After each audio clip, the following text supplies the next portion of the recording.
The author of the novel abuses symbols and makes many spelling mistakes, which makes it difficult for me to convert the text into audio. So I hope you all understand if there are any errors. Please like, share, and follow the Cultivation Audiobooks channel to motivate me to create more videos, and don't hesitate to make requests for the novels you want to listen to. Chapter 701.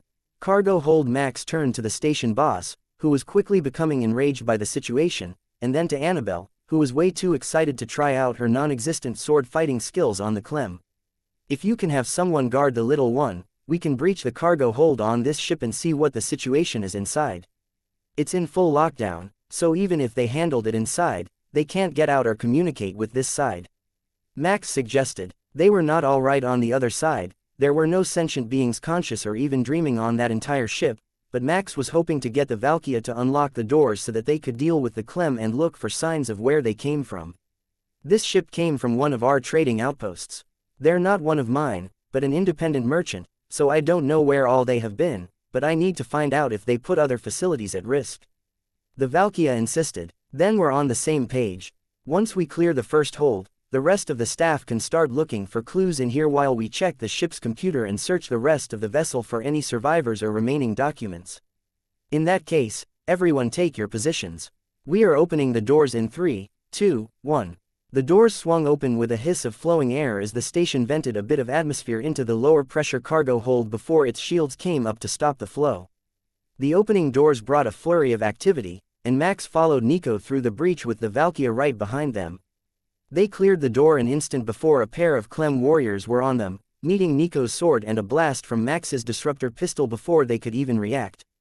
The first shots were followed up by a spread pattern of low-intensity shots to clear the small Clem on the floor without damaging the hardened cargo containers in the hold. The green blood of the Clem joined the red and black blood of the station staff and ship's crew that was sprayed all over the cargo hold, but no more targets came to join them. The crew was about to move in behind them, but the doors suddenly slid shut, and Nico gave the station boss a wink. We will keep them out there for a moment. I think there are things on this ship that shouldn't be seen by outsiders. According to the logs, the last person to enter the bay was unrecorded and personally welcomed by the captain of this vessel, whose transponder is currently on the bridge. She explained. It should also have a shipment for my market. I'm not sure which crates it is in, but it was never unloaded before the incident. You are right. We should clear this ship without any prying eyes getting in the way. The boss replied, then spread his glossy black wings wide so he could lift into the air and get a good look around the bay from above. There's a breached door on the left, behind the cargo crates. It has been pushed toward the cargo bay. That should be the point of entry for the infestation, but the rest of the bay looks clear. He announced. My sensors agree. There are still Clem on the ship, but not in this room. Nico agreed and hopped up on the cargo crates to get a look for herself. I think I have found your goodies. Were you looking to import a large amount of narcotics? My scans show nearly 1,000 tons of it in these crates. If my readings are right, it is in pill form, sorted by bulk bags, 10,000 to a package. Nico chuckled. Don't judge me. It's a prohibited medicine, the best painkiller that we have ever come across, and it's dirt cheap since there are no patent fees to pay on a black market drug. The wuxia replied with a smirk. Good answer. We wouldn't care either way, but drugs aren't the sort of product that might be related to a Clem infestation. If it had been genetic sequencing or other biological alteration products, there would be a chance that whoever brought them was trying to do something with the Clem. I guess we will have to keep looking for their origins and why they were on board. Max clarified. He moved quickly through the destroyed door and out of the cargo hold with Nico covering his back and the wuxia coming up right behind him. The other side was a narrow hallway, painted in the bland green that all militaries and government institutions seem to prefer for their walls, but the alloy walls had been deeply gouged, and there was a trail of Clem blood on the floor. The cargo hold wasn't the first point in their battle, it was the last, but judging by the bodies, nobody had told the crew that was unloading the ship about what was going on. The ones that they had found on the other side of the door hadn't even had time to retreat the few steps to safety before everything went wrong, so they must have realized that they were under attack when the Clem breached the security door. Do we have a layout of this maze? Max asked Nico as he moved forward, following the trail of green blood back to its source. Right here. You can pull it up on your holographic display or the HUD in your helmet now. That was much better. There wasn't much to this section. It was just a group of cargo holds and a few corridors.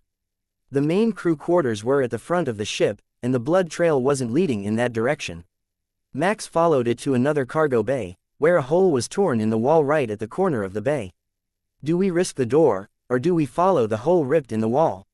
Max asked, wanting to make sure that everyone was on the same page since their thoughts were so focused on making sure they weren't ambushed.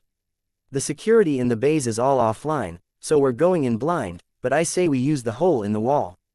If they were guarding it, they would have already noticed us, and I don't recall a time when the Clem were patient hunters. Nico decided. I will defer to your experience. The Valkyria agreed. All right, I will lead and peel left, Nico. You take a right, Archibald, hold the exit and don't let anything escape into the vessel. Nobody ever called the boss by his name, so it had taken Max a while to gather it from the station boss's thoughts, and the man seemed shocked to hear it spoken out loud. He reads minds. It's a handy skill, even if it does startle people now and then. Nico explained. It's rare that I hear it myself. Usually, everyone just calls me boss. You know how it is, no real names in our line of work. He chuckled. Don't worry, I won't let it slip in public. Are we ready? Go. Chapter 702. Point of origin. Max entered the bay and panned to the left, searching for any signs of Clem. The area appeared to be clear, but it was so heavily damaged that it was nearly impossible to tell. The bay had once been half full of cargo, but now everything was torn open, and there were signs of dozens of small Clem having gone through here and shards of at least 3 larger eggs that should have been warriors. That didn't account for all of the ones that they had seen on the ship, but Max hadn't searched much of the room yet. A few steps further in, a swarm-type Clem, their basic worker and biomass collection bugs, jumped out at his head, only to be crushed by his fist. I have contact. Clem swarm. Watch for small bugs, roughly knee-high or smaller. Max warned. The crate that it had jumped out of had a warning label on the side, so Max double-checked it to make sure it wasn't going to be a danger to his suit. High fructose syrup. No wonder the Clem had multiplied in here. The cargo bay was full of drums of syrup. It was the perfect site for them to mass-produce warriors since nothing larger would be able to navigate the hallways of the ship. The distinctive buzz of a disruptor caught Max's attention as Nico found a target, followed by a panicked squeak from the station boss before his pistol flashed in the dim light, and a small Clem exploded in front of him. They're fast. That thing just came out of nowhere, the Valkyria muttered, making Nico giggle. Faster than you expect. You should be glad that this galaxy doesn't know about the Scourge. They are much faster and optimized for killing inside of ships. She agreed. What sort of galaxy needs better predators than this? The station boss complained as he fired twice more, eliminating another pair of Clem swarm bugs. Oh, the Scourge isn't natural. They're the result of artificial intelligence-based android species running amok after its guidelines were set to only one word. Survive. Nico explained. The Valkyria shuddered, but Max was more interested in what seemed to be hiding in the corner of the room than the interaction between the other two. I think that I have found the source of the infestation. There are 2 more pods in here, and they're space pods, not the ones that they produce on the surface. This ship was transporting their interstellar pods, and one hatched. Max called Archibald. How many pods are we talking about? The Valkyria asked. I only see 3 in total. 2 intact and 1 hatched. The rest were created by the occupants of the pod that hatched. If we gave them more time, this whole ship would be full of them. It looks like they're just beginning to wake up. Those space pods usually need an atmospheric entry to wake them up. Max explained. Max took out the scanner from his flat space and checked the pods for any foreign matter that wasn't Clem in origin, and then vaporized them both before they could hatch and release something deadly into the ship. That enraged the remaining Clem swarm, and they rushed toward him, not caring at all about the blasts from the disruptors in their hurry to kill the one who had dared to damage the pods. The disruptors had been created specifically for dealing with the Clem, though, and the small bugs were eliminated with extreme prejudice before Nico and Max began the work of sanitizing the cargo bay to make sure that there were no more small bugs or hidden pods left behind. I would like to put in a vote for simply throwing the whole ship into a star when we finish here. No matter how well we clean it, I'm not sure we will ever get all the Clem biomass out. We have a good lead as to how the infestation started now. We just need to find out where and why they picked the pods up. The Valkyria snorted in amusement and nodded his head. I agree. Once we find out where these pods came from and what made them think that picking them up was a good idea, I will extract my share of the cargo, and then the ship can be decommissioned with a fiery farewell. If there was one universal truth, it was that a clem infestation was best dealt with using fire. Every species agreed that it was the best method, even if they didn't all accept that it would still be the best method even if they were still on the planet with the clem. The bay is clear. Where to next? Nico asked. Max took a moment to search for thoughts in the vicinity, including the vague ones of the clem, and realized that there was only one cluster of them left, up in the front of the ship, near where the bridge should be. No, that wasn't quite right. There were some still in the back cargo bay or near it. Nico, go back and clear the rear of the ship. There are more clem near the cargo bay. Once the area is confirmed clear, have the station crew get the boss's cargo off the ship and make sure that Annabelle doesn't wander away or get herself injured looking for adventure. I will take the boss and go search the front of the ship for the rest of the clem and any documents that we can recover. Sort through the ship's records and travel log if you have time. It might tell us something. Not a problem. I have downloaded everything already, and I'm working on the linked handheld devices now. The ship's computer is incredibly slow. Be sure to check for the cause. I think it might have a memory-intense program running somewhere that I don't have access to. She replied. The station boss took out a second pistol to go with the one in his hand, then realized that he was wearing a human-made exoskeleton and started to scroll through the menus in his helmet display until he found the weapon systems. By Mecha standards, it wasn't much, but there were 2 high-output ion blasters on the wings, as well as 2 light lasers. With those added to his pistols, he felt much more secure, and Max could see all of the ways that he was working to justify buying a number of these for the wuxia in his crew. They certainly wouldn't be cheap, with the firepower and shielding that they had, but they would totally be worth it to him. Chapter 703. Clearance. Now that the boss had all of his weapons ready, Max led the way toward the front of the ship, where he detected the majority of the remaining clem. The station boss's thoughts were entertaining him as they advanced, with the wuxia eagerly looking around for targets so that he could try out the weapons that he had just realized he was equipped with. Max didn't have the heart to tell him that the 2 pistols, which he was very proud of, were basically children's toys in comparison to the ion blasters that the Archangel exoskeleton was equipped with, but he would learn that on his own soon enough.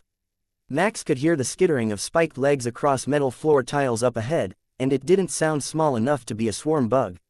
Max signaled the approaching danger, and the wuxia spread his wings so that he could bring all 4 of the suit's weapons to bear on anything that came down the hallway. Max prepared to open the door on the right side of the hallway where the noise was coming from, and the station boss tensed up for action. With one swift kick, Max broke the door in and moved forward, blasting the clem warrior that was behind it and then one more in the middle of the room. A third made a dash for the exit, where a sizzling barrage of firepower vaporized it in an instant. You know, you don't have to shoot it that much. Once you blow a hole in the head, they're pretty much dead. Max joked. Humans have a strange idea of how much firepower is appropriate, don't they? The wuxia laughed, hiding his shock at the appearance of the vicious bipedal insect with huge spiked forelimbs. What exactly did those things evolve to kill? He asked after shooting the warrior one more time, just to be sure it was dead. They have specialized in fighting a species of giants that we have in our galaxy known as the Narcians, as well as the light mecha of the human military forces. Those spikes will cut through nearly anything. Max informed him. The boss gave the warrior's corpse a closer inspection and then noticed the gouge in the alloy floor where it had fallen. The tips of the forelimb spikes had dug into the durable metal as if it were soft wood. Even without the creature forcing them, the barrier will hold up against that, right? I'm not a coward, but those things aren't normal. He asked. Not a problem. It will take multiple hits from a clem warrior before depleting the power pack. Just be sure to kill it before that happens. There should be a spare power cell in the flat space as an emergency backup if your charge runs low. Max explained. That was enough to assure the wuxia of his relative safety, and the duo began to move forward again, checking every room that they passed for any signs of the clem and marking the sealed doors with a paint marker after they had searched them. Having a visual aid helped them tell where they had searched already, and the power to the doors was cut, so unless the clem learned to operate the override, they wouldn't be able to close them again after they forced them open, making it obvious if they had missed something. The sound of banging and laughing echoed down the corridor behind them, and Max smirked at the happy thoughts Nico was sending out as she found the few clem who was hiding at the rear of the ship and eliminated them so that the cargo extraction could be completed as soon as possible. Annabelle was on door guard duty, which she was convinced was one of the most vital duties among any of the crew. After all, It was the heavily injured door guard they had met at the start who had kept the Clem from escaping the ship in the first place, so someone had to take over his position. With Nico there, nobody actually needed to physically do the job, but it kept her at the door and out of trouble, with her curiosity restrained by a sense of duty to protect the crew. They had avoided telling her that the crew was unloading a huge number of crates full of illicit narcotics for the black market, but the sentiment was the same. Max cleared an empty room on the left side of the corridor while the Valkyria blasted a group of Clem swarm bugs in a food storage room on the right, then moved in to see how they got in. The ventilation system. The smaller bugs can get through it. We should likely purge this room as well, in case they've set up those damnable pods somewhere in the pantry. The Valkyria suggested. That works. Max agreed and gave the room a wide dispersion blast from his disruptor, breaking everything into single molecules that landed like piles of dust on the floor. They moved forward to the next door, and Max realized that they had reached the bridge. So far, they had only come across a small sample of Clem and nearly no bodies other than the ones in the cargo hold by the exit, so he hoped that there was some sort of additional data stored here that would give them a clue about the Clem which wasn't included in the ship's logs. The door was physically blocked from the other side, and wouldn't open with the control pad, so Max crouched to try to force it open with his boot, using the decorative ridges for leverage. Prepare to shoot when it starts to open. We don't know what's inside, but it might not be friendly. Max reminded his temporary partner and began to push with all his might. The door creaked but didn't budge, making both Max and the Valkyria curse. They've welded it shut. There must be crew members on the other side of that door. The station boss decided. Chapter 704. Not enough answers. Max didn't sense anyone, but they could be unconscious or even in stasis, depending on what had gone on before he arrived. The Alliance's top-tier medical pods put the patient into a long-term stasis state while they healed, so if the person inside had lost a limb, they might be in a healing pod and chemically unconscious. I have a tool for that. It's not pretty, but it will get us through the door. No, scratch that. We have Nico. She will have a tech adept harness with her, and it includes a cutting torch as well as tools to disassemble the door assembly. We will wait here until they have finished the job in the bays, and then she can join us for the last room. Max decided. Nico, once they clear everything out, come and join us at the front of the ship. Close the door behind them as well, and make sure that Annabelle is outside. There is a chance that there are more of the Clem swarm here that we haven't detected hiding in the ventilation systems. Max informed her. Got it. They are nearly done, and I have cameras from the station checking the entire exterior of this vessel to make sure that nothing passes from one vessel to the other. She replied. They only had to wait a few minutes until Max sensed that everyone was retreating from the ship, and their trusty little door guard was distracted by the promise of coffee in the staff room down the hallway after the doors were sealed. At first, she was unsure of the proposition since Max and Nico were still inside with the big boss, but it was only 3 doors down the hall, so they could still see the bay from the employee lounge, and the assistant convinced her that she could still do her job from there if anything managed to break out of the contaminated vessel. All of the cargo pods were sent for decontamination to be completely sure that nothing hazardous was brought onto the station except what they intended to, and Nico jogged up to join them at the door. This is your specialty. We suspect that they have welded the door shut for an unknown reason. We're still looking for where they picked up the Clem and where else they may have contaminated afterward. Max reminded her. I think I have the answer to that, but we can go over it afterward. I have camera feeds from inside. She replied with a smile. The power was out in most of the ship, running only on the emergency backups after they cut everything to prevent the Clem from moving around as easily. Max checked her thoughts to see how she had still managed to get camera feeds after that and realized that she had rerouted a bit of emergency power to the security system's cameras, which weren't normally deemed essential. They were on a related circuit to the electronic locks on the doors, though, so it only took her a few minutes to bypass and get everything working to her satisfaction, an idea that had slipped Max's mind, despite having the ability to do it himself. He relied too much on his mind reading sometimes, but with the cameras, they could see that the other side of the door was much worse than this one. The whole bridge was full of Clem pods, with a single healing pod in one corner smashed open and covered in blood. The swarm bugs had gotten into the barricaded bridge and had massacred the hiding crew members to use as biomass for their reproduction. What do you suggest? Max asked. Let's bring the wireless network back online and see if any of the devices come online. It was offline when we got here, so I haven't been able to access them if any of them survived. Nico offered. If there were any hidden documents that you two haven't managed to get from the ship's computers, this would be where they are. We searched everywhere else, and there were no signs of any data tablets left behind in the crew quarters. The station boss agreed. Do it, let's see what we can get. If we get the data that we need, we can be a bit less gentle with our clearance methods. Max added, bringing a happy smile to Nico's face. She had a portable fusion flamer in her storage space that she hadn't gotten to test in a live fire situation yet, and this would be a perfect time, assuming that they could get the data from the portable devices. Max sensed when the wireless connections came back online, and dozens of devices joined the network, all in one room. He did his best to download them all so he could sort them later and then started to go through them with keyword searches to look for any data about the Clem. 10 minutes passed while the two tech adept reavers searched through the devices, and then Max found what he needed. I've got it. Commission for alien biomass, picked up 3 stops ago at another Alliance planet. They've been on the ship for nearly 2 months now and were supposed to be kept inert with gas in the storage room. He informed the others. So, what went wrong? The wuxia asked. Their Clem. 2 months is over a month longer than they would have needed to adapt to the gas and wake up to start preparing for the next stage in their infestation. Nobody noticed until they got here, and the Clem sensed new life forms on the ship, indicating that they were docked or on a planet, which was their trigger to attack. So there are 2 more stops that might be infested. Max pondered out loud as he read through the data on the tablet.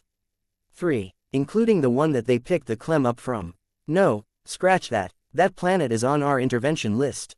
They're already facing a planet-wide invasion. 2 possible and 1 confirmed. I have the contact information for the transfer. It's a biotech company that researches medical technology. Nico told them and sent the relevant data to both of the others' devices. Check the wireless logs. Are there any other devices unaccounted for? Max asked. 12. All belong to minor crew members. They might be among the ones that were mangled in the rear cargo bay. Those devices didn't survive. The ones that were used by the senior officers are all safe in their storage cabinets within the bridge. It looks like they were preparing to transfer to an escape pod but didn't have time before the Clem found them.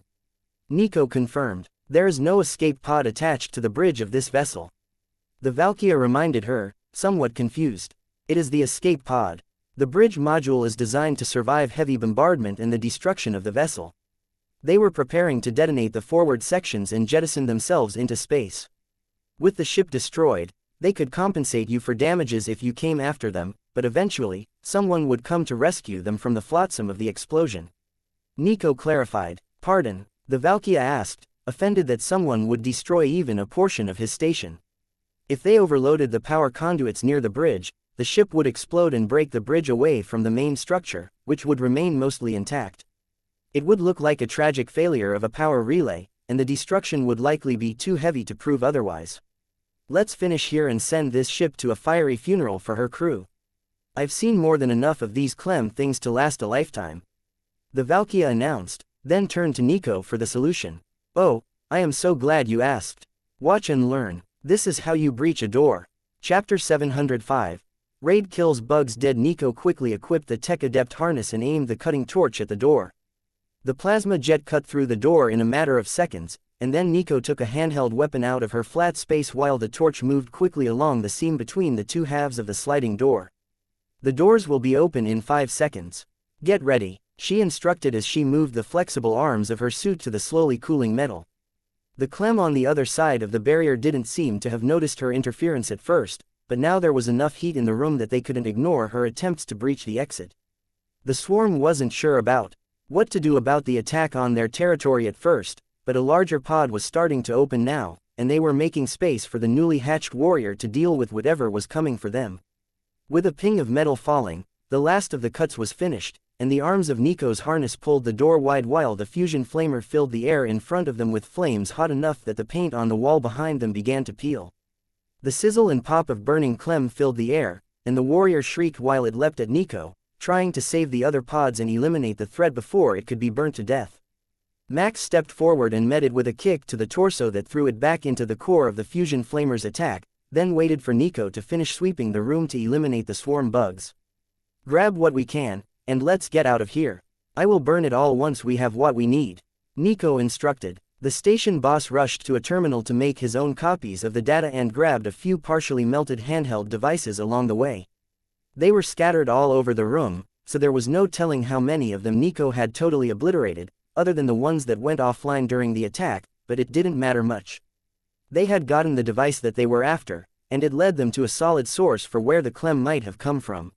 Max moved smoothly through the room, shooting anything that looked like it might still be able to move and then moving on to put additional rounds into the pods so that they couldn't continue to develop. There were dozens of additional damaged devices lying on the ground that he threw into his storage to be analyzed later as well. Just because they didn't turn on or weren't turned on right now didn't mean that the tech wizards of the research and development department couldn't get the data that he needed out of them.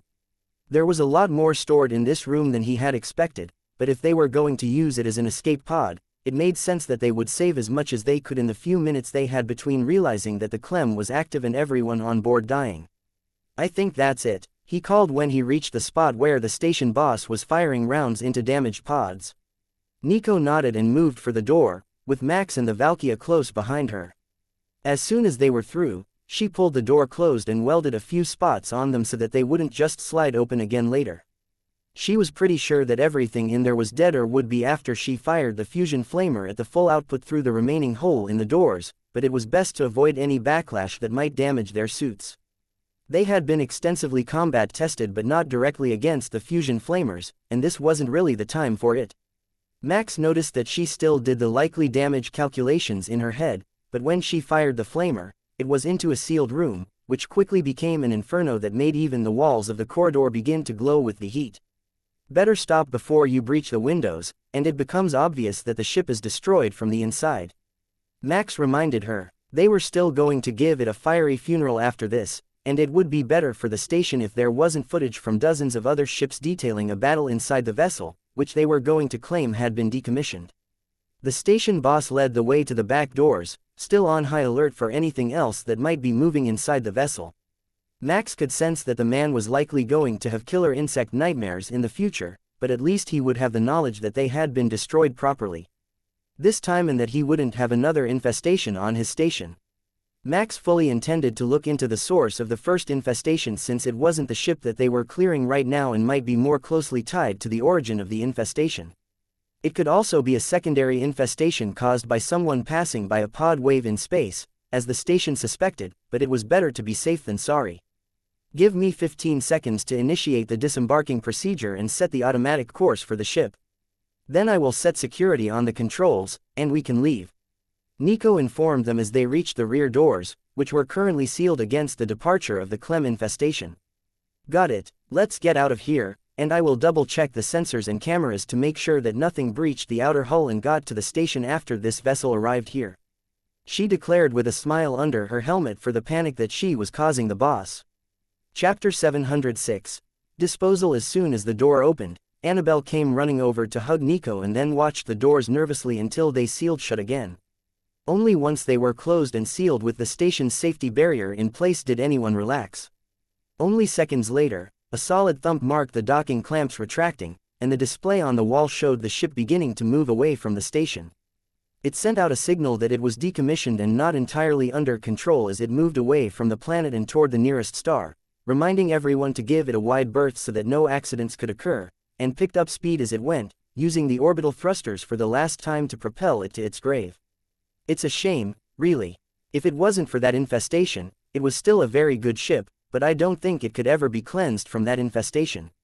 There are too many spots inside the structure that can't be sanitized but could have been compromised by the clem," the station boss complained. "You win some, you lose some," Max agreed, understanding that the boss was actually more concerned about the potential lost profit from an ownerless ship under his jurisdiction. Cargo ships weren't cheap, and that one had a relatively good record as a legitimate transport, so it could be used for all sorts of transactions without any of the more discerning destinations refusing access. The ship was picking up speed as it made its way toward the star and would arrive there within 10 minutes at its current rate of acceleration when a ship on an intercept course dropped out of warp and pulled in alongside it as if intending to board the decommissioned vessel. "Warning, unknown vessel, you are about to come into contact with a Class 1 lethal biohazard. Per Alliance regulations, any vessel that breaches the quarantine must be held for decontamination," the station's broadcast warned them. The message didn't deter the ship at all. Instead, they increased the rate at which they were closing with the infected vessel, intent on reaching it before anyone could stop them. Do you think that ship is associated with whoever paid them to bring the Clem to your region of space?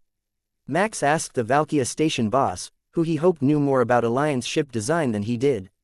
I can almost guarantee it. The design is from the same system, the ship is unregistered, and I have no logs of their warp drive ever coming within sensor range of a black market location in the past. Nico smiled at that answer. Then, if the ship was to have a tragic accident, nobody would know anything about it, would they? Max raised an eyebrow at his randomly violent second in command, but she was still eagerly waiting for the response from the station boss. That is correct. The ship is unregistered, so there would be no records of it anywhere. The occupants could be traced, but if they were to suffer an incident, the chances are that there wouldn't be much left to identify. He agreed. Then this should work out very well. The last thing I did before we left was to set a failsafe so that the warp drives would go supercritical and destroy everything if there was a hull breach. It was to keep the Clem from finding a way outside of the ship and infesting another passing vessel, but opening an airlock or drilling a hole would work just as well. She explained. It's standard practice for invasive species where we come from, Max added with a wink for the station boss. The Valkyria smiled back at him. You know, now that you mention it, I think it is a regular part of the decommissioning process for biohazardous vessels here as well. They can't say that we didn't warn them. They all waited eagerly to see what the vessel was going to do, but they also refrained from having the station send out any warning but the standard one to stay away from the biohazard, even after the second vessel clamped itself to the derelict freighter. It wasn't worth a confrontation, and in order to keep the presence of the Clem aboard the vessel from being broadcast to every ship within 100 star systems, it was better to keep silent. Importing aggressive foreign species without a permit was a rather serious matter in the Alliance, and it would tarnish the name of not only the company that did it but the deceased crew of the freighter as well. The part that worried the boss the most was that someone might come looking to see if he had any sort of involvement with the incident, and then they would start asking questions about what the ship was unloading here at his cargo docks. It wasn't like he could tell them that he bought 100 tons of illicit drugs, even if they were medicinal. That would get a lot more people in trouble. So, they all just watched, and Nico bent down to whisper to Annabelle. Do you remember that planet we stopped at? I think we will get an even better show this time but in space. The little Inu grinned up at her, while the bodyguard who had been watching over her while the team was clearing the ship hid their laughter behind a very fake-sounding cough. Do you need cough medicine? There was some in the medicine box. She asked helpfully. Thank you, little miss. I will be fine, just a bit of dust or something. Nico tapped their small companion on the shoulder to draw her attention back to the viewscreen on the wall just as the new arrivals forced an airlock door open. They had cautiously approached from an external airlock, letting it vent into space in case there was actually something hazardous right at the door, but before they could even go inside, the alarms of the station began to blare, and the shields on every ship in the vicinity went up automatically. The warp drives on the infested ship exploded, creating a temporary star near the next planet in the system, and then multicolored streaks raced away as the second ship exploded, and the parts of the two ships that weren't vaporized were sent flying away from the explosion. What was left was a slowly spreading gas cloud, like a miniature nebula between the station and the star, glowing in dozens of different colors as the light filtered through the various gases. Oh, you were right. That is pretty. I wonder if we can replicate that at home. Chapter 707. How did they know? In the aftermath of the explosion, Max focused all of his thoughts on trying to determine if anyone on the station knew more about the mysterious ship or the vessel that they had been decommissioning before it exploded. They might have been busy with other things before, but now that both ships had been destroyed and every warning alarm within 2 planets was blaring, it was the perfect opportunity to look for spies and sailors who knew a bit more than they were letting on. The obvious place to start was with the crews aboard the other ships along the docking rings, since they had access to sensors and would have seen the ship leaving with enough time to get a warning out to bring in another ship to attempt to retrieve it. The timing was a bit too coincidental for Max's liking. There was no way that anyone knew they were going to jettison that vessel into a star, and they had to either be very close or use a portal to get here on time.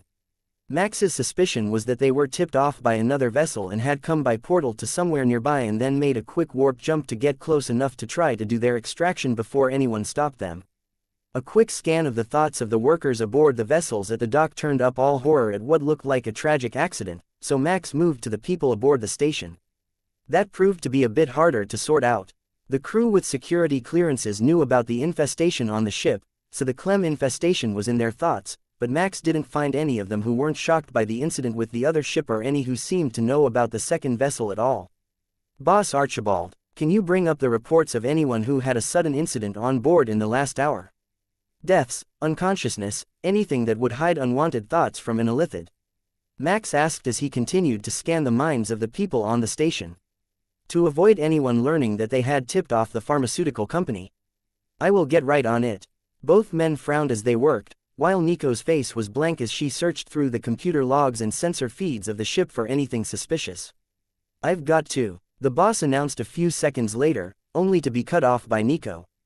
Make that 3. There is a crew member passed out in the lounge next to the security office as well.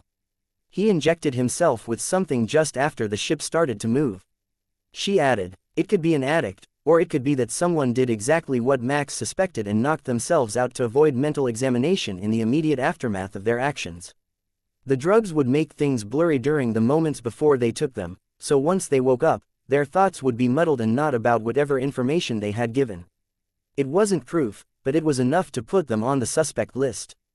The boss was more upset that one of his workers was passed out high at work than about the chance that they might have taken a bribe to pass information, and Max knew that either way, the man was about to have a very bad day, so he focused on looking for more signs of unusual thoughts.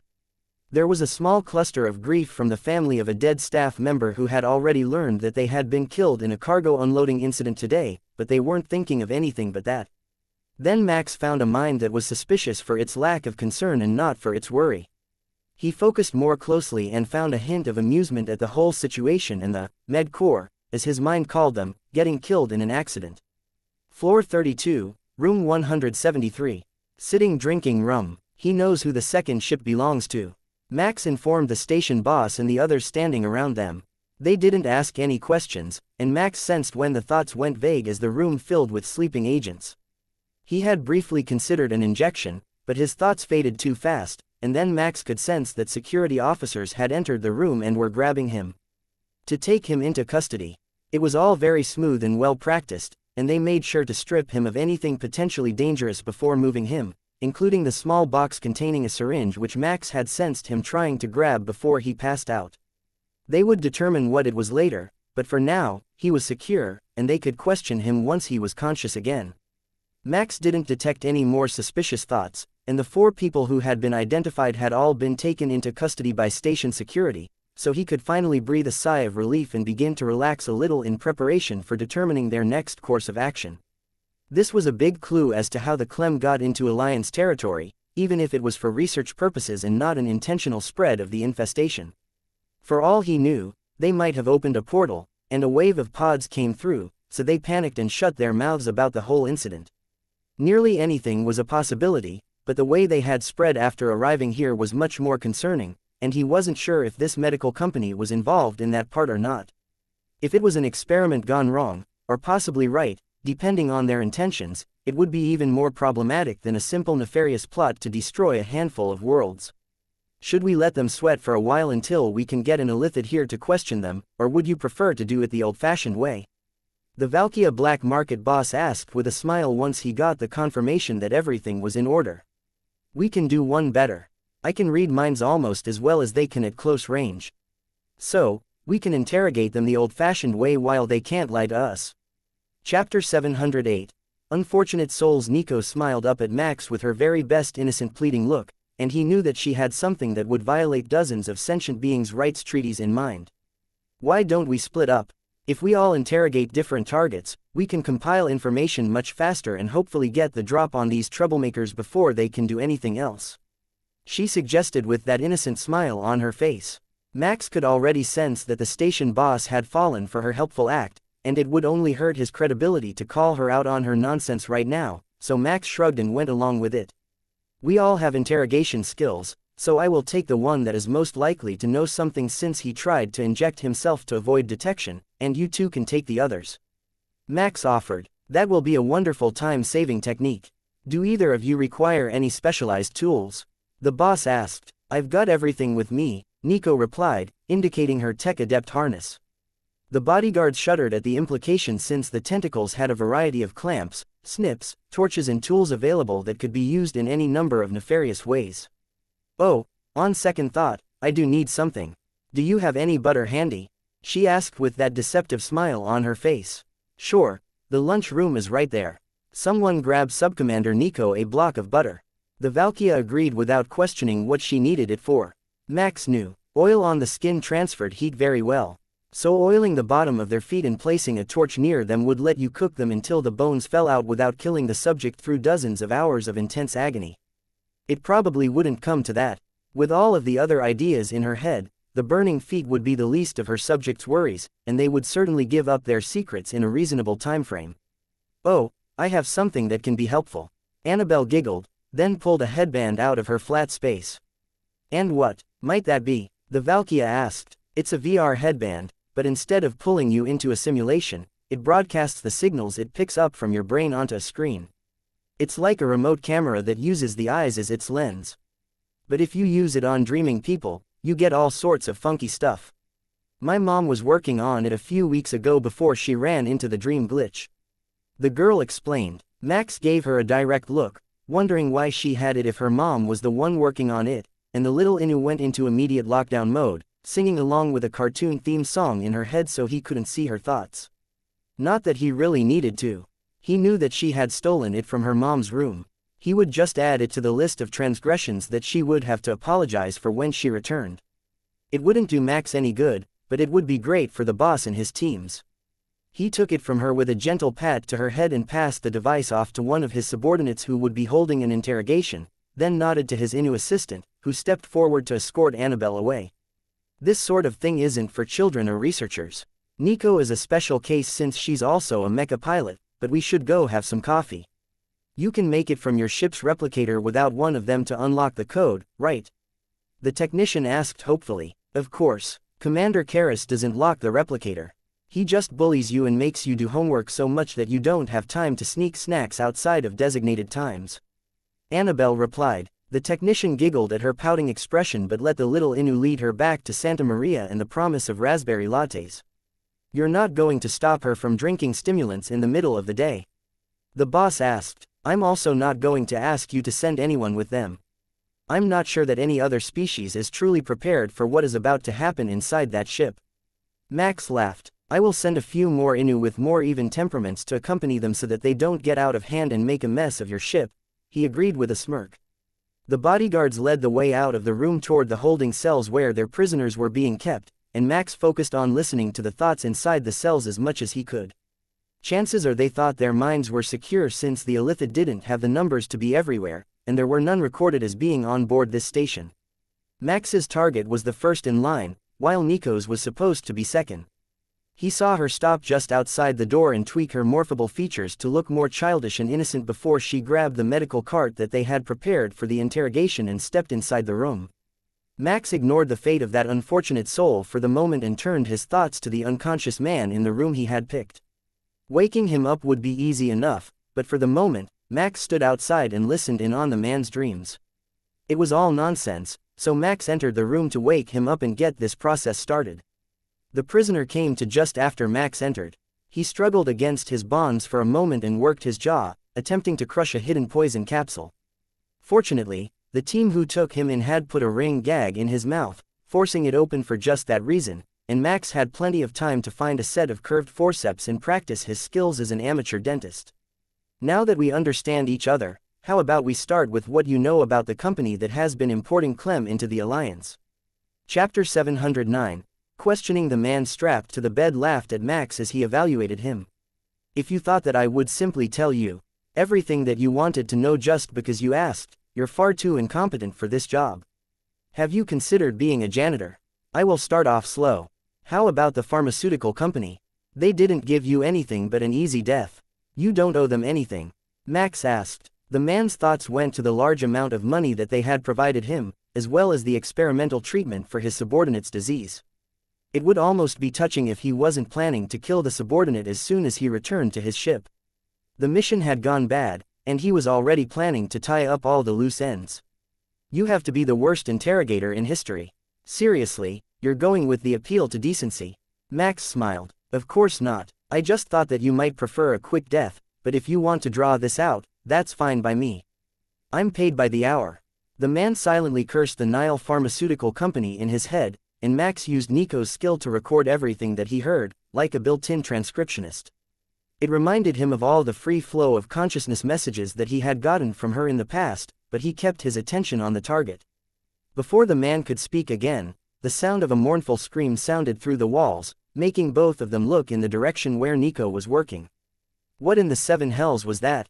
One of my coworkers is having a polite conversation with a child molester. It seems that the prisoner is feeling particularly regretful. Max replied with a shrug. That scream had a mental attack aspect to it. The walls were completely soundproof, but both Max and the other man in the room had heard it. The prisoner didn't seem to be able to hear his thoughts, so it wasn't a matter of shared skills. It must be somehow related to the species of the other prisoner.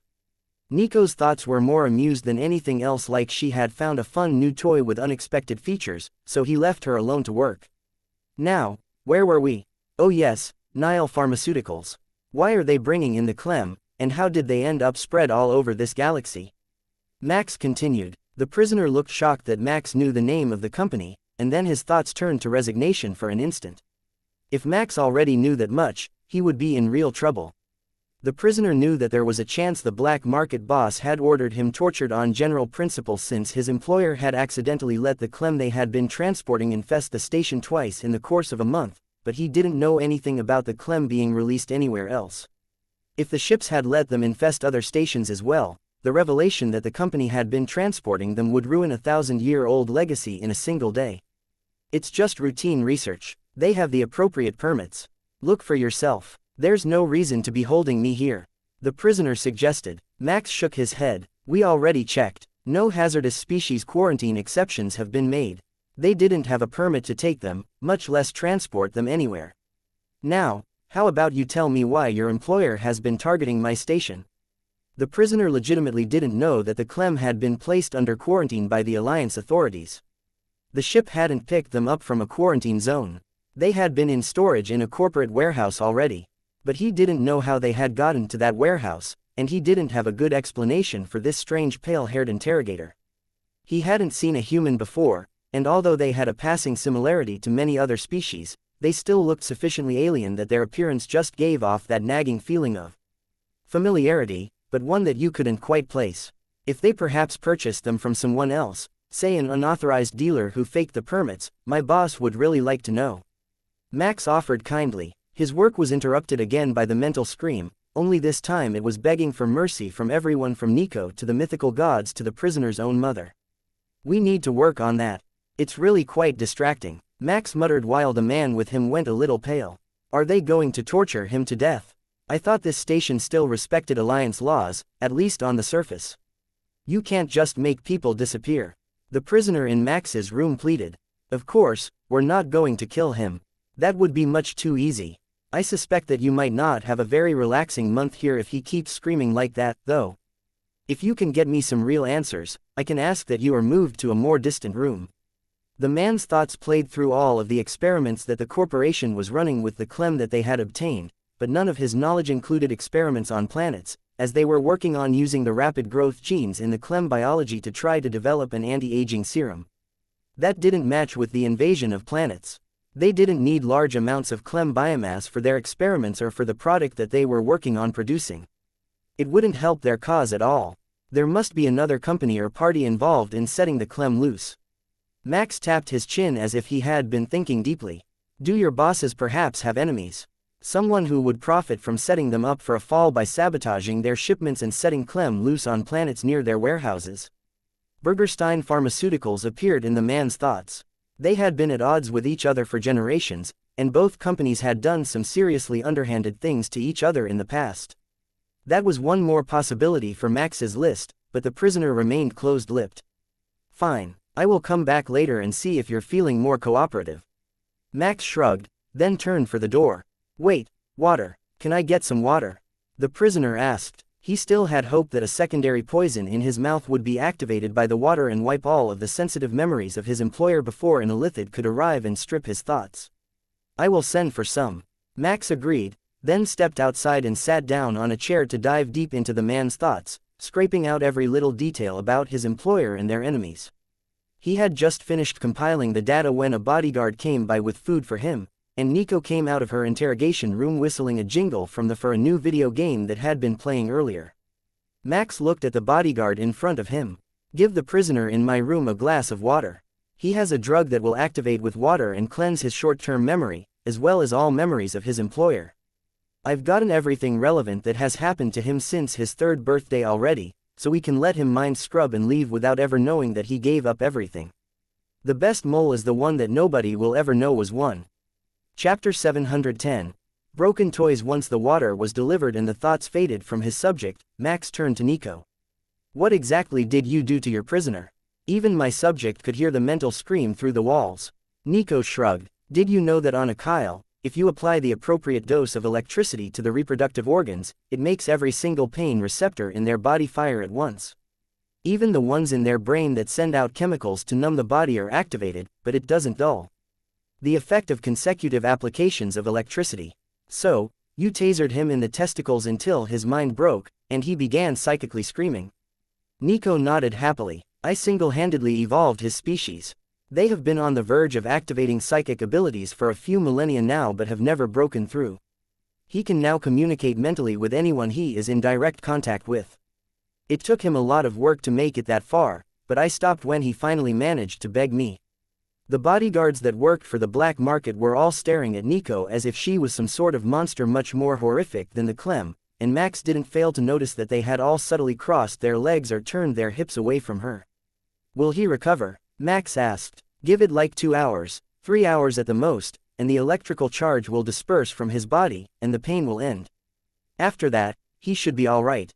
One of the bodyguards hesitantly stepped forward with a data tablet. "Did he know anything useful?" "No. He was the one that mysteriously passed out at the same moment that the ship appeared to try to board the infested merchant vessel. It was pure coincidence. He was high out of his mind and overdosed a little, then collapsed in the hallway." She replied. "And how far into the interrogation did you learn that?" the bodyguard asked, following his checklist. "I knew that before we started. I found out from the security feed.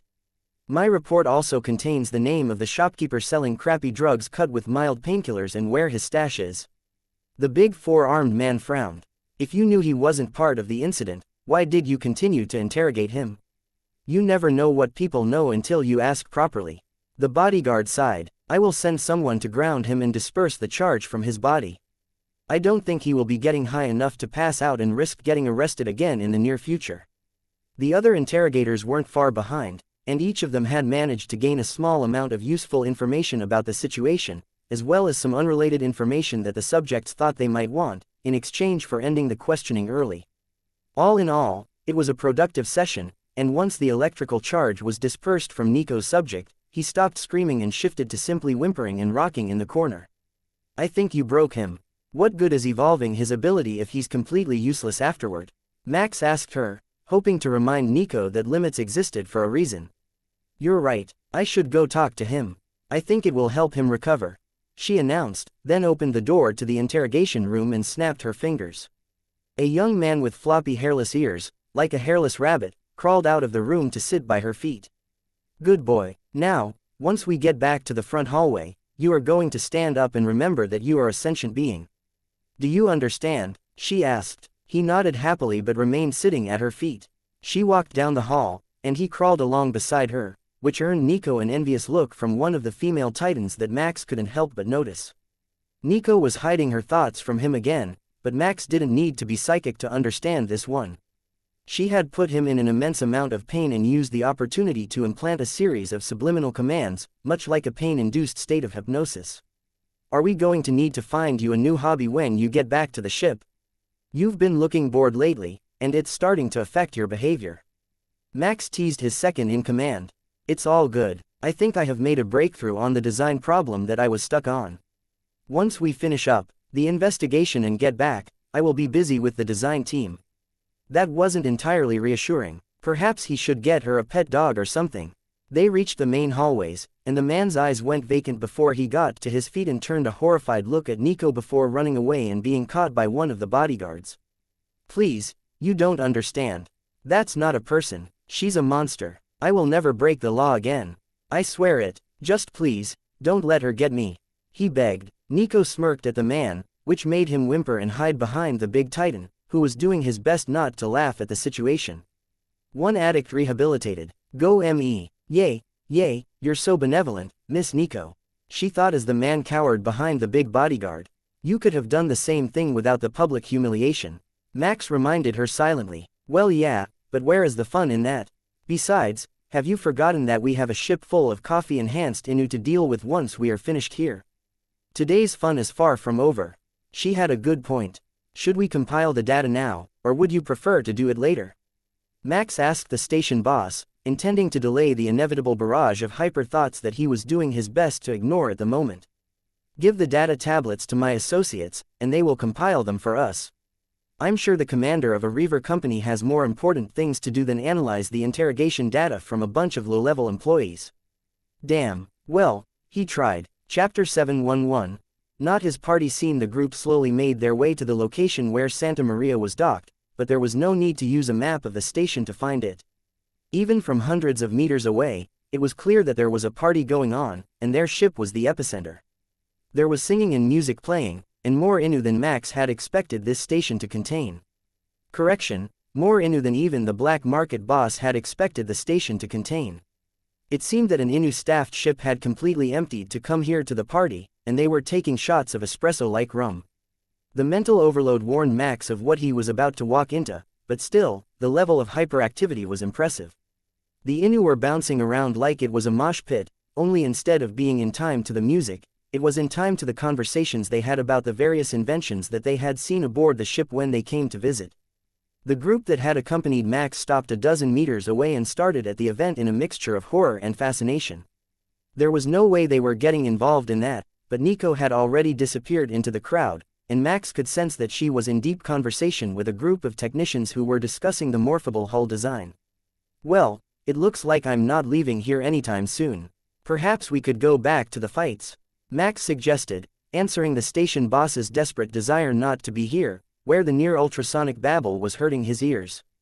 Any station-wide state of emergency cancels the fights for the night. That way, nobody loses out on their bets if they have to return to their ships.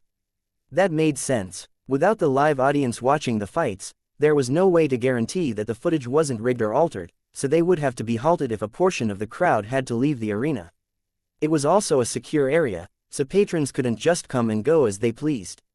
The whole section of the station where the black market resided would likely be locked down until after the incident that caused the alert was dealt with, and the boss determined that everything was safe again and their business wouldn't draw unwanted attention. This time the alert was outside the station, so there shouldn't be many investigators messing with their business, but in normal circumstances, such an alarm would mean days or even weeks without operations of their illicit businesses. Perhaps we could head for the VIP lounge instead. It seems that your second-in-command will take good care of your young charge with the help of my staff. The boss suggested instead. The VIP lounge was a private, invitation-only social club for the well-heeled and the largest suppliers of the black market to get to know each other and work on related business deals. Normally, someone like Max, who had only done one deal with them, would not be qualified for an invitation, but when the items that he supplied were considered, plus the events of the day, none of the staff found any reason that he shouldn't be there tonight. Tell me, Commander, do your people pair bond for life? The boss asked as they walked through the public areas of the station toward the lounge. That is a tricky question with humans. We do pair bond, though not always for life or even long term. But on the other hand, it is not unknown for one of the partners to kill unfaithful partners or anyone who attempts to get in the way of a pair bond. Max explained. The Titans looked somewhat impressed by the fact, as their culture valued strength to an extreme degree, as well as loyalty. The Valkyria was only a bit disturbed that the human species was so violent, but he got over it in a hurry since he had seen far worse from many of his own customers.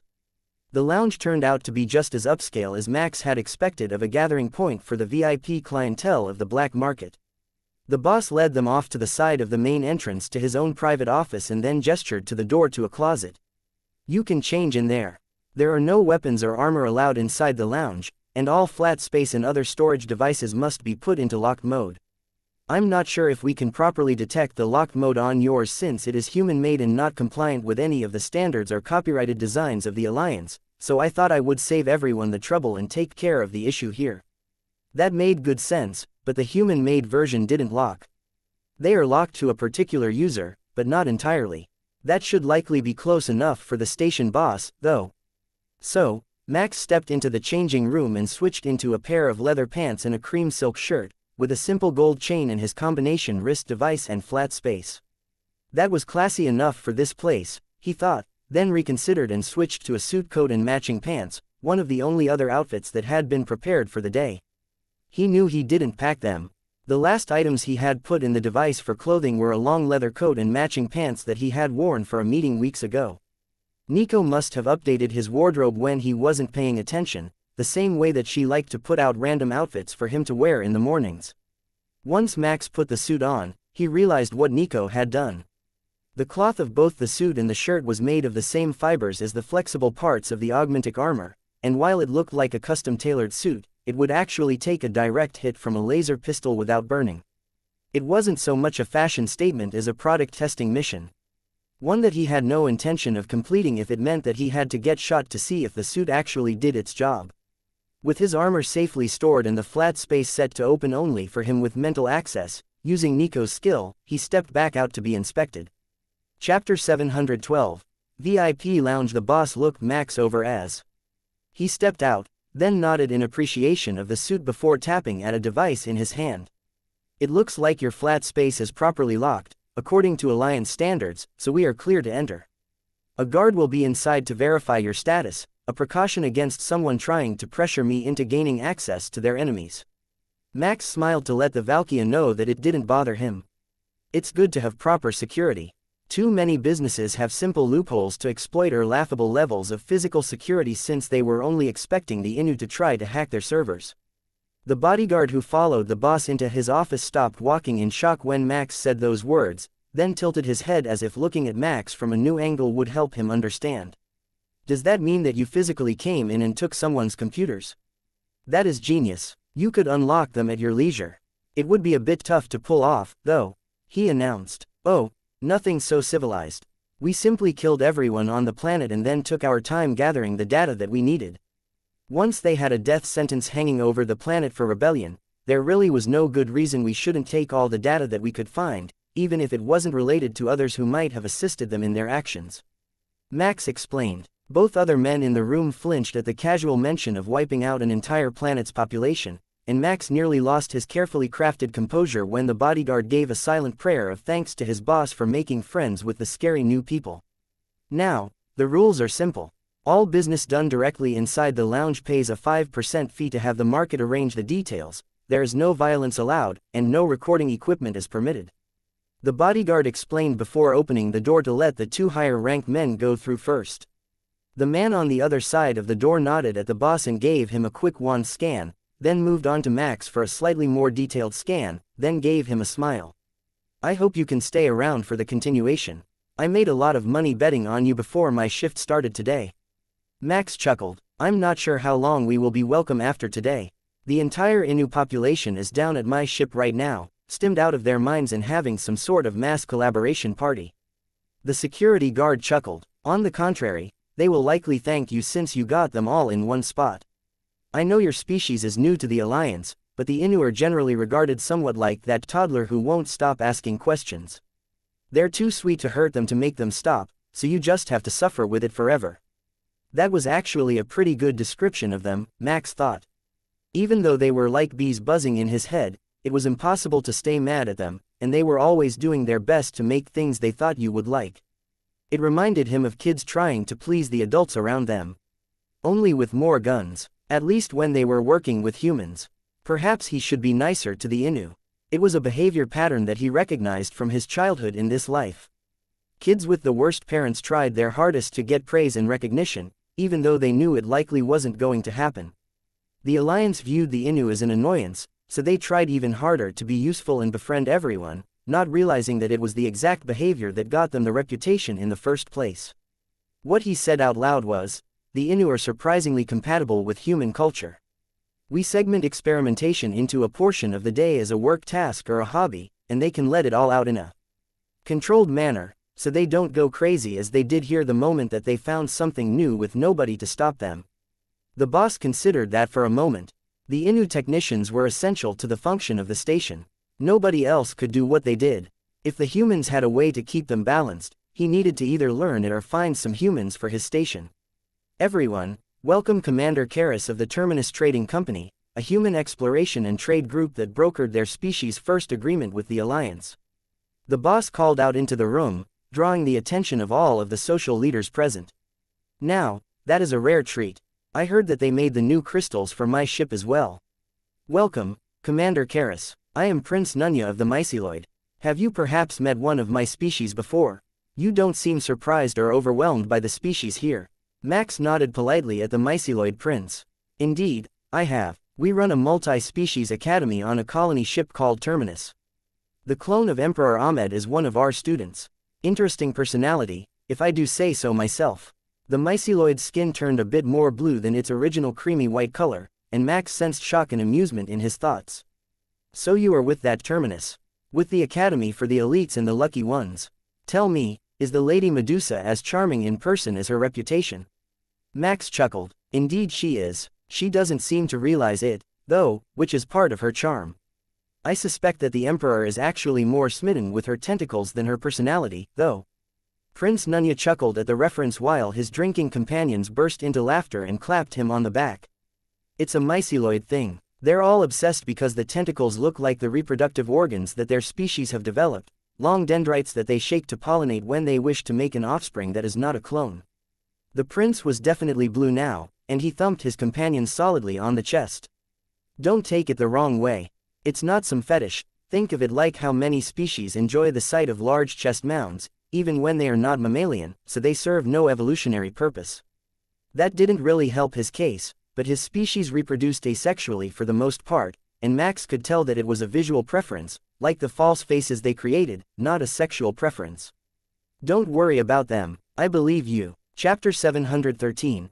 Everything is a business meeting. More of the patrons of the lounge came over to say hello once they realized that the Terminus Trading Company and Terminus Academy were one and the same. In an alliance as large as theirs, duplicate names were commonplace, so most hadn't quickly put the two together, and the fact that the colony ship was human-run and not just multi-species friendly wasn't common knowledge outside of a select group. From their thoughts, it looked like they had accepted Max as one of their own almost immediately.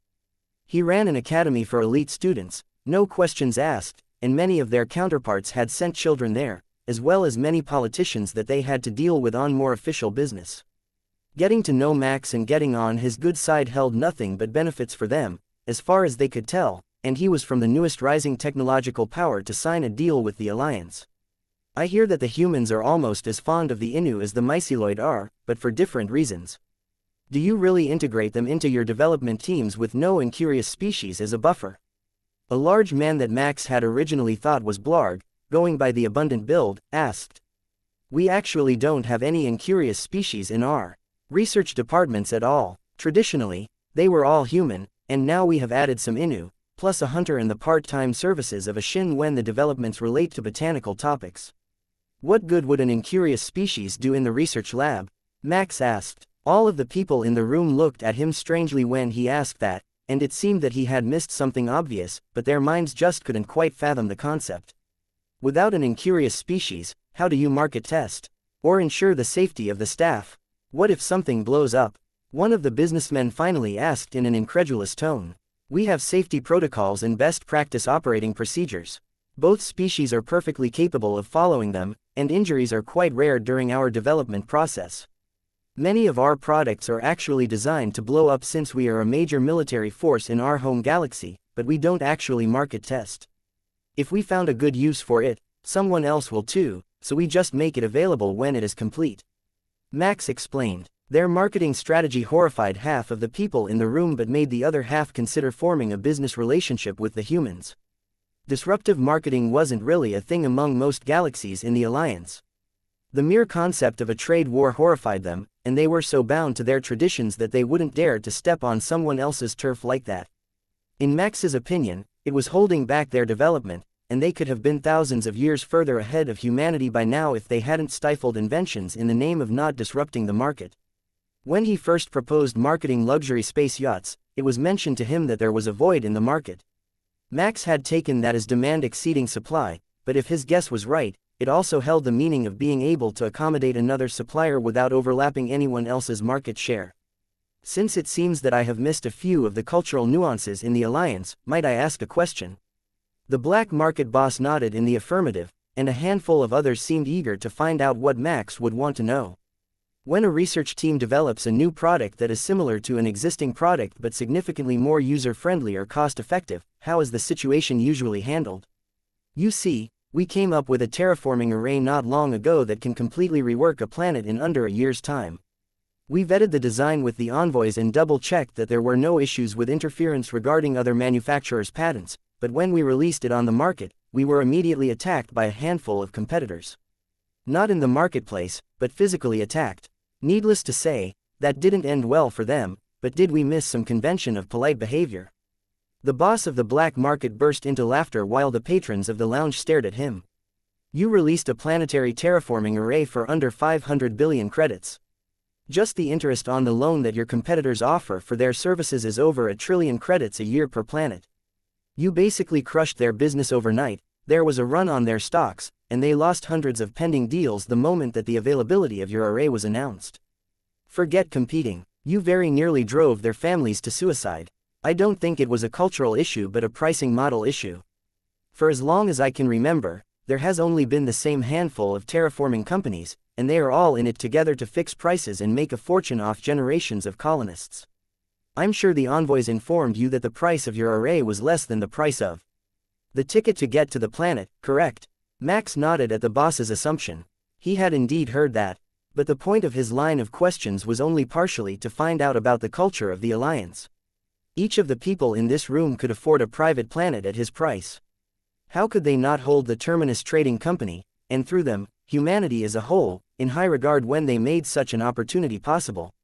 The VIP lounge was for doing business, and that's what Max was doing. Business, in the most human way possible. By the least scrupulous and most efficient way imaginable. Boss Archibald realized that Max had actually been after new customers a second after seriously answering the question and turned an appreciative smile toward Max. I don't suppose that you also have those in stock, do you? Chapter 714. Interesting propositions. Max smiled at Archibald and took a pen and paper from his pocket. Did you already have a barren planet in mind? I can do custom packages if you would like the planet developed for a specific purpose. It's a moon, actually. A bit small by most standards, but it holds 1/4 of standard gravity. I was hoping to have it renovated to an inhabitable standard and use gravity plating to create a proper arena complex on the surface. The gravity outside the arena doesn't matter much, but for safety's sake, it's important that the atmosphere is breathable. The boss explained. So a moon specifically for gambling. That sounds like a lot of fun. Would you like the regions of the surface to be widely varied in climates? It would require the ongoing use of the array to keep them stable, but after purchase, the upkeep cost is negligible. Max suggested. One of the women in the room, who was wearing a loose robe with a veil so Max couldn't make out her features, chimed in at that point. Outdoor mega arenas for real group challenges. I like it. Perhaps you could collect some wild beasts to make a survival challenge. I have always loved a good reality TV survival show. Her mind said she meant exactly what she said. Throwing the contestants into a huge enclosed area and then having drones film them while they tried to survive a hostile environment and wild animals. It would technically be illegal, as all extreme sports and challenges with a high risk of death were, but if they assured the broadcasters that they would come and rescue the contestants if they got in actual trouble, then it shouldn't get them completely banned from the data net. You look intrigued. Does your species have such shows?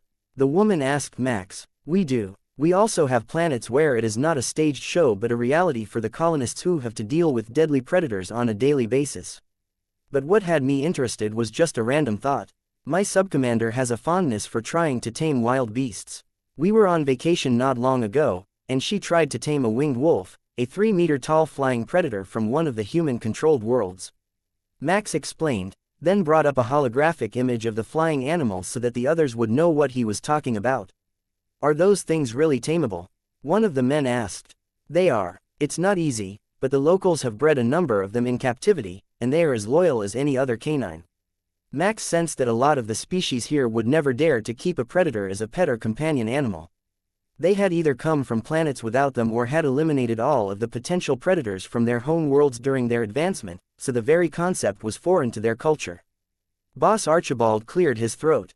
I think that allowing wild animals to roam the moon might draw a bit more attention than we would like for such a venue. But the idea of stabilizing multiple biospheres with the ongoing effects of the terraforming array is a very tempting one. That amount of money transfer will require some time to arrange. I'm sure you understand how things are. Of course, I can also offer financing if you need it. The terms are quite reasonable, and the payments will be much less suspicious, as you can arrange them through a holding company on behalf of the terraformed moon. The veiled woman chuckled at Max's words. He's got you there. The price of taking on debt always sounds reasonable at first, and it's so easy to justify the convenience that you don't think too deeply about the total price paid. Max held a hand over his heart and gave the woman a pitiful look. You make it sound as if I would swindle my customers. The terms are 5% of the outstanding principal per standard year, with a maximum 25-year amortization. The Terminus Trading Company has no interest in generational debts. We much prefer to get paid. Max sensed the woman's amusement as she mentally calculated that the purchaser would pay 75% more for the dubious honor of paying in installments over the course of the term. For Valkia, 25 years was not such a long time, as they aged very slowly, but the fees would really add up. The boss shook his head at Max. I think I would prefer to crowdsource the funding from a few dozen different businesses. I trust that won't be an issue. Of course not. As long as they're all authorized to transfer credits, there will be no issue. If they're not, we can come to some other arrangements. The Alliance has many wonderful technologies that humans have yet to get their hands on, after all. A tall man with leathery wings and glowing red eyes stepped forward out of the shadows in the corner, startling Max. He hadn't sensed the man there, not his body or his thoughts until he emerged from the shadows. Not many species could hide from the detection of the nanomachines, and it always startled Max when it happened. That goes both ways. While you have brought many interesting patents to the market for a reasonable price, there seems to be a number that you are keeping to yourself. My planets are outside of Alliance territory, and we have developed a pest control issue of our own. Bipedal, not insectoid like the clem, but just as pernicious and annoying. What might it take to get my hands on some of your giant robotic pest control devices? The man asked. That is an excellent question. If you're not an official Alliance member, it would be completely up to the relationship between your people and mine. Perhaps we could talk more later, once we have a bit of privacy. I will send you the location and a docking invitation so you can meet with me aboard the Terminus Trading Company's world ship after I finish with this mission. Max agreed. Marvelous. Here, take my card, and I will be sure to be in touch. The leather-winged man transferred a large amount of data to Max's wrist device and then stepped back into the shadows and vanished from sight. This time Max was ready for it, though, and saw through the trick. It was an optical camouflage device that hid him in the shadows and a mental trick of some sort that hid his thoughts. Max definitely needed to get his hands on one of those devices. Chapter 715. Finally, a real lead. The data that the mysterious man transferred turned out to be a remarkably intensive investigation into the origin of the Clem infestation. Surprisingly, the man had even included his actual personal details to get in contact with Max about the business deal, and it wasn't just a ploy to give him the data that his employers had gathered. From what Max could tell, the man worked for a mercenary group, or private investigators, as they called themselves, on behalf of a half-dozen planetary agencies and biotech companies who had commissioned their work. The fact that they were likely all paying for the same team was irrelevant. The group had put a lot of work in to deal with the issue, and from the look of it, they had deployed over 1,000 separate agents to get all the data in a timely manner.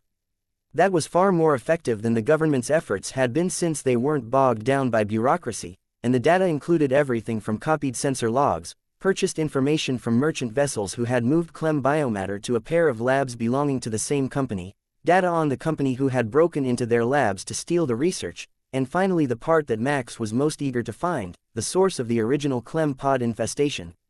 One of the merchant ships that had been hired to bring the Clem to the region had come under fire from a foreign force and had jettisoned their cargo to avoid an infestation when they lost power.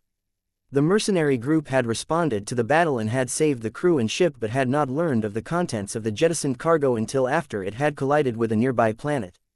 From there, the infestation spread quickly, and the routes by which it was delivered were most marked.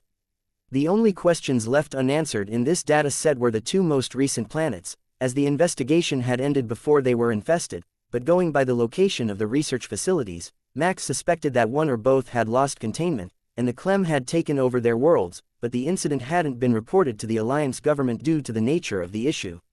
"You look like you learned something important just now," the station boss whispered to Max. "A message from the mothership.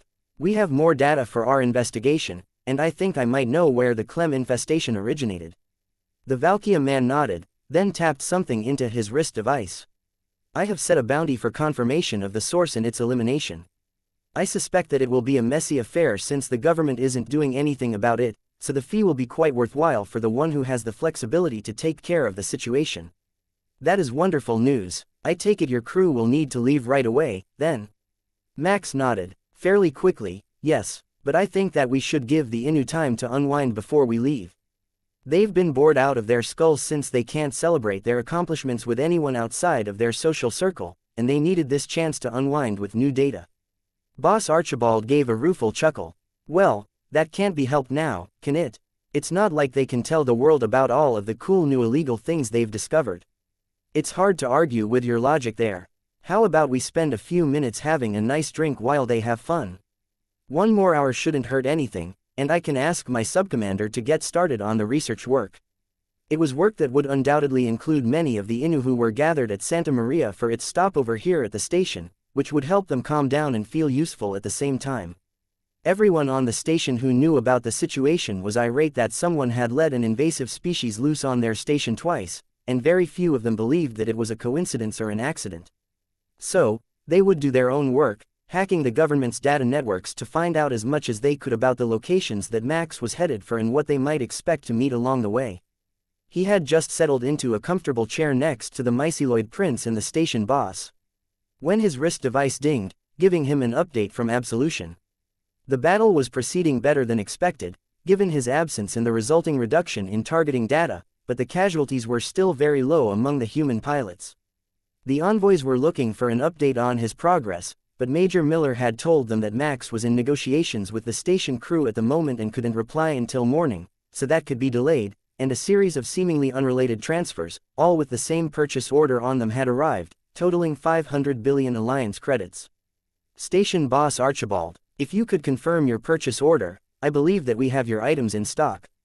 Max told him with a smile. "Excellent. Inform your staff that my team will be there for the introduction to the use of the device and to take delivery in 12 hours. He agreed, then placed his thumbprint on Max's wrist device to let it be scanned. The purchase order was a portion of the data for his thumbprint, encrypted with an 8-digit password, and both were necessary for the unlocking procedure. It was a bit overboard in Max's estimation since he was sitting right next to the man the entire time, but it was more likely for the other black market members that he worked with and for the businesses that had funneled the money to Absolution to make the payment. "It's really that easy?" the myceloid prince asked once he realized what sort of transaction had just occurred. "If you have a planet already, it is.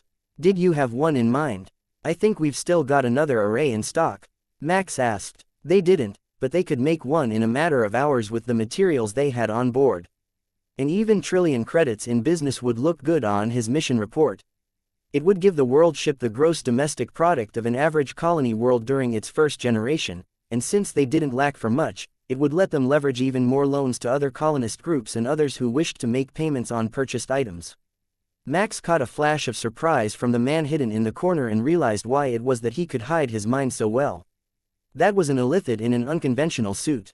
Max hadn't even noticed that he was listening in, so the creature was incredibly skilled at his craft and had just now realized that the Terminus Trading Company was setting itself up to become an interstellar bank.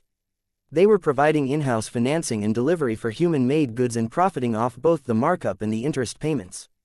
It was a great money-making scheme, and it would give them an excuse to be in any corner of the Alliance at any given time, the perfect cover for reavers who wanted to move goods without too many questions. Chapter 716. Parting gifts. The talk after that turned to all the various items that the humans might like, both from what they were allowed to purchase from the Alliance and what they might be able to get their hands on from the black market without it being traced back to the station by the envoys on their ship. The presence of government workers made transactions on the wrong side of the law more than a little problematic, especially when the envoys almost certainly knew where Commander Karras was and what he was supposed to be up to when he wasn't talking with the station boss. That didn't mean that they couldn't do it quietly later, once he was on his way and the deals were organized, but to do them right now would just bring way too much trouble their way, and most of these people were pretending to be upright and moral legitimate businesspeople. Once the initial caffeine rush was over, Max got up to return to his ship and made sure that Nico would be ready, and they didn't lose Annabelle in the chaos. "Don't worry, boss, I've got her right here. I sold the rights to produce the coffee-based beverage group to the station for on-station use as well. The logistics and development departments don't want you to tell the big boss until they've made backups, though, in case he makes them delete it. Once they've got the identification codes for the products, they can just download it from our ship anytime they want, even if the backups are deleted. But you have a point. It's better if we are not at the station when they find out that we caffeinated the Inu. Oh, and I should probably mention that we also taught the Titans how to make energy drinks from their available pre-workout materials. That might be important too. You're trying to make them hate us, aren't you? I just managed to sell them a terraforming array. Don't do anything else that might ruin our working relationship with the black markets." Max could sense that Nico was laughing at his response right before she sent him a video. A group of Titans had prepared a vibrant green drink and were working out at the gym while a large group of Hyper-Inu cheered them on. Once their set ended, and they were visibly worn out and sweating profusely, they chugged down a liter of the neon green slurry, shouted, "Gains," and went to do another set. If that was how they were using it, they should be fine, as long as nobody died of a heart attack from overdosing on the stuff. The second bit of the video was just a more depressed-looking version of the first, where they ate mouthfuls of pills and some sort of nutrient bar before returning to their workout. "I will be there soon, get everyone ready for our departure, even if they start crying and begging for more research time," Max instructed as he said his goodbyes to the patrons of the VIP lounge and promised to make special arrangements for them should they want to visit Terminus for a vacation in the future. "So, I can see the academy where the young emperor is studying?" the myceloid prince asked, practically vibrating with excitement, but more for the chance to see the headmistress than anyone of his own species. "The academy is off limits to everyone but students at the moment for obvious security and student focus reasons, but on their off days, there is a good chance to run into anyone from the academy inside the cruise ship area of Termins. Perhaps if you wait a few months until they have finished their observational module on the Clem pacification and the rebuilding of invasive species damaged planets, you could take an interstellar highlights tour during their next long break." The headmistress set up a very good one last time, and it was all the rage with parents of the students. Of course. One simply doesn't walk into an elite academy. I got ahead of myself. I will look up the schedule and get a hold of the bookings agents aboard Terminus. He backtracked as he realized that Max had seen right through his intentions.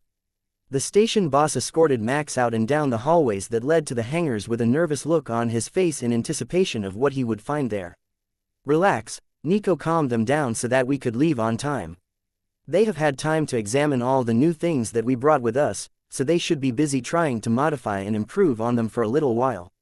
That will bring some peace to your station as long as we got all the bugs out." Max laughed. "Don't remind me, even a freighter beetle infestation will give me the creeps from now on. And they're not even hostile. They're just gluttonous." That was right, the sentient insect species of the Alliance were all friendly and benign species. Meeting them with a human crew would be an interesting experience, since the immediate and visceral reaction of his crew was going to be to squish them, and that would just be seen as a horrific act by basically every other intelligent species. He could deal with that when the issue came up. Max had no idea what part of the universe the insectoid species were from anyhow, so there was a chance that the humans might not even meet up with them in his lifetime. With millions of inhabited planets, the odds of meeting any specific group were pretty low unless they took an active role in diplomacy, which it seemed that the insects did not. There were only a few lingering Inu around when they all made it to the ship, and those last few were all on duty right now and supposed to be in the hangar areas, much to the station boss's relief. Telling off his workers only made them sulk, and happy workers were loyal workers. Chapter 717. Homecoming. Once the ship was clear of the hangar, Max set a course for the outskirts of the system and set a portal destination just outside the star system where the lab with the Clem was supposed to be. Their disguised scouting vessel, in all of its pleasure yacht external glory, glided through the portal and right into an Alliance military blockade. Alert to the unknown vessel. There has been a hazardous materials containment breach in this system. All outside vessels are prohibited. The lead ship of the blockade announced. This is Commander Karis Max of the Terminus Trading Company, on commission to investigate the origin of the hazardous materials in question. May we proceed? Max responded. Welcome, Commander. Please hold your distance, and we will appraise you of the situation. The announcement was followed by a stream of data, which struck Max as rather curious. If they had that much information, why were they just sitting here and not trying to enter? The answer to that came later in the data feed. There was an orbital bombardment shield over the location, so none of the military forces could enter. Any significant energy source would lock down the location for 12 hours, and they couldn't find a way in. The atmosphere of the planet itself was nearly non-existent, and while they had species like the metallic slimes that didn't need to breathe, they were ill-suited to actually surviving the situation inside, where the sensors indicated that the Clem had taken over the entire facility. Anyone else who tried to enter would set the shields off with their protective gear, and even trying to drop them off with a shuttle had proven problematic. Naturally, a facility researching topics this delicate was well defended, but the fact that it had fallen before anyone sent a single message about it was making it nearly impossible to retake. The company hadn't reported anything other than a loss of communication, which they insisted was normal for the facility while doing research which might be affected by the energy variances of the broadcasts. In short, they claimed no knowledge or responsibility for what had happened here and were doing their best to pretend that they had nothing at all to do with the facility. I've got a great idea. Since our mobile suits use biopacks for basic power, they won't set off the shield, and we can power up the crystal reactors once we're inside. Then we can make our way through a mountain of corpses and find out what happened here. Nico suggested. The mountain of corpses part was where her thoughts showed the most excitement since she fully intended to be the one making said mountain. But with over 90% of the life signs inside showing either Clem or hybrid Clem signatures, which might be biomass pools, she would likely get her wishes fulfilled if they could get inside the shield. And how do you propose that we get that close? Max asked, just to make sure they were on the same page. We send our littlest charge back to her mother for processing, and then we paradrop onto the planetoid. Without much atmosphere and with low gravity, the heat from drag won't be bad, and the fall rate will be manageable. I can even arrange some old-school parachutes. Can't I stay and watch? Annabelle begged. No, you've gotten in enough trouble for 1 month. I think your mother is going to arrange for you to attend the Terminus Academy in the engineering specialty courses. They have enough Innu instructors to keep an eye on you and keep you out of trouble. Max suggested, with the scary headmistress. No thanks, I like my school aboard Absolution. Annabelle rejected the suggestion immediately. The school you were supposed to be at when we found you inside an experimental ship, in an authorized employees-only hangar area. Max asked. Yeah, that one. I mean, they're a bit slow, but it's a nice school. I heard that the academy actually pushes you to do more work if you get ahead. Who wants to do that? While they were talking, Nico had opened another portal back to a location near Absolution and had opened a precision portal through it, right to Annabelle's living room, where her mother was waiting with a very stern look on her face. The portal had opened behind her, so the girl hadn't noticed that she had a new observer until she heard her mother begin to speak. So, you only like this school because they didn't report you for sneaking out. Is that it? Well, perhaps I really should send you to the academy for an intensive course load to catch you up on all the classes that you have missed. She practically growled at the little Innu. Mama, I swear, I'm all caught up. I didn't even miss a test. I'm a good girl, Mama, I swear. I just got curious about what was in the hangar, and the door security was disabled, so I snuck a little peek. I didn't think that it was unlocked because they were leaving right away. Annabelle pleaded. So you admit that you were skipping class because it was too easy and that you knew you were in a restricted area. You are in a lot of trouble, little one. I'm your mother, so I won't send you to juvenile detention, but you are losing all privileges. I have set up a technology barrier around your room until you move to the academy, and you are banned from all sweets and caffeine until the move. Annabelle looked horrified and made a bolt for it, heading for a bedroom on the ship, intending to lock herself inside for safety. Nico caught her halfway across the room and passed her off to Max, who picked the little Inu up off the floor. Look at it this way.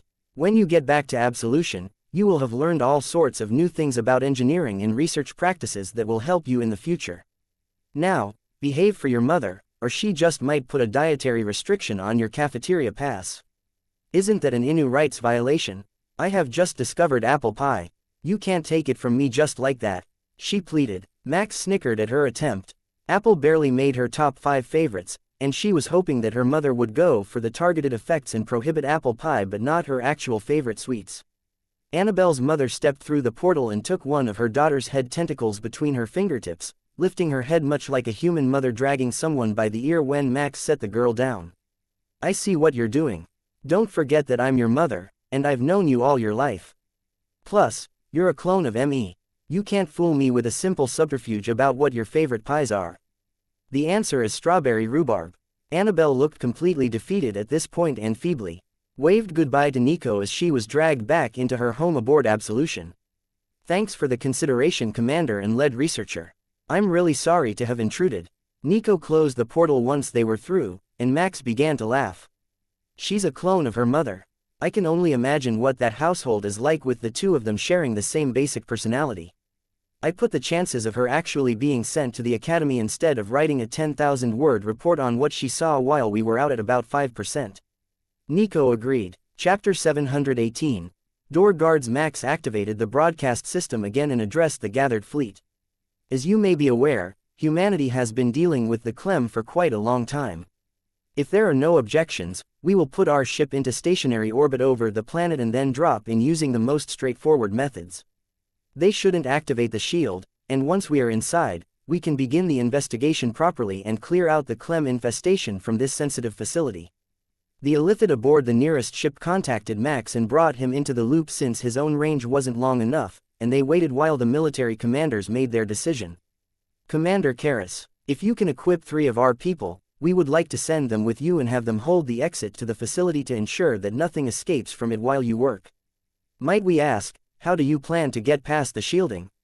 I intend to perform an orbital drop from a geostationary position, wearing a deactivated mobile suit, and then power it up after we are past the barrier to reduce our landing speed to under 100 km an hour, at which point, our enhanced physiques won't take any damage. The pure shock that went through their minds at his comment was enough that all of the Illithid were making fun of the military commanders. They didn't show it on their external suits, but they had been in contact with the Illithid, which was attached to the envoy's ship, and they had filled him in on everything that was happening, as well as the basics of dealing with humans and their erratic ideas. Would it be possible to slow the descent rate to under 30 km an hour? The military fleet's admiral asked. Certainly, but it would be a higher gravitational force than what we had planned. Closer to 4 times the gravitational standard. With the low gravity of the small planetoid, they weren't going to be dropping all that fast, so it wouldn't be a particularly harsh deceleration, to begin with, and Nico had only planned for a landing so fast because she knew that it would save time and neither of them would risk injury inside a mobile suit. That is acceptable. We will send the team over to you in order to be fit for their equipment. Nothing in our inventory is capable of evading the shields. They sent out a shuttle right away, so they must have had a team prepared in advance.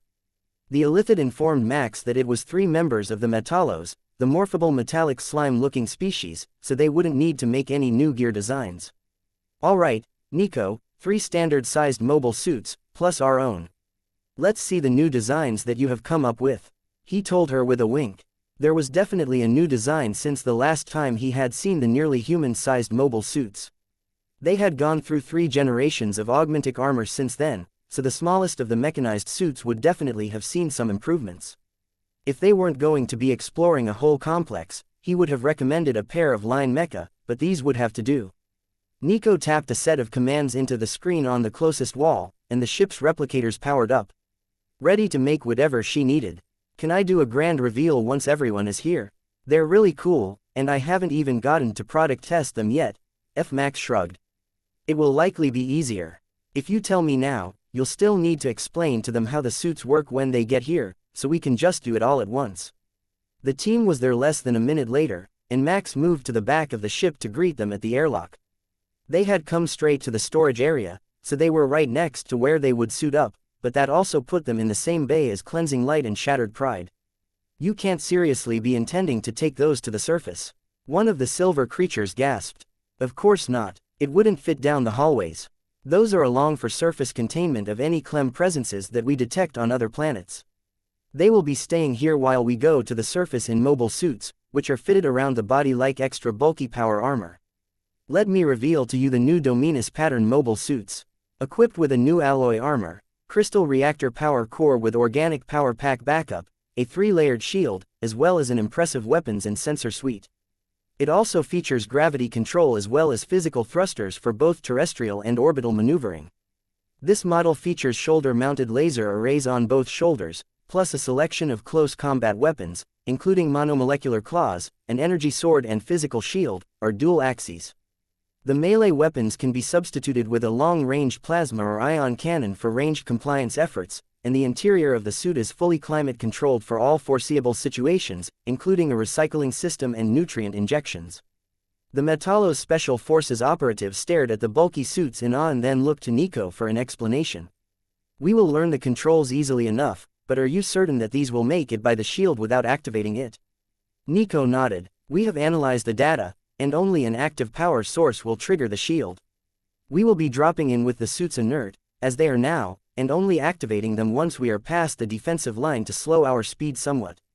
Your plan is to just jump out of the spaceship and fall to the planet's surface without any form of fall control? The operative asked. We can run you through a simulation so you're sure that you won't make a mistake in the timing of the activation, Nico suggested. I think that might be wise. Chapter 719. Warm welcome. Once everyone was certain that they had a full grasp of the controls and sensor suite of the new suits, they all got into the bulky armor and prepared for the orbital drop. The team from the Alliance clearly still felt that this was an insane suicide mission, but they were willing to try once they saw the well-calculated data that Nico presented and learned the capabilities of the armor. The ship was in stationary orbit over the planet, and the base down below hadn't made any sort of defensive or aggressive action, so the 5 of them moved to the Alliance shuttle, which could be more easily prepared for decompression and personnel transfer.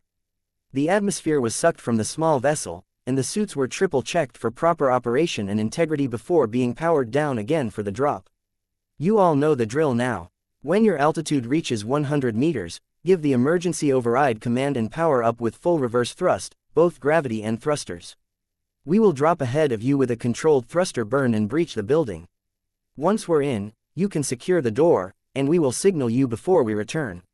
Max reminded them. Got it, I am so going to end up a puddle in the bottom of my suit, but we can do this. The leader of the 3-man team agreed. They would be falling horizontally and face down so that when the reverse thrust engaged, they wouldn't lose control of the suit. They would only find themselves flattened to the bottom of it as the gravitational forces exceeded their ability to maintain their forms. It wouldn't harm them, so it was just a matter of annoyance and one that they had faced many times in the past. Nico led the group since her internal sensors were best at determining altitude, and Max crossed his fingers for luck. There was a small chance that her body would trigger the shield, even though she had powered down as much as she could and was running on reserves just like her suit for the trip down. The fall was a surreal experience, with the reduced gravity and no atmospheric friction, but they were steadily making their way toward the target, dropping like a group of meteors straight down at it. The Alliance had tested that such an event wouldn't trigger the shielding already, but since the facility was underground, it seemed that the designers weren't worried about impacts, or perhaps they were planning to have more Clem arrive at the site and needed to have the shields let them through. Max sensed that there was something watching them on their way down, but it didn't seem particularly intelligent, and by the time it recognized them as a living thing, Nico had already activated her reverse thrusters, and they were on the final approach to the hidden door to the complex. It was intended to be a hangar door for shuttles to enter, but that was no deterrent to Nico, who had already hacked the door's electronic override and caused it to crack open a few meters, letting out a stream of atmosphere for a few seconds as they passed through. Then the door slammed shut behind them as the pressure alerts kicked in. Other than the red flashing lights, there didn't appear to be anything out of the ordinary in this portion of the base. The lights had automatically come on when they sensed movement. Everything was clean, other than some literature that had been scattered by the rapid depressurization, and a robotic secretary was installed at the desk, giving them a warm, pre-programmed greeting to the facility. Welcome to Rain Shield Corporation's Biotechnology Research Facility. The robotic secretary greeted them with a fake smile. That definitely wasn't the same name that was on any of the official or unofficial documentation for this facility. He hadn't heard of it before, but something about the name gave him the creeps. After a second's thought, he realized what it was. There was an umbrella company in his past life that had tried to take over multiple worlds with creepy bioengineered monsters. It is a pleasure to be here. We have a meeting on the 7th level. Should we wait here, or will there be an escort? Max asked. My sensors indicate that a group of researchers are on their way here to greet you right now. Please remain where you are until the process is complete. The robot informed him a split second before a four-armed humanoid rushed out from the elevators. Interlopers must die. You cannot interfere with our work here. The man insisted while charging at Max with his claws extended. Max smacked him with the flat of his sword, knocking the creature out while Nico's mind was scanning the area. Those aren't the native inhabitants. That researcher is 1/3 Clem. That wasn't good news. Well, except for Nico. If this lab wasn't full of Clem and biomass pools but of Clem hybrids who could talk and reason, she calculated that she would have much more fun clearing out the infestation. Unauthorized visitor elimination failed. Summoning additional forces. The secretary bot informed them right before Nico hacked her systems and took control of the reception area. I count 30 incoming and at least 15 energy weapons. Are you ready for this? She asked. Your suits had better hold up to some heavy-use scenario testing.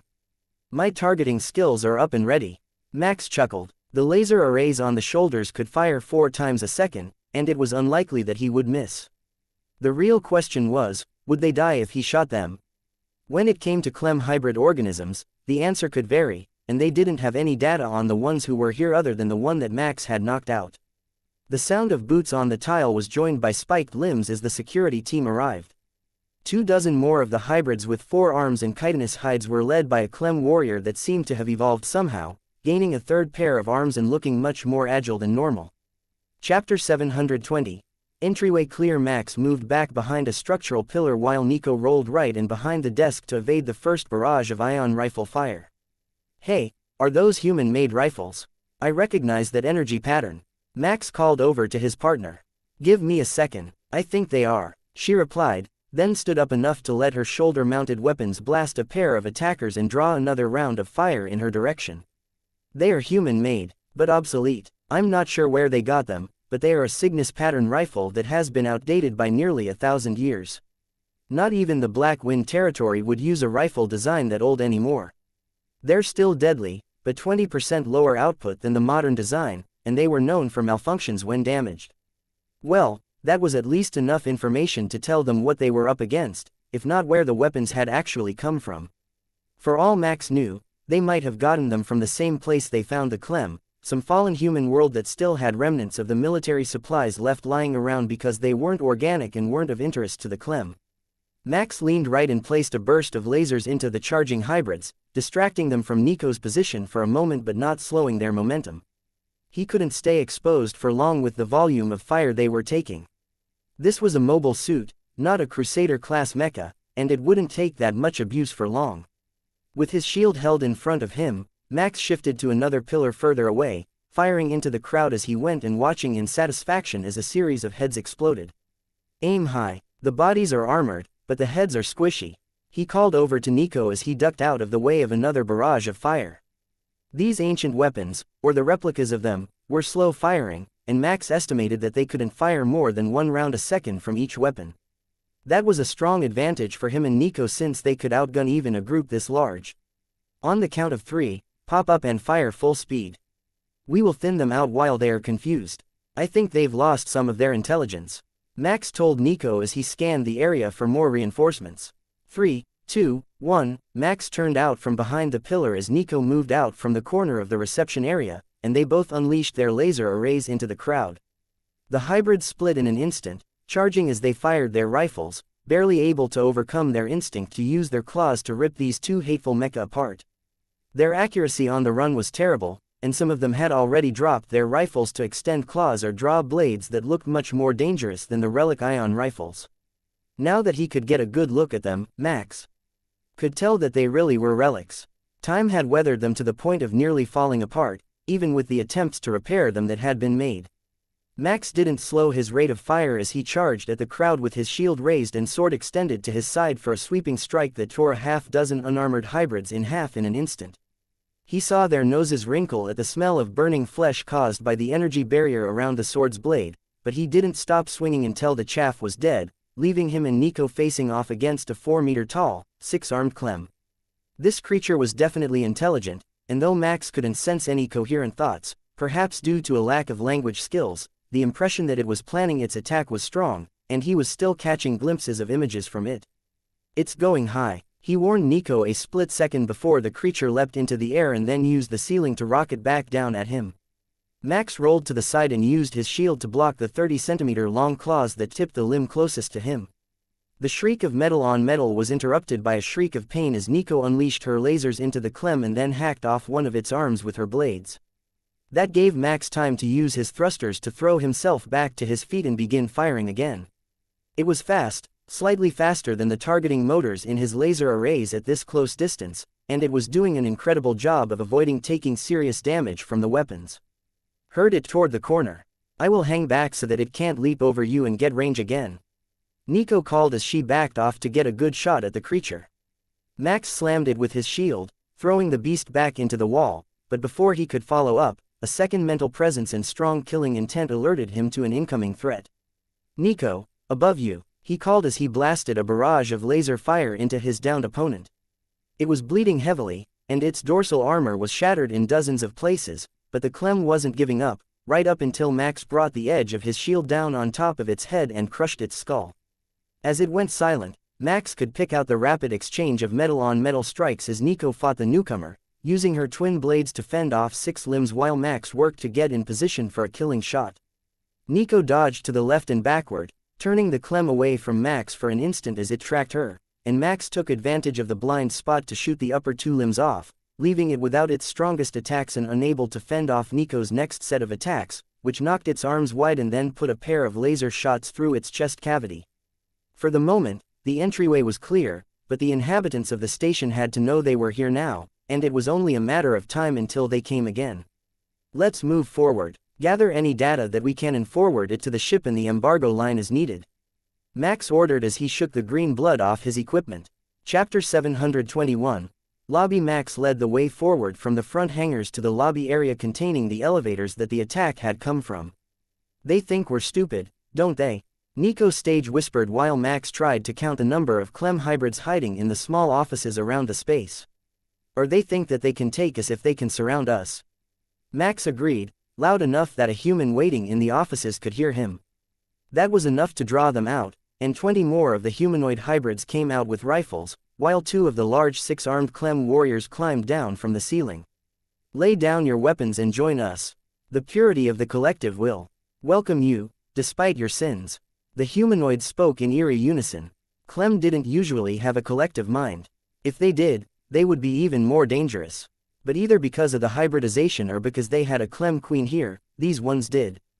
They were thinking on a human level, with wants, desires and emotions. Even the 6-armed ones were expressing much more to Max than was common for a Clem warrior, who usually wasn't very smart or able to understand complex topics and tactics. "We need to get all the data from the computers in this place. How far can your skill reach?" Max asked, wondering if Nico could get to more than the first-floor computers that he had reached. "They have every floor isolated. I got into the power grid, and even that is separated. Each floor has its own breaker panel, and some of them are off, so we will hit darkened floors as we go. It's very old school, with mechanical breakers instead of digital ones. They must have been worried about Inu or other hackers accessing their facility. We should look for small parcel chutes as well. Since they can't transfer data digitally, they must have been using hard copy to move things around," Nico explained as the hybrids moved to encircle them. Max and Nico shifted so that they were back to back, giving them a full 360-degree firing arc, and waited for the right moment to launch the attack. "What is this collective you mentioned? Is it unique to your species?" Max asked. What species these were before they mingled with the Clem wasn't certain, but it was possible that, like the Illithid, their minds broadcast similar frequencies, and they could communicate as a single linked consciousness within a set range. "You do not know the collective. But it knows you. Our Great Mother says that you are a species she knows very well." The spokesman replied. Max got a sense of the higher authority in the collective at that moment, and it remembered the old redemption pattern Crusader class mecha and had referred to them as the spicy food species. Ion destroyers certainly could be considered spicy, but Max wondered if that was the right thing to tell these hybrids at the moment. Well, if she remembers us, she should remember that we are not such easy targets to obtain. What makes you think that you know better than her and can take us with such a small group? Nico asked, realizing the same thing that Max had, that there was an actual Clem leader here. We are hybrid. Our species was already superior to yours, even before the Great Mother made us the most powerful beings in the universe. The group leader sneered. There are a lot of bodies in the front room that say otherwise. Nico taunted, and the fight was on. The hybrids raised their weapons, and Max and Nico started firing the laser arrays on the shoulders of their mobile suits as fast as they would charge. Purple beams of light seared the retinas of the hybrids, and Max's visor darkened to protect his own vision as the barrage continued an ion fire from the hybrids. Rifles began to deplete the energy shielding on his suit. Saying that these rifles were 20% below modern standards might have been optimistic on Nico's part. The shields of the mobile suit were barely dropping as Max targeted the exposed heads of the Clem, and when the survivors of the first barrage began to charge, they still hadn't broken the outer layer of the three-layered shield. Most of them charged blindly, just like the last group, and a wide arc of his sword tore three of them apart at once, but one was smart enough to sway back and deflect the blade with its claws. They must not have gained the combat knowledge that all Clem warriors were born with. Or perhaps the Great Mother, as they called her, had deemed them to be a non-combat life form. The one who had some fighting skills darted a jab at Max's visor, mimicking the shots that he had been taking at them, but the shield in Max's left hand knocked the claw away, and Max returned the favor with a straight thrust of his blade. He turned, ready to take on the pair of 6 armed Clem warriors, but found the room empty. The cannon fodder was dead, and the real warriors had retreated after watching the fight and gathering data on their capabilities. It was smart, sentient level smart, and Max had no intention of showing the Alliance that the Clem might be capable of that level of intelligence, even if it was by hybridization. They would likely go all sentient rights, and insist that the Clem be negotiated with and not killed until they were physically invading a world, by which point, it was nearly too late for the residents, as the Alliance themselves had learned. So, do we take the elevators or the stairs? Max asked Nico as a joke. The doorways were larger than human standards, likely to accommodate larger visitors, or perhaps the researchers before they were mutated, and the elevators would be a particularly bad idea, leaving them in a sealed tunnel where they could be attacked from top and bottom, or dropped to the basement if they didn't have functional gravity plating. Chapter 722. Stairmaster. Before Nico could come up with a smartass response, Max breached the stairwell door and moved forward to clear the area. There were no stairs up, only down from here, and no sign of enemy movement as the automatic lights flickered to life. He moved around the corner, checked the gap down to the lower level, and found nothing, except that the stairwell only went down one single level. The stairs to the next level must be in a different spot than these ones were, a safety precaution against a breach in containment or an accident in the labs down below.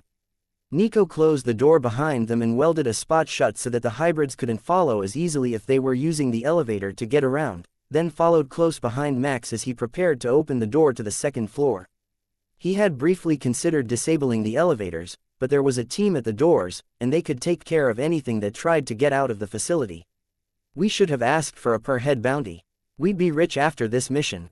Nico laughed as she hacked the floor's security system and relayed the locations of the occupants to Max. 200 hybrids, none with visible weapons, except for the 10 who were gathered around the door.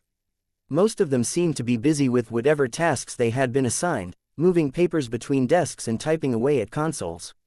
It seemed that either they weren't concerned or didn't know that anything was coming for them, and they were doing their jobs the same as any other day. If they had based their assumptions on the enemy being on the same power level as their defense troops, that would make sense, but that was not the case when Max and Nico came calling. You take the right, and I'll get left, Nico suggested, as Max had his shield in his left hand, putting it toward the room if he took the right side. They didn't have visible weapons now, but they had sharp claws, and there were a lot of them gathered on this floor. Max gave the door a mighty kick that made the hydraulics of his mobile suit squeal, and the alloy barrier went flying up into the roof, only to get lodged in the ceiling tiles. Max stepped forward, shooting at the guards and blocking their return fire, while Nico charged into the ones behind him, carving them to pieces before they realized that there was a second mobile suit in the room. For a split second, everyone else just stared in shock, and then their training kicked in. Workers scrambled to wipe computers, running around with large magnets to destroy the data on drives and corrupt hard data on the chipsets. Those who weren't on magnet duty were working to delete everything that they could, except for the first rank, which began to charge at the two intruding humans. For the Great Mother, an admin assistant in a cheap suit with the name PhD written on his nametag shouted as he charged at Nico. When she saw him coming, Nico altered her swing to bisect him vertically, then grabbed his left side and stole his nametag before throwing his body at the next closest hybrid. Steven with a PH. She giggled as the nametag disappeared into her flat space storage, and Max shook his head at her antics while he laughed and shot down two more magnet-wielding workers. They didn't actually need to stop them. They had cloned all the data in the room and sent it both to their ship and to the Alliance embargo line before Max kicked in the door, but it was best to keep up appearances, and convincing the workers that they were here for the data was the best way to keep them from running and hiding. Not that the data here was particularly important. These were the administration offices, dealing with accounts receivable and payable, payroll and scheduling. Nothing on the floor's entire mainframe had to do with the work done here. Even the employee data didn't mention what sort of work they did here other than a basic job title, such as researcher, clerk, or janitor. Max parried a low strike with his blade, then turned and punched the hybrid in the face with his shield, sending the mangled corpse flying across the room. This version of the mobile suit was an augmentic armor, but with a higher capacity than the stock version, and the total enhancement of his strength was quickly reaching the cartoon superhero level. The sight was gruesome, but the way that the body flopped as it slid down the wall was so surreal that Max double-checked to make sure that his mind hadn't been pulled into an illusion or a virtual reality simulation. It would be an excellent trap if they could pull it off, having the landing of the stairs pull intruders into a VR simulation, leaving them unaware and helpless to avoid being captured. These weren't combat hybrids in any way. They were no faster, smarter or more skilled than the average office worker, and it was a waste of energy to shoot at them unless he could line a bunch of them up to clear out all at once. Their behavior was familiar, though. Clem drones would continue their tasks unless interrupted, going about their business to the bitter end. These office workers were not quite at that level, but they were getting close to it, and Nico was carving a bloody swath through them as she made her way across the room at a jog. Max crushed a skull with the flat of his sword and then paused as a new target showed up in the ceiling. He wasn't sure which one of his sensors had picked it up, but the system's targeting was almost never wrong. So, Max put a pair of laser shots into the ceiling, and a six-armed Clem warrior fell to the ground in front of him, flailing for purchase as the life left its body through the gaping wound in its chest. Chapter 723. Administration. Max and Nico made their way across the administration floor much faster than expected, but the rate that they were moving gave Max an uneasy feeling. He was almost certain that the Clem had sacrificed this floor so that they could get the one beneath them prepared for the arrival of the two humans in mobile suits. Nico was thinking the same thing, but she was more excited than anything else. The suits hadn't been fully tested, and if the Clem had time to prepare for them, she might actually get to give the unit a workout. She wasn't actually concerned about its destruction. She had a tech adept harness in her flat space, and she was just as lethal, or possibly more lethal, with that than she was with the mobile suit, though she would be less armored. We need another party member. We have a tank and DPS, but we should have brought a debuff or a healing class. Nico muttered as she finished off the last of the Clem hybrids on that side of the room. What would a debuffing class even look like in real life? Max laughed. Maybe a sonic weapon, an auto-grenade launcher with flashbangs and some toxic gas. You know, crowd control and dot effects. Nico shrugged. She had a point. Stun and daze were the basics of debuffs, and a flashbang or some toxic gas could do both of those things quite well. Why don't you just switch your laser settings to create a flashbang? Max asked. I'm the DPS class, remember? How about I change yours instead? Max shook his head. Then I wouldn't have any ranged abilities. But let's get back on track. What do you think that they have prepared for us down below? If they're going by Clem's standard increases in aggression, they will try to preserve biomass, so they will likely go with 20 of the 6 armed warriors plus whatever was already on that floor. That was about right, 10-to-1 odds plus whatever life forms they weren't counting on to succeed. Then let's get this show on the road. We still don't have a full floor plan, and I don't see one anywhere in the data that we got from this floor. Max agreed. Nico activated her thrusters and gravity plating to fly down the stairwell, which again only went down one floor, and bashed the door aside without pausing her momentum. Max chased close behind her and cut down the Clem warrior that was attempting to ambush her from behind while she squared off against two warriors at once. Max's targeting updated as he entered the room and determined that Nico's guess was a little off. There were indeed 20 of the 6 armed warriors, but there were also 2 very aggressive rippers in the large open space. It looked like some sort of auditorium or gymnasium, and the rippers had caused a fair bit of damage while forcing their way into the room, so they must have been the hasty reinforcements that were summoned to stop them from reaching the lower levels. At roughly the size of a Crusader-class mecha, the 10-meter-tall insects towered over the 2 mobile suits in a comical fashion, but the massive bodies between them and the threat kept them in reserve against the back wall for the moment while Max bashed his way through the warriors. Something isn't right with these warriors, Nico noted as she wove her way between them, slicing off limbs and carving deep into the chitin of their bodies. They don't seem to be pack creatures. Perhaps they're intended to be forward scouts or have evolved from the local population. They fight as individuals and don't seem to be communicating with each other directly. Max observed. A shield slammed through one of the warriors back into a ripper, which tore it apart in apparent disgust, confirming Max's theory that they didn't belong to the traditional Clem model. They were something different and were treated as expendable by the rippers, who seemed content to let them all die before they moved in to deal with Max and Nico. With the lack of coordination, the warriors were laughably bad, and after only a half-dozen had died, the rippers gave a savage hiss that sent them scurrying from the room and out the ventilation system. The passages were too small for the mobile suits and looked too small for the warriors as well, but when they were horizontal and had their limbs extended to either end, they were remarkably long and narrow. Easily able to navigate the meter-tall tunnels. Max and Nico split up so that the rippers couldn't team up on them without leaving one or the other unattended, and the real battle began. The ripper swept an arm low to the ground, throwing a wave of cubicle walls and office furniture at Max. With a thought, he activated the thrusters and lifted himself toward the ceiling, over the flying furniture, and placed a pair of well-aimed shots at the creature's eyes. A gigantic claw cracked as the lasers hit, and Max whistled in pleasure to see the damage output. It was hard to tell before since everything died when it was shot, but the lasers on this mobile suit were superior to the main weapon on a line mecha in terms of damage done. That moved the fight from nearly suicidal to highly tactical, a playing field that Max was much more confident in his ability to prevail on. Lightning fast, a claw slammed into his side after glancing off of his shield, sending Max flying to the far wall before his gravity control systems could stabilize the mobile suit and leaving 2 of the 3 layers of his main energy barrier depleted. Damn it, these things are faster than I remember, Max muttered as he stalled the creature's advance with his lasers. They're also hybridized, but I don't recognize the species. It doesn't appear to be in the sentient species database. Nico agreed. Great, just what they needed. Faster and stronger rippers hybridized with an unknown local predator.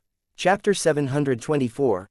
Rippers. Max returned to the ground, using his smaller size to increase the number of potential targets the system showed him on this hybrid ripper. It had an uncanny level of foresight, or perhaps higher intelligence than the original, and the opportunities would disappear nearly as soon as they appeared, but Max continued to place shots into the ripper as he dodged its claws. He had to be careful of the size difference.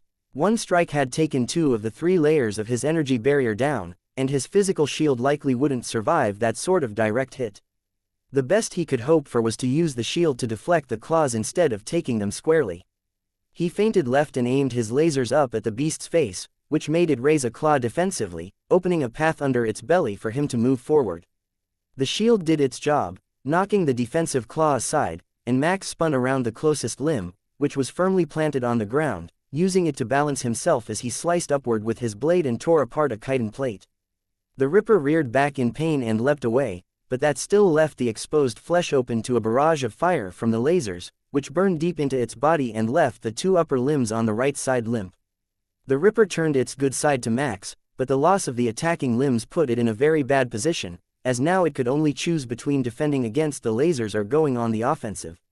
After a poorly timed block hit the more delicate limb instead of a claw, the ripper chose offense, charging straight at Max, hoping to crush him beneath its body where it could attack his sides with all its remaining limbs. Max fended off the attacks as he retreated, then engaged the gravity plating and his thrusters at the same time, executing a graceful flip through the air that he had mastered while learning to fight with cleansing light in space. The maneuver left him behind the creature's head, and a hard thrust of his blade punctured the creature's head while the following laser strikes burned deeply enough to scramble its brain. The clatter of the beast hitting the ground sent the other Ripper into a rage, and it completely ignored Nico to charge at him, flailing its mangled limbs in a blind rage. As a general rule, Clem didn't experience real emotions, but this one was truly enraged. Max could feel the overwhelming emotion and how the rest of the creature's thoughts seemed to fade into the background as it did its best to avenge its fallen partner. That was it. Max found that he understood the reason that the creature was enraged. The researchers here had implanted neural backups of a pair of their researchers into the Rippers, and they saw each other as lifelong mates, despite the fact that the Rippers themselves were incapable of procreation. With Max in the front drawing its attention, Nico was left unattended, and the second Ripper was quickly beheaded, ending the battle and leaving the room in eerie silence. "Nico, you'll never guess what they did," Max sent directly to her thoughts. "Cloned the Rippers so that they would work as one," she guessed. "Implanted neural backups from their researchers into the Rippers." Max clarified, "I don't think that's all they implanted. Scan for hybrids. I think they put the whole brain in the Rippers and used some method to prevent it from being absorbed or rejected." Well, that was horrific on a whole new level. But there was a chance that Nico was right. There was a second species of genetic material in the room, though with the damage done, it was impossible to tell what parts or where they were implanted. There was simply too much gore in the room for a precise analysis with the tools they had available at the moment. There was a sound of something scratching in the next room, so Max dug deeper into Nico's thoughts to see what the floor's security system had to say. All of the cameras had been broken or painted over, but the audio on one of them was still working, and Max could tell that it was multiple warriors, likely the ones that had been sent out of the room, and they were headed away from where Max and Nico were standing, while another group advanced. 4 of the more familiar version of the Clem warriors raced into the room, beginning with firing spikes at the 2 mobile suits and advancing while the spikes were batted away. The new breed must be learning from the old, as they clearly only inherited a portion of the combat knowledge that they should have, and Max wasn't going to make it easy on them. Both he and Nico fired their lasers at the furthest target and charged the closer one, cutting it down with well-practiced precision. They followed through to charge into the next room and found it destroyed, with only a few fading thermal signatures from the fleeing Clem hybrids. "I can't tell if they're sneaky or cowardly. They are clearly trying to set up an ambush for us, but they are a defective product, and they lack the skills," Nico commented as she scanned the room. Those words must have hit home as one of the hybrid warriors turned around from its flight to shriek and attack her with all 6 limbs at once. Her blade spun in opposite directions and severed all 6 arms at once, leaving the mangled body on the ground, but Nico didn't immediately move in for the kill. "See if there is some sort of sample device here or even a jar with a lid. We aren't equipped for advanced medical analysis, so we can't send enough data up to the ships to properly analyze what happened here. But we can put a nice chunk of this one in containment and analyze it at our leisure," she suggested. Max sensed the pure panic in the creature's mind, and then everything went blank. How it killed itself, or if an outside force wiped its mind and shut down its body, wasn't clear. But Max could say for certain that it understood him and died to prevent having its mind and body studied. Chapter 725. Storage. Nico looked at the dead Clem hybrid in disgust. "Well, we can't take it alive, but I will still put a chunk of the brain and some chitin in this pickle jar and toss it in my flat space for later." Max chuckled at the thought of some hapless medical researcher getting a pickle jar full of Clem as a research sample, but quickly turned his thoughts to more pressing matters. They still didn't know how deep this facility went or what all had been going on there. So far, they had only found the reception and administration floors, and that didn't tell them too much since all the computers were isolated by the level. Nico spent a moment looking through the computers again and then turned to Max with annoyance in her thoughts. "I think I have found out what is going on here. There should have been a central mainframe linking this all together. That is why we aren't finding any sort of message passing system on the floors. But it appears that there were mechanical breakers between levels of the system. I can't find any damage to the servers on this floor, but they don't connect to any other floor, so I suspect that the breakers are not a digital measure but a physical one that actually separated the connections. If we can find it, we can reconnect it and possibly get the link back up to the surface levels, so we can start reintegrating the data." The two of them focused on finding the breaker for a while before Nico sighed. There are cables that go from every level that we have been to so far to some point below us. There must be a mainframe in the lower levels where the connections were physically severed. There's nothing we can do to fix them until then. We could physically splice them together through another router, but the software isn't set up to run like that, and we would need hours or days to get it working again. That's time that we don't have. I did find some information, though. The next level is a materials storage floor. There are references to sending workers down to get more paper and other supplies, but the way it's referred to makes it seem like more than an office supplies room. If there really was a whole floor full of materials for this facility right below us, we could have hit the jackpot early. The type of materials they are stockpiling for research will give us a clue as to what they were doing, since a replicator system can only create what it already knows. Then let's get this over with. I don't know how many floors they built in this damnable laboratory, but I'm starting to get the feeling that it is much larger than the Alliance fleet in orbit thinks it is. 3 floors for paperwork and staff administration doesn't exactly scream small isolated facility, at least not in my mind. Max agreed. It took a few minutes to locate and clear the debris from the stairwell that led down to the materials storage floor, but at least it was wider than the previous 2 stairwells, wide enough that both mobile suits could stand shoulder to shoulder as they went down the steps. That could be either a good sign, that they were going to get into more spacious areas where they wouldn't have to knock down cubicles constantly while they fought, or a bad sign, in that they were getting into a more spacious area, where they could be faced with larger numbers of large clem.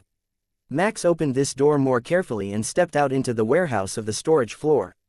Mostly, what he could see were rows upon rows of racking containing pallets of supplies, bulk bags of materials, and a silo containing some sort of unknown supplies in the far corner of what was visible to him. Nico spoke softly, only through the earphones in Max's helmet, using her system function. We have some interesting data on this floor. Sensors indicate at least 16 different radiation barriers, plus a wide variety of complex chemicals and one small sample of the monomolecular substance that we built absolution from. Going by the amount of material, I think they managed to get their hands on one of the tablets. There is no wireless network activity, but I suggest that we go see if they have had any luck translating the tablet. It will also give us a clue as to how often they have been to our galaxy to gather materials and if there were some ulterior motives to their work. Max nodded and turned toward where she had detected the suspected tablet from the ruins. It was possible that it was recovered by a tourist that had gone to visit Governor Tennant's planet, but it could also have been one of the stealth-equipped ships which had done a snatch and grab. If their thoughts were similar to what Max's had been, they thought there were some ancient secret species behind the ruins, which might have extremely advanced technology that had threatened a large part of the known universe in the distant past. The question was if they were trying to replicate them, prepare to fight them, or if the tablet was simply a curiosity that they had collected incidentally to whatever else they were doing in the region. The mobile suits were fairly quiet while moving across the warehouse, but they should have been detected by now if there were anything around. Nothing had moved, and Max hadn't picked up on any heat signatures either, so it was possible that the level was deliberately left empty so that the Clem wouldn't destroy their stockpile of materials for their research. A normal warehouse didn't need all that many people to make it function, but there should have been someone, or at least an automated forklift, here somewhere. At the moment, there wasn't even a sign of the equipment that the staff must have used. There it is, just up ahead inside the stasis chamber. Nico informed him, indicating the glowing purple energy barrier around a clear tube. Only a small piece of the tablet was inside, and it was one of many pieces of antique artifacts that had been stored along that row in identical tubes. It seemed that the researchers had either finished their analysis or they hadn't yet realized the value of their find and started to investigate it. Chapter 726. Relics and/or Nico paused as she searched the warehouse's logs to see if the artifact had been accessed recently, but the only thing she found was a log checking it in and placing it in the stasis pod. Nothing after that, so, as far as she could tell, they hadn't done anything with it, but some of the other items that were brought in at about the same time were of great interest. Look at this. I don't think they got that fragment from Tennant's world. It came in along with a group of Clem biomass samples and some relics of similar designs as the ones we found but in different materials. I don't know if that means they were older or newer than what we found, but they appear to have been inspired by the same culture. Max looked over the data that she sent to him and found that, interesting, was an understatement. They had a veritable museum of ancient architecture here, enough to nearly recreate the basic living conditions of the species that had produced it if they had managed to recover any of the technology that had created it or might have accompanied it inside the ruins. I have their full logs here. They registered them with a link to the items, so the recovery team notes are all in our possession now. We will have to see if we can recover some of the relics for our own research on our way out. Can you give me a quick summary of what they've got in here other than relics? Max asked. I see large amounts of silica-based minerals, heavy metals, and some storage units of clem biomass remaining. If I had to guess, I would say that this was mostly a nuclear weapons lab. The materials here are most commonly used in microchips and nanobot construction, as well as a large amount of highly radioactive isotopes. They're not materials that you would expect to find in a modern lab, though. These are crude, slow-decaying isotopes, so they might have been found along with the relics and brought back as proof of time stamp. One of them has a nuclear half-life of 100,000 years, and it looks like it has mostly decayed, going by the readings from its containment unit. Do you think I should alert the Alliance in advance to warn them to bring in specialists? That was a good point. They already had the data, they didn't need the actual materials. Yeah, tell them that they will need a hazardous materials team and an archaeology team that specializes in ancient cultures. We don't have the manpower to do that much research even if we wanted to, so it's best to turn it all over to them from the start, and we can cherry-pick the parts of the data that we want to work with. Just make sure that you don't use up all your storage before we get to the good parts of the lab. Max reminded her. No worries, I'm currently less than 2% capacity on my internal storage, and I've got a whole box of data sticks in my flat space that I can transfer data to if we get something good. Max moved to inspect the shelving units when his sensors detected movement from across the warehouse. No heat signature, so it might be an automated machine or something remotely controlled. He brought his shield up in front of him to protect his armor and moved toward the source of the signal. The shelves changed directions for the second half of the warehouse, blocking his vision and forcing him to move to the wall in order to make any progress, but he couldn't miss the energy signature of some sort of ion rifle or clem plasma fire in the distance. Contact. There is something shooting over there, he informed Nico, who was finishing up with her data transfers. They made swift but cautious progress through the rows of stored materials, making sure to check every row for hidden traps and enemies, but the floor appeared to be completely deserted, other than them. The movement was still ongoing as Max reached the far wall and turned, prepared to eliminate whatever was there. But there was nothing but a cleaning bot sweeping the floor.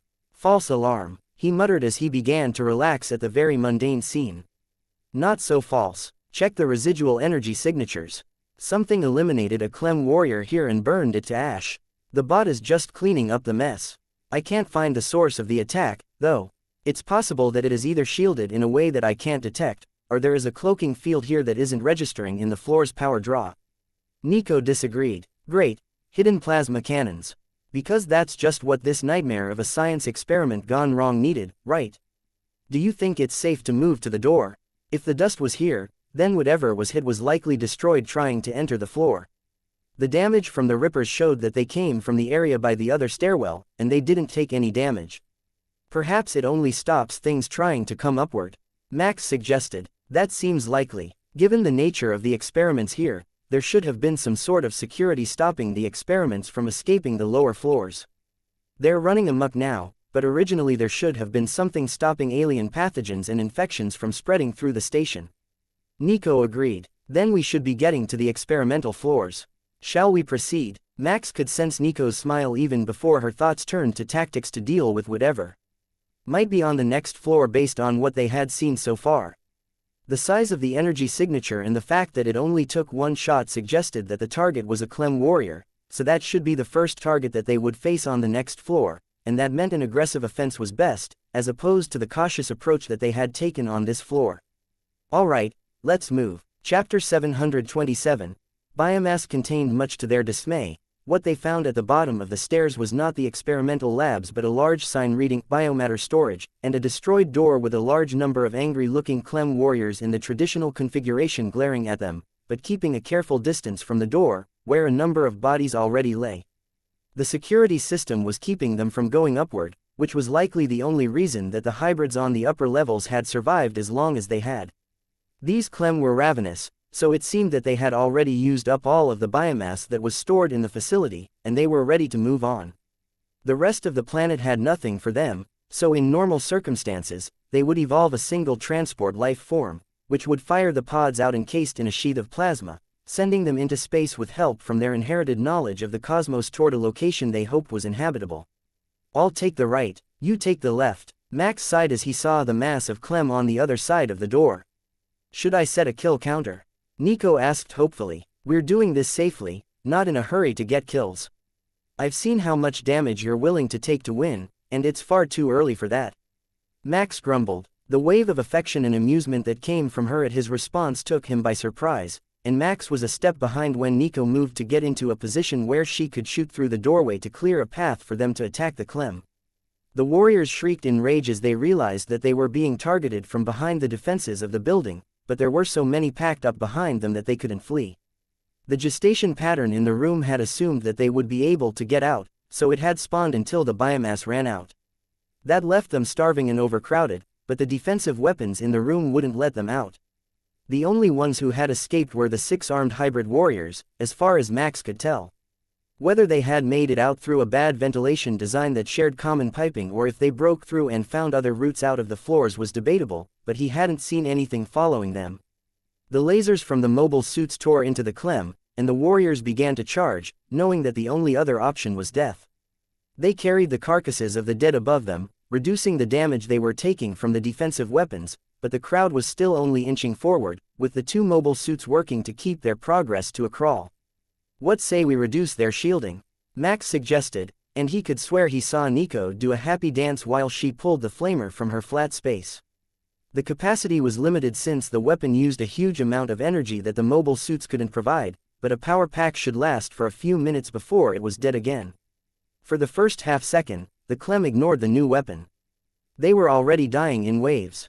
What was one more gun? It wouldn't stop their advance even if it was a plasma cannon. But these Clem weren't from a lineage that had encountered the fusion flamers before, and they were unprepared for the carnage that was about to be inflicted upon them. The flames rushed out, setting the Clem alight with equal efficiency whether they were alive or dead. The alarms in the room immediately began to go off, and an energy barrier slammed shut in front of Max and Nico as the fire suppression system struggled to get the conflagration under control. The immediate problem was the heat. The initial stage of the suppression used what appeared to be carbon dioxide, attempting to snuff out the fire through lack of oxygen. But it was a fusion flamer, and the heat alone was enough to incinerate nearby matter, even without oxygen. The carbon in their bodies would retain enough heat to spontaneously combust as the gas was vented from the room and spontaneously combust once oxygen was reintroduced, and that was even without the secondary hydrogen fusion that was occurring due to the flamer's effect. I'm pretty sure we shouldn't have used that indoors. Max chuckled as he watched the second wave of fire suppression. The complete evacuation of the atmosphere from the room and a foaming spray from the roof began to fill the space with a white chemical spray. Minor oversight. But they've got a really good fire suppression system in here.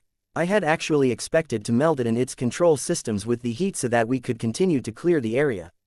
That might have been a disaster for the residents of the complex, but since they were planning to kill most or all of them anyhow, Max wasn't too concerned. The standard Clem warriors needed an atmosphere to survive, so they only had to wait for the process to finish, and the room should be completely cleared with minimal effort from them. The alarms were concerning, though.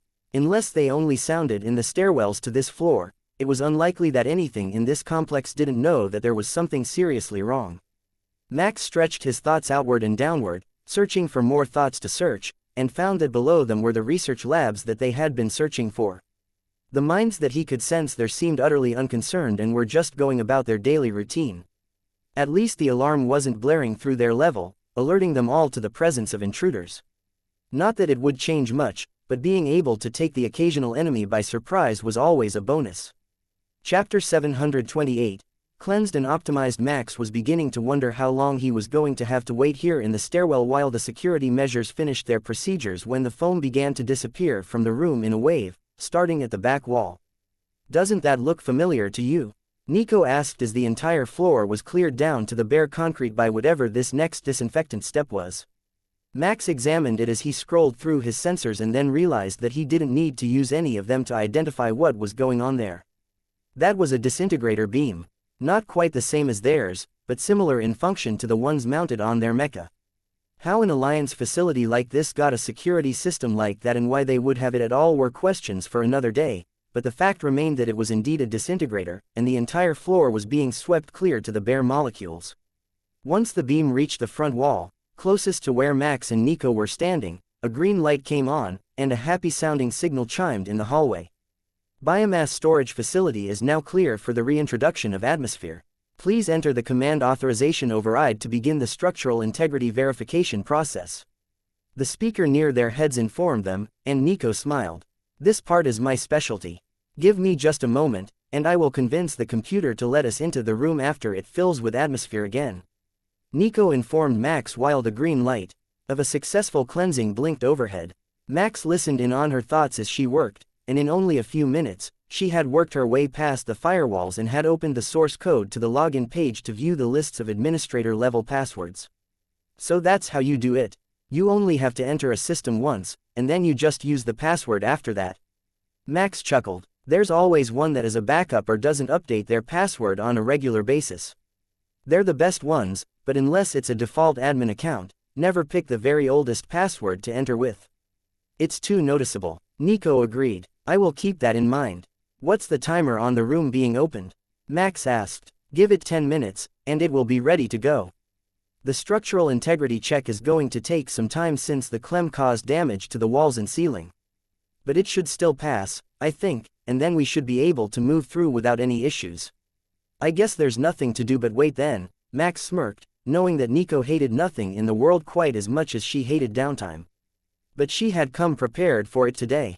As soon as the decision was made, she took out her weapons and checked the charge on them all, polished up any possible damages using her repair system function and then handed them to Max to be optimized.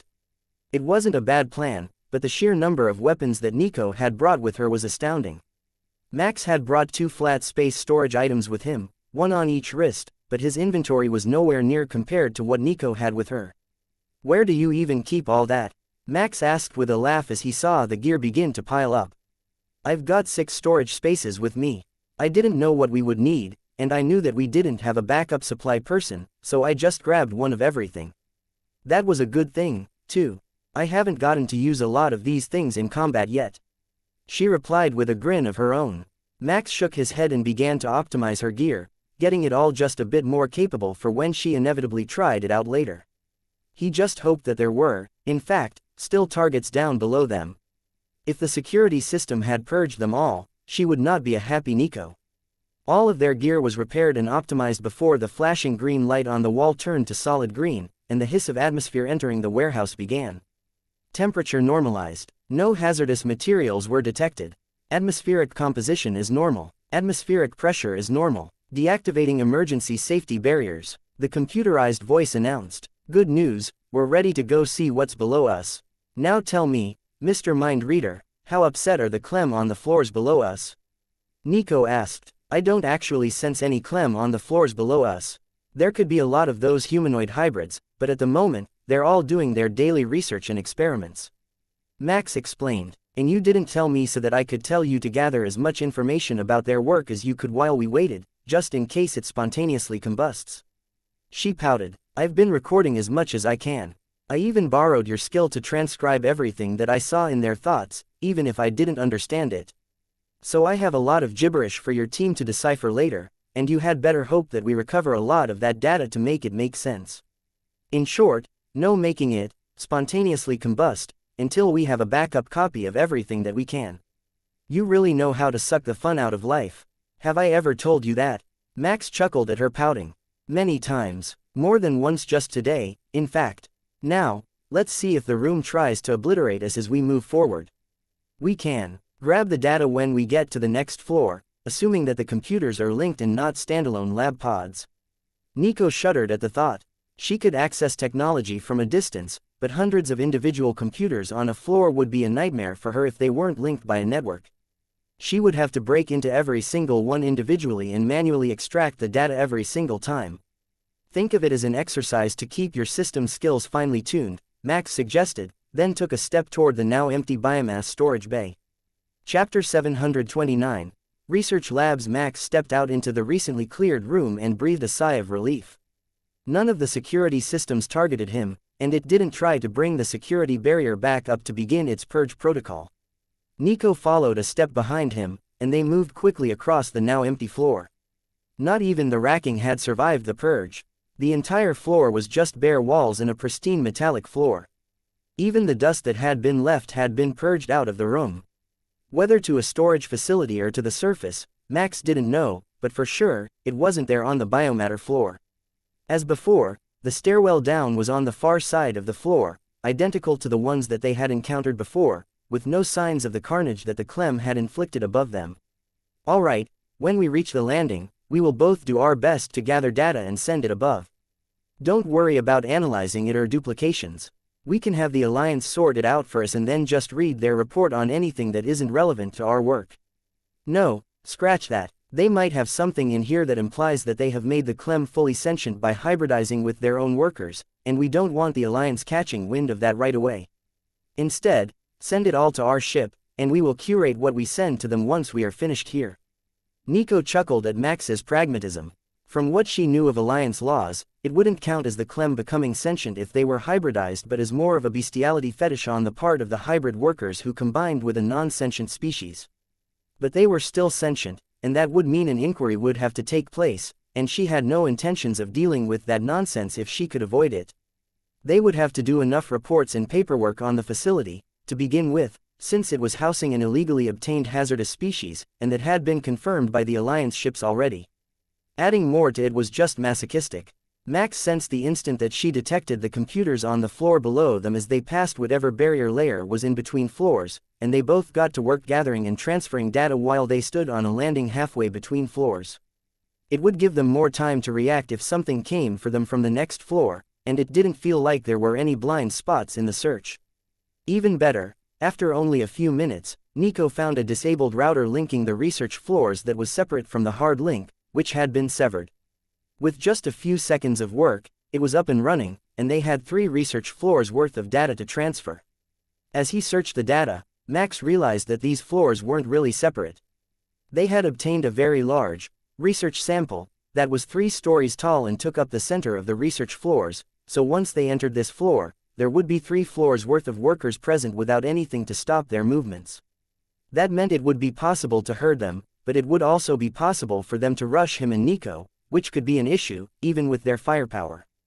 There was no record of weapons on these floors, but the hybrids had claws and spiked limbs, so they couldn't be underestimated. Nothing that was derived from the Clem was unlikely to be dangerous. Once they finished with the storage drives, Max and Nico searched the system one more time and decided that they had found all that they could. I think there is an AI of some sort watching over the lab. I sensed something else monitoring and accessing data, then changing the access dates back, but I wasn't fast enough to catch it in the act. Be careful as we move forward. It is definitely going to notice that we don't belong here. Max notified Nico. Oh, I've got an idea. Program your suit identification with a lab access pass from someone inside. Either one of the researchers here or one that we killed on the upper floors. Nico suggested. That was easy enough in a basic break-in tactic in the downside slums, so Max had it done with a thought, but as soon as they brought them online, Max sensed that they had made a mistake. The camera in the hallway swiveled to face them directly, and the solid red light began to flash. Relax, I programmed us into the system. We should match the user data, Nico thought while looking at Max. She didn't want to say it out loud since the AI was clearly listening in now, but after the camera scanned them with a wave of infrared light, it went back to normal. They moved from the landing and then suddenly found themselves suspended in the air by a gravity beam more powerful than the systems on their suits. Duplicate users found. Error not within operational guidelines. Moving errors to the observation area for monitoring. The speaker on the wall announced, and Max found himself being raced through the floors and down a tunnel with multiple blast doors and energy barriers before being unceremoniously dropped in a small cell along with Nico and 2 very confused-looking hybrids in lab coats. Those must be the people whose credentials they stole. I erased them from the logs. They shouldn't have had any permissions left. Did we miss a backup drive somewhere? Nico was contemplating right before the hybrids' instincts kicked in, and they lunged for the non-Clem life signs. Her twin swords flashed, and Nico dispatched the 2 researchers in an instant, but that didn't seem to change anything in their situation. Well, the duplication error should be cleared now. I would burn them to ash, but but you know how that ended last time, and we're still in the cell at the moment. If the computer data is correct, this should be the practical testing area, and there is a lot of good stuff here. Nico informed him, with her thoughts overflowing with eagerness to see how they tested their experiments. Chapter 730. Another dud. Hostility level determined to be sufficient. Introducing the unknown error to the testing floor for analysis. The computer system announced from somewhere outside their cell. The floor opened up, but as both mobile suits were using gravity control, they only began to glide gently down the chute below them. That must have annoyed the AI system or been outside its parameters, because a second later, they were hit with another gravity beam and moved to an open room with a volcanic rock floor and a large fur-covered, four-legged creature. If he had to call it anything, it was some form of bear. The thick body, muzzle shape and small rounded ears all suggested it was a member of the Ursus family, but the exact pattern and size weren't a species that Max was familiar with from Kepler Terminus Nature Channel broadcasts.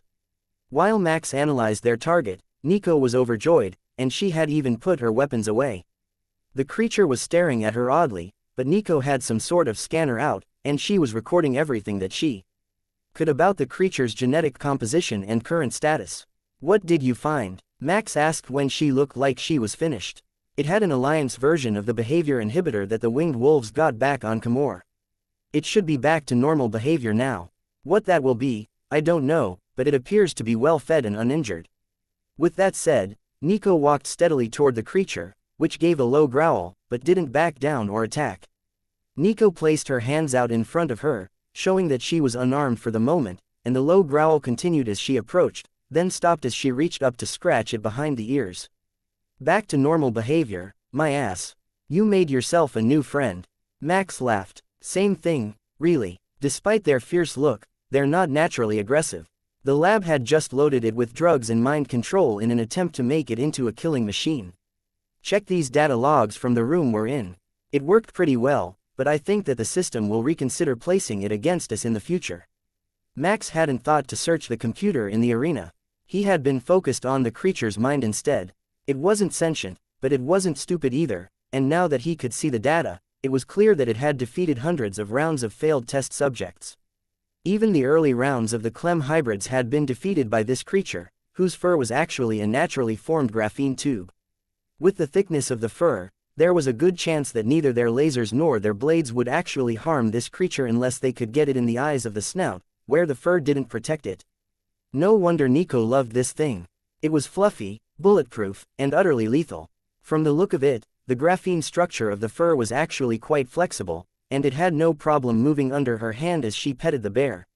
Max could guess, even without checking the computer, that the testing system wasn't going to put up with this situation for long, and Nico barely got a minute of relaxation time in while Max scanned the creature's body, hoping to give his system ideas for his next physical upgrade before the gravity beam was back, and all three of them were returned to separate holding areas. Analysis determines that subjects are not natural enemies. Impossible to complete testing with provided subjects. Moving to the next round of testing. The computer informed anyone who cared to listen. The floor of their new room opened exactly 1 minute later, and Max laughed as he saw their new opponent. "Hey guys, I thought you were on door duty." He laughed as the three Metallos Special Forces soldiers were carried into the arena. "There was a breach, and when we went to investigate it and stop the spread, we were picked up by the base's automated security beam and brought here for not having a security pass." The leader of the team sighed. "Do your bosses know that you're all right?" Max asked. "Yeah, it's not stopping our communications, and the ships in position around the star system are organizing another team to surround the outside of the barrier since nobody else wanted to go in the way that we did.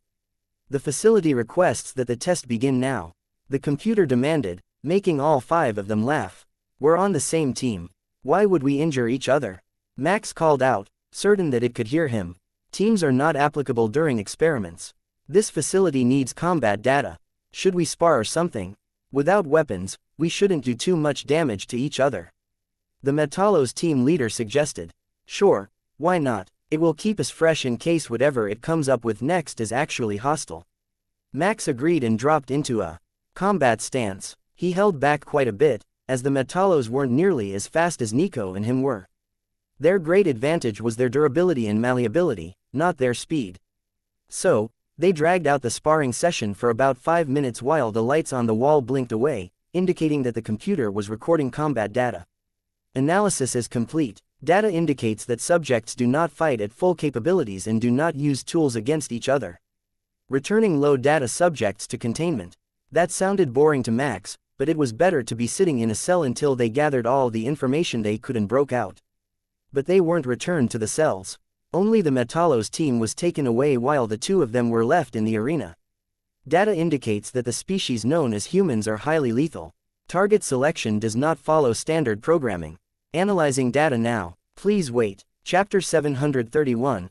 Baby AI. Max smiled at Nico. They seemed to have stumped the AI system in the base, and now it was trying to calculate what an appropriate fight for them would be. But, unfortunately, since they didn't fight the targets that it expected them to, it couldn't get a reliable data set from them. Analysis failed. Please report for debriefing. The computer announced after a few minutes of silence, and the far door to the testing arena opened to show them a set of stairs headed downward. Well, that's a relief. I thought we were going to have to waste all sorts of time here, but perhaps we can talk directly to the one who is really running this place and find out what is going on. Max joked as they entered the stairwell.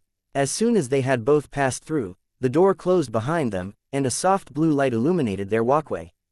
The stairs led to what appeared to be either an antique supercomputer or perhaps the most glorious facility mainframe that they had ever seen. It took up an entire floor of the building, extending all the way to the walls, according to his sensors, and surrounded by energy barriers and a precision climate control system. Isn't this a bit excessive? Nico asked, gesturing to the room in general. On the contrary, the combined computing power of this facility has been deemed insufficient to calculate our mission objective. The computer voice replied, "Why don't you tell us what your mission is, and we will see if we can help you with that. As you said earlier, you may just lack data, and the insufficient frame of reference may have led you to inappropriate test parameters." Nico offered. This facility was designed to develop a method by which a sentient species could be made immortal and impervious to the common weapons of the Alliance species. This was done with the requirement that the end product would be compatible with a neural data transfer from the facility owners so that their selected subjects would become eternal and undying. And what about the hybrids upstairs? How did you end up at that stage? Max asked. The hybrid species were developed as test subjects before this facility was brought online. They were developed at another lab facility and transferred here when they were determined to be incompatible with the mental transfer process. Their dominant strain overrode the mental transfers and led to the extermination of an entire batch of volunteer minds. As such, they have been deemed a failure and brought here as workers, along with their lobotomized leader. Its presence was deemed necessary to provide guidance for their activities, and with its mind inactive, this facility is capable of giving orders to its subordinates. So, the Rain Shield Corporation was crazier than Max had thought that they were. This wasn't the only place where they had run insane experiments, and they were using poorly controlled Clem hybrids as slave labor. How many other species and samples have been removed from the galaxy where the dominant strain of your hybrids originated? Nico asked curiously. Only one remaining sample. A biomechanical sample was reprogrammed as the core of this AI facility. Max struggled to recall a biomechanical species in his galaxy unless they meant a cyborg, but Nico caught on right away. Would its original form have had multiple flexible arms and a round central processing core? Affirmative. I believe that your species referred to them as the scavengers. The name was deemed inappropriate, as when provided with resources, the sample preferred to recreate their own items as opposed to scavenging them from the available resources. Nico chuckled. The name came from their propensity for gathering materials from disabled vessels. So, did you use their programming as the core for your intelligence base? That might explain the issues that you have run into. Their database and programming are slightly flawed, and they have problems understanding the nature of biological beings. Confirmed. A large amount of data was added to the facility core in order to offset the issue. The original data set conflicted directly with the objectives that were given to the facility, as the sample had already determined that organic life was in direct opposition to a goal of immortality. That was how the scavenger AI went rogue, to begin with. Its creator had tried to kill it off, and it had done whatever it could to survive before determining that a mechanical form was superior and that biological life should be eliminated from the universe. Well, it is possible to create a nearly eternal biological life form, but your goal of utilizing a singular body for the purpose is the least efficient path toward your goal. Instead, if you took a species that self-replicated through mitosis, you can also transfer memories and personality, creating a clone that will provide functional immortality as long as the final copy is never destroyed. Then you just need to look for a way to make them longer lived so that a single body can be expected to survive 3 generations reliably, with a strong healing factor, and you will have achieved your goal. Nico explained. She was referring to the myceloid species, and with a bit of tweaking for survivability, there wouldn't be any issues completing the task that this facility had been assigned without any more insane experiments on extremely dangerous and nearly indestructible species. Well, maybe it would need some experiments with indestructibility since the AI had been tasked to make the bodies impervious to most weapons, but it shouldn't need the Clem to do that. Or, at least, it shouldn't need any more Clem to do that, as it already had such a large data set for the species. Please remain where you are while you are scanned for addition to the database. The base computer announced. Energy barriers popped up around Max and Nico individually, and the soft blue lights in the room began to cycle between blue and purple in what seemed to be the computer's version of the working animation that many standard tablets used. Thank you for your cooperation. The data set has been amended, and the processing will be complete within 17 hours. The computer announced, but Max noticed that it didn't let them out of the barrier. Chapter 732, Goal-Oriented Personality. Hey Max, what else is virtually immortal, bulletproof and possibly capable of having neural data transferred into it? Nico mentally asked while staring at him with a smirk. Damn it, bulletproof, unaging, containing a brain that was capable of accepting neural imprints, such as the ones that were used in training programs. The answer to the computer's entire problem was Nico. She fit all the categories that it needed, and if it could clone her, then there would be more creatures like her wandering around the universe. One of them was already enough of a headache, and she was just a battle maniac, not a power-mad idiot that thought genetically engineering Clem was a great place to start the path to immortality. Hopefully, the AI either didn't figure it out or decided that she was unsuitable for the experiment. After 4 hours of waiting patiently, also known as having a nap, Max's keen senses alerted him that there was movement in the room. 2 experimental tubes had been brought in, one with a decrepit-looking alien with a big head and underdeveloped limbs and a second that was a generic knockoff of Nico's mobile suit. Max used the system function that he had borrowed from Nico to analyze it and chuckled. The AI hadn't realized that Nico and the suit were separate entities since she integrated with it so well.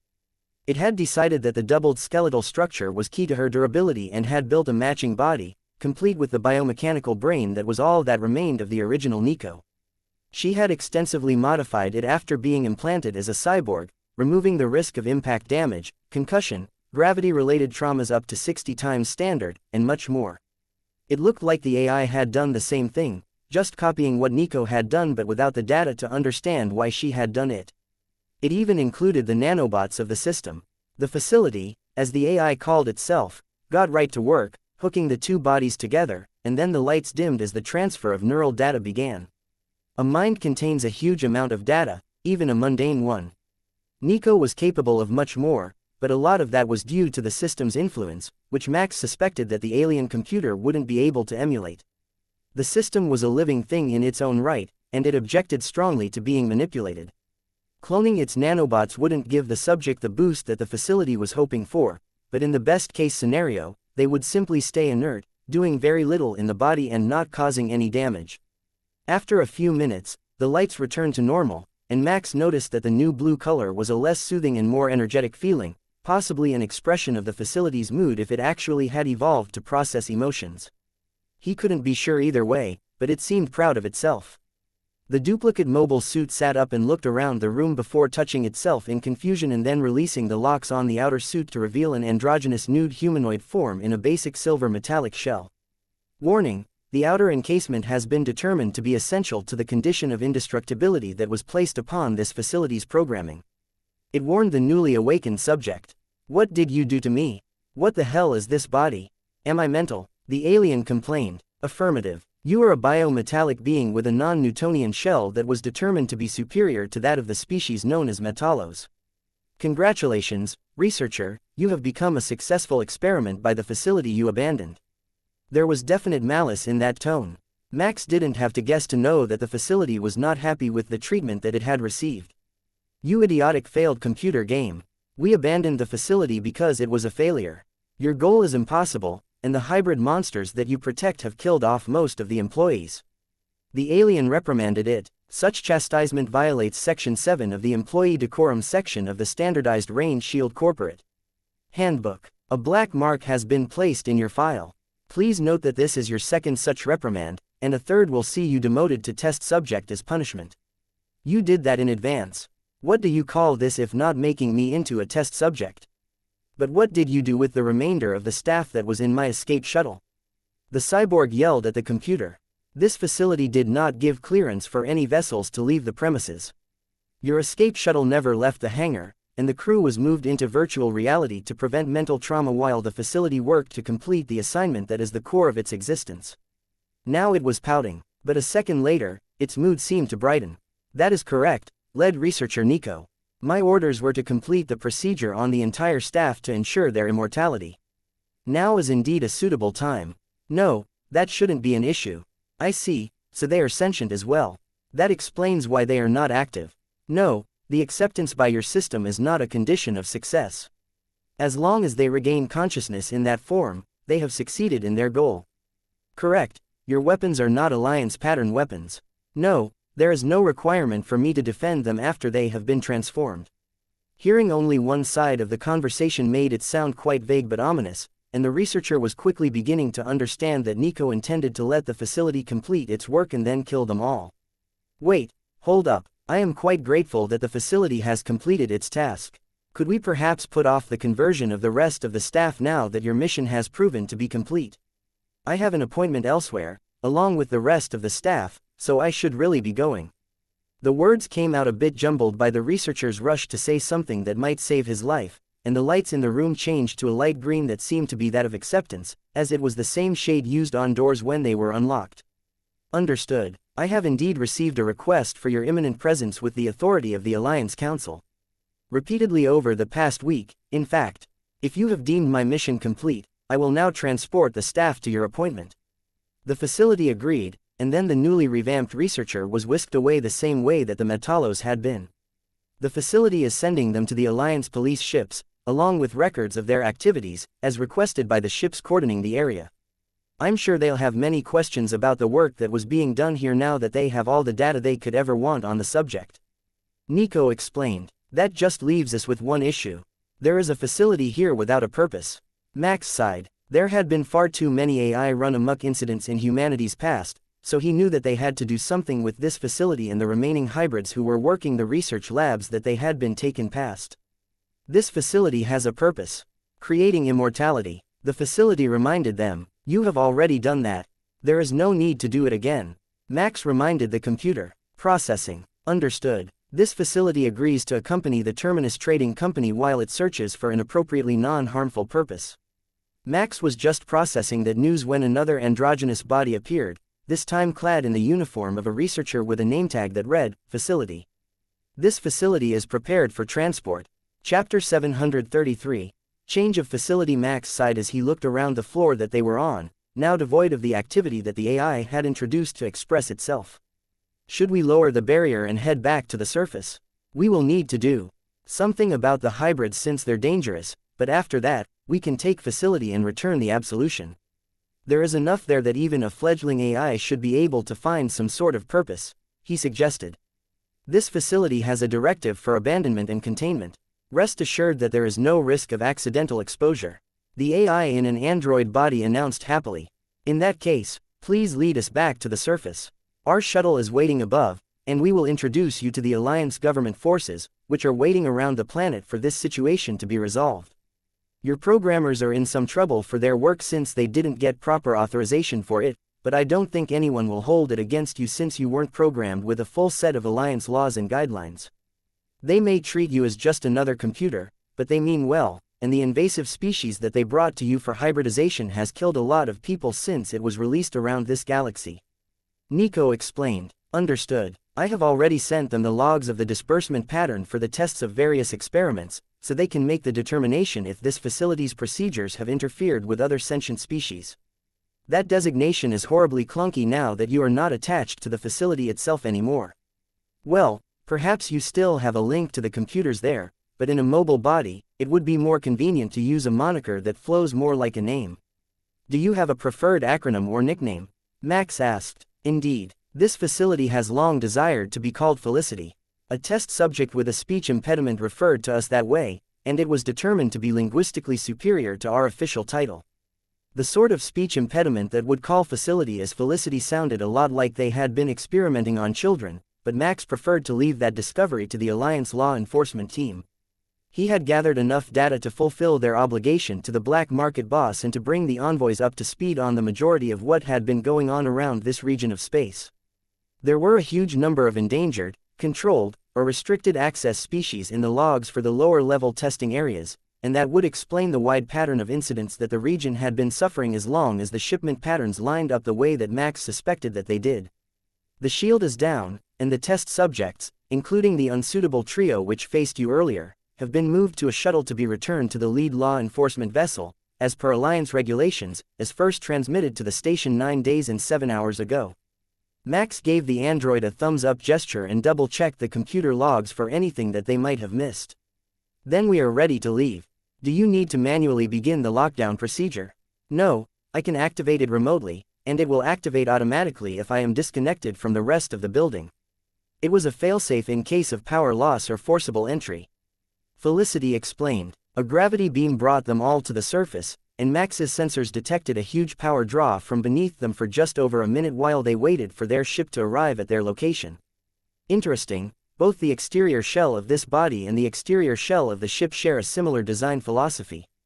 Is the computer here capable of sustaining my functions? The android asked. Probably not. It wasn't designed to be that autonomous. There is another android aboard as well, though they don't have your level of self-awareness and have somewhat limited programming. You will meet them in a few minutes. You can call them pilot as a working title since they have not been assigned an individual designation due to their hasty construction during our mission. The android smiled at Nico and gently swayed back and forth as they waited for the shuttle in an expression of anticipation that seemed to be common to many species. Once it landed, the door opened immediately, and the internal speakers began to broadcast a direct message to them. The Alliance forces were so eager that they didn't even wait for the door to close before they were back to business. Terminus Trading Company, thank you for all of your hard work. We will require a detailed debriefing from you within the next 24 hours, but as our superior officers, the envoys have requested that it be delivered directly to them. Do you require a portal to be opened for you to return to the world ship Absolution? The lead ship of the blockade force asked. Negative, blockade leader. We are a portal-capable vessel, and as the senior officers of the Terminus Trading Company, we have the authority to have the world ship open one to any location where we happen to be. Max replied. Understood, Commander. We will be waiting for your reports. Pilot, send a signal to Absolution and have them designate an arrival location for our portal. We will be returning to the world ship. Max ordered, receiving no reply, but with Nico's personalized system function active, he could tell that the pilot was taking care of it. Now that he had some practice, the skill was starting to become second nature, the way that his mind reading had. If he'd been born with the skill the way that Nico had, he likely would have begun to rely on it for everything, the same way that she did. Even with the other researchers, she usually sent direct messages so that everything was recorded in text instead of speaking to the people right beside her. Of course, the Innu didn't mind.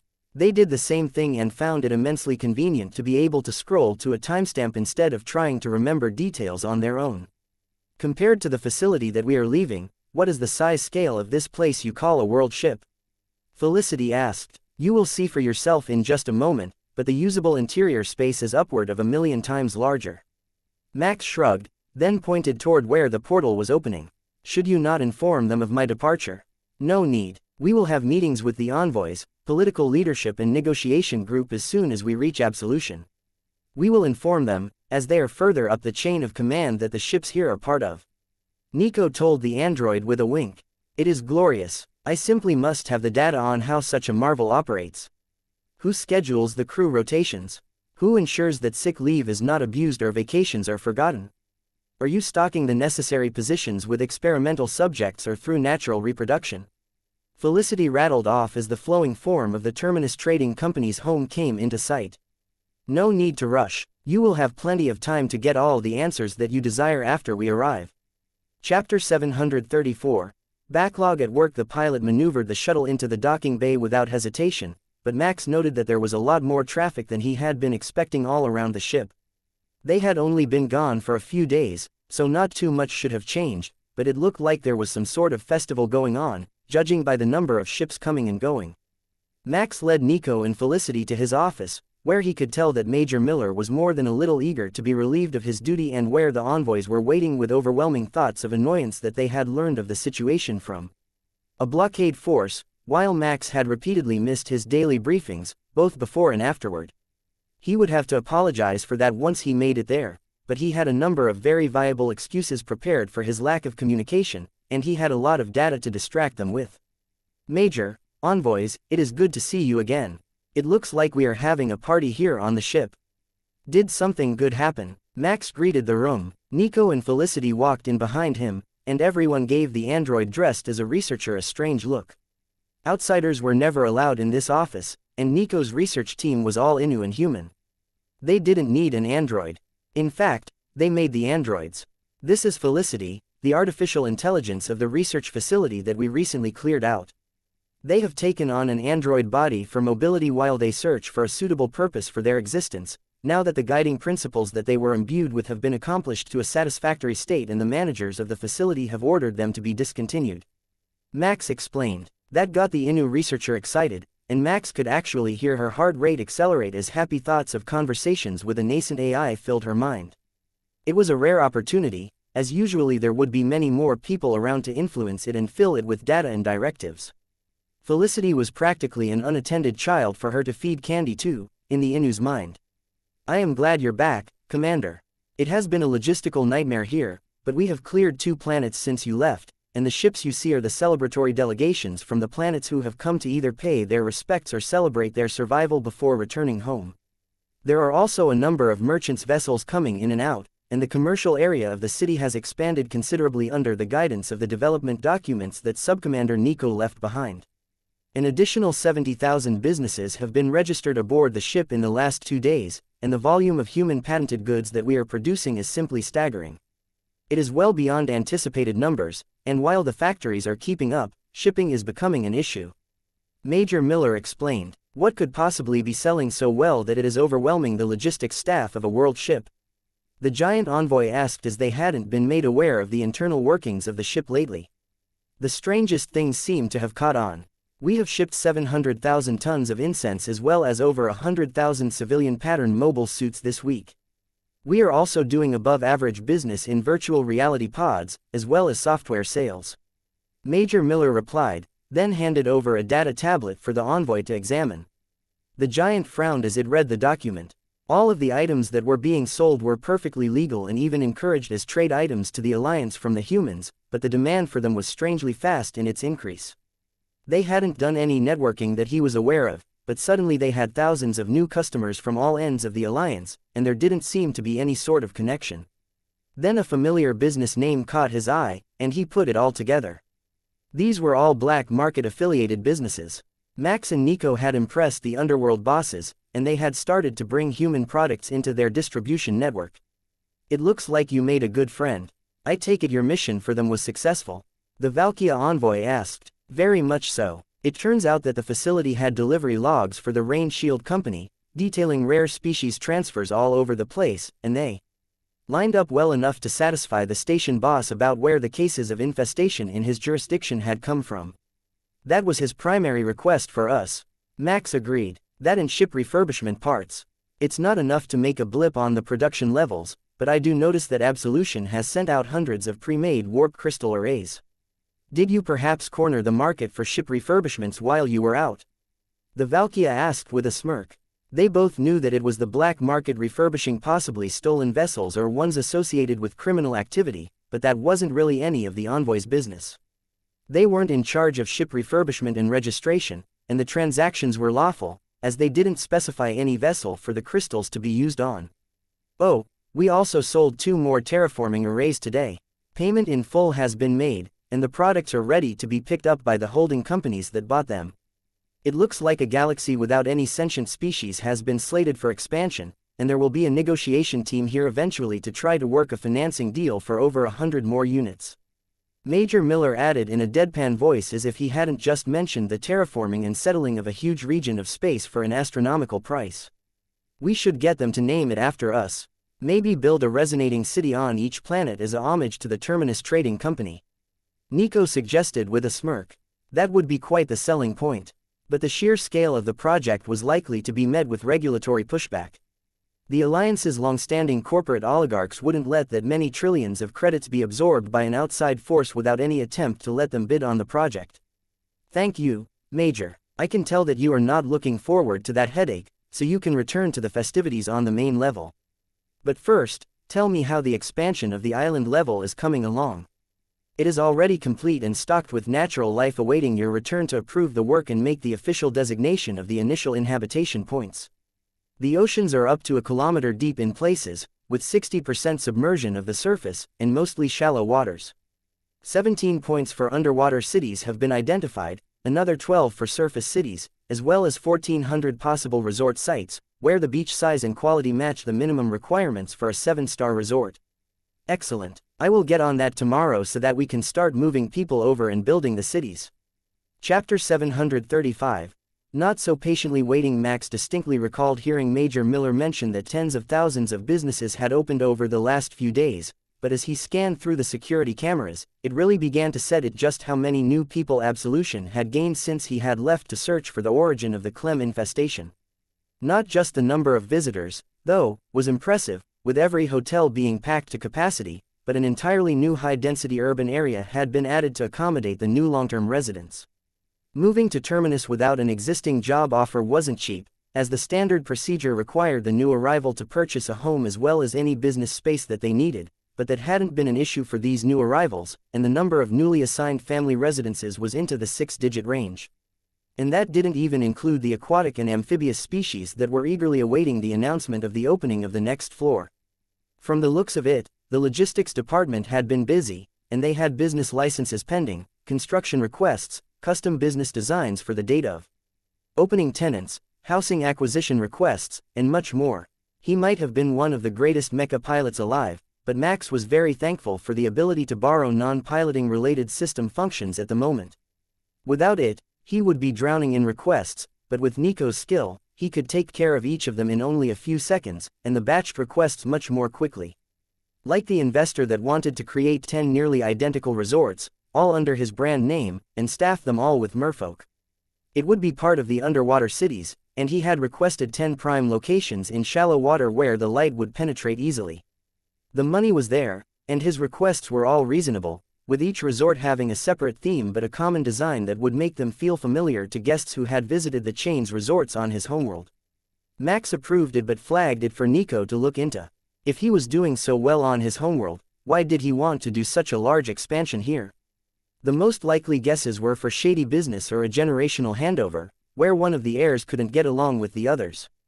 After a few hours, the envoys finished up their daily business and promised to come to see him later in the day tomorrow, as they fully expected him to be up all night doing paperwork. It was greatly appreciated, even if he could tell that they would have to restrain the Inu envoy, who was really excited to see the new floor and had even helped finance one of the resorts on the surface, with the promise of unlimited usage of a room for life. It was an interesting funding method. The investors got a share of profits, and use of a room, as long as the one they wanted was available, or for a larger share, they could permanently reserve a room for their own use and guests that they personally referred. It would serve as an all-inclusive vacation home that they could use to provide bonuses to loyal employees and business partners or stay at whenever they had time. Just after midnight, Nico came back to his office, wearing nothing but a thin silk dressing gown, and hopped in his lap with a big smile on her face. I found all the stories behind the major investors. Both the ones that are already here and the ones that will be moving into the aquatic level. Nothing too suspicious. The one that you forwarded to me is in the name of the youngest daughter and was funded through shell companies. The oldest brother muscled her out of her inheritance using the board of directors, but she had hidden her share of the inheritance in cash, and now she's moving upward, using Absolution as a platform to start over as a luxury hotelier. Nico explained as she wiggled on Max's lap. You understand that if you keep doing that, we're not going to get any more work done tonight, Max smirked. Good. We've been working too much. It was nearly noon by the time Max woke up, still wrapped around Nico, with the belated recollection that cyborgs don't get exhausted and that Nico and the word, moderation, had only the most passing of familiarity with each other. Every part of his body was sore and worn out when he got into the shower, but the warm water was slowly washing all of the aches away. The incoming message ding from his wrist device eventually pulled him from the warm water, and Max wrapped a towel around his waist before stepping out of the bathroom and coming to a full stop as he saw his reflection in the mirror. Ignoring the multitude of small bruises and scratches, one very large purple bruise on his collarbone stood out against the pale tan of his skin. Seriously, Nico, a hickey, he groaned as he realized he would have to rework his outfit for the day to cover it. It looks good on you. I should sign it. I've got a pen here somewhere. She giggled. And what would our investors and the envoys think if they saw a huge hickey on the commander of the Terminus Trading Company when they came for a meeting? He asked rhetorically, as he already knew Nico's answer. They will think you're a Reaver commander and that you might not have a huge stick up your ass and might actually have fun now and then. I can tease you under the desk if you are still feeling too uptight. The thought of the envoy's reaction to that actually made him laugh out loud. The look on the giant's face as he tried to process what was going on would be hilarious. No, I don't think that would be a good idea. Maybe on a day with no meetings. Chapter 736. Afternoon meetings is expected. The giant looked mildly scandalized by the visible hickey on Max's neck, while the Valkia envoy hid a smirk behind his hand, and the Inu envoy was so engrossed in her lunchtime coffee, only the second one that she had been allowed for the day, that she hadn't even registered what he was wearing. The huntress in charge of negotiations was also here, though hunter men covered in bruises and love bites was a completely normal thing in her eyes, so she didn't think anything of it. To her, the concept that your partner shouldn't end up with marks meant that other species simply didn't enjoy the process enough. No wonder they got along so well with Nico. Who else would consider even the bedroom arts to be a full contact sport? Good morning, everyone. I have finished processing all of the applications for the second territory developments, which were submitted in time for my return. I will congratulate the Inu envoy in advance. The design of the resort you invested in looks particularly lovely. Though they thought it might be impossible, I have been assured that Absolution does indeed have the metallurgical knowledge to make that design plausible. I'm sure you all know that this means many more days of increased ship traffic, even before we send out the Mecha regiments again to clear a third planet in keeping with our assignment from the Alliance central government. But on a positive note, the expansion of the living areas is proceeding on schedule, and we have seen some truly innovative architectural requests from the investors that would make any tourist happy to wander the streets of Absolution. Max greeted the room. Tell me about it. Did you know that they are building an actual aviary downtown? I've never seen one outside of a Valkia planet. The envoy replied with a look of awe. Max had to search the records to see what he meant, and it was basically the Valkia version of a gated community, a beautiful spiral building with no interior entrances. Every unit was accessible only from the outer balcony. Of course, with gravity control, not only winged species could visit, but it wasn't a popular form of architecture among many species. I see that it should be receiving its first residents today. 600 exclusive units, with easy access to the open airspace of the parks and the forest outside the city limits. Max agreed now that he knew what the envoy was talking about. What sort of safety features does it have? There have been many issues in the past with guests suffering from vertigo and falling out of the units. The giant's assistant asked curiously. His thoughts said that humans weren't really known for safety features, so the answer should at least be entertaining in the way that it made that vein on his boss's head pulse. Each balcony has a railing, and there is a gravity net on the second floor. If you fall past it, you will land somewhat gently. I am assured that it will be completely harmless for over 90% of the station's residents. Max informed him with a smile. He was right. That did make the vein in the giant envoy's head pulse. And the other 10%? The assistant asked. Likely shouldn't be hanging around on the balcony of an aviary suite. Max shrugged. The Inu perked up at that point and started scrolling through her data tablet. I heard the most wonderful song to sum up the human policy on this issue. Now where was it? Oh, here it is. The song is called Live and Let Die. Do you know it? Max nodded. It was a regular feature on the radio back home when it first came out. Indeed I do, but we don't intend to let them die. The gravity net is quite safe, but some more fragile species might still suffer broken bones on landing from higher elevations. The datasheet says that this is part of the reason that the aviary architecture has been mostly abandoned to history. It's quite difficult to make it child-safe, and the elderly often have similar issues. Enough about the excited bird boy. When will my resort be open?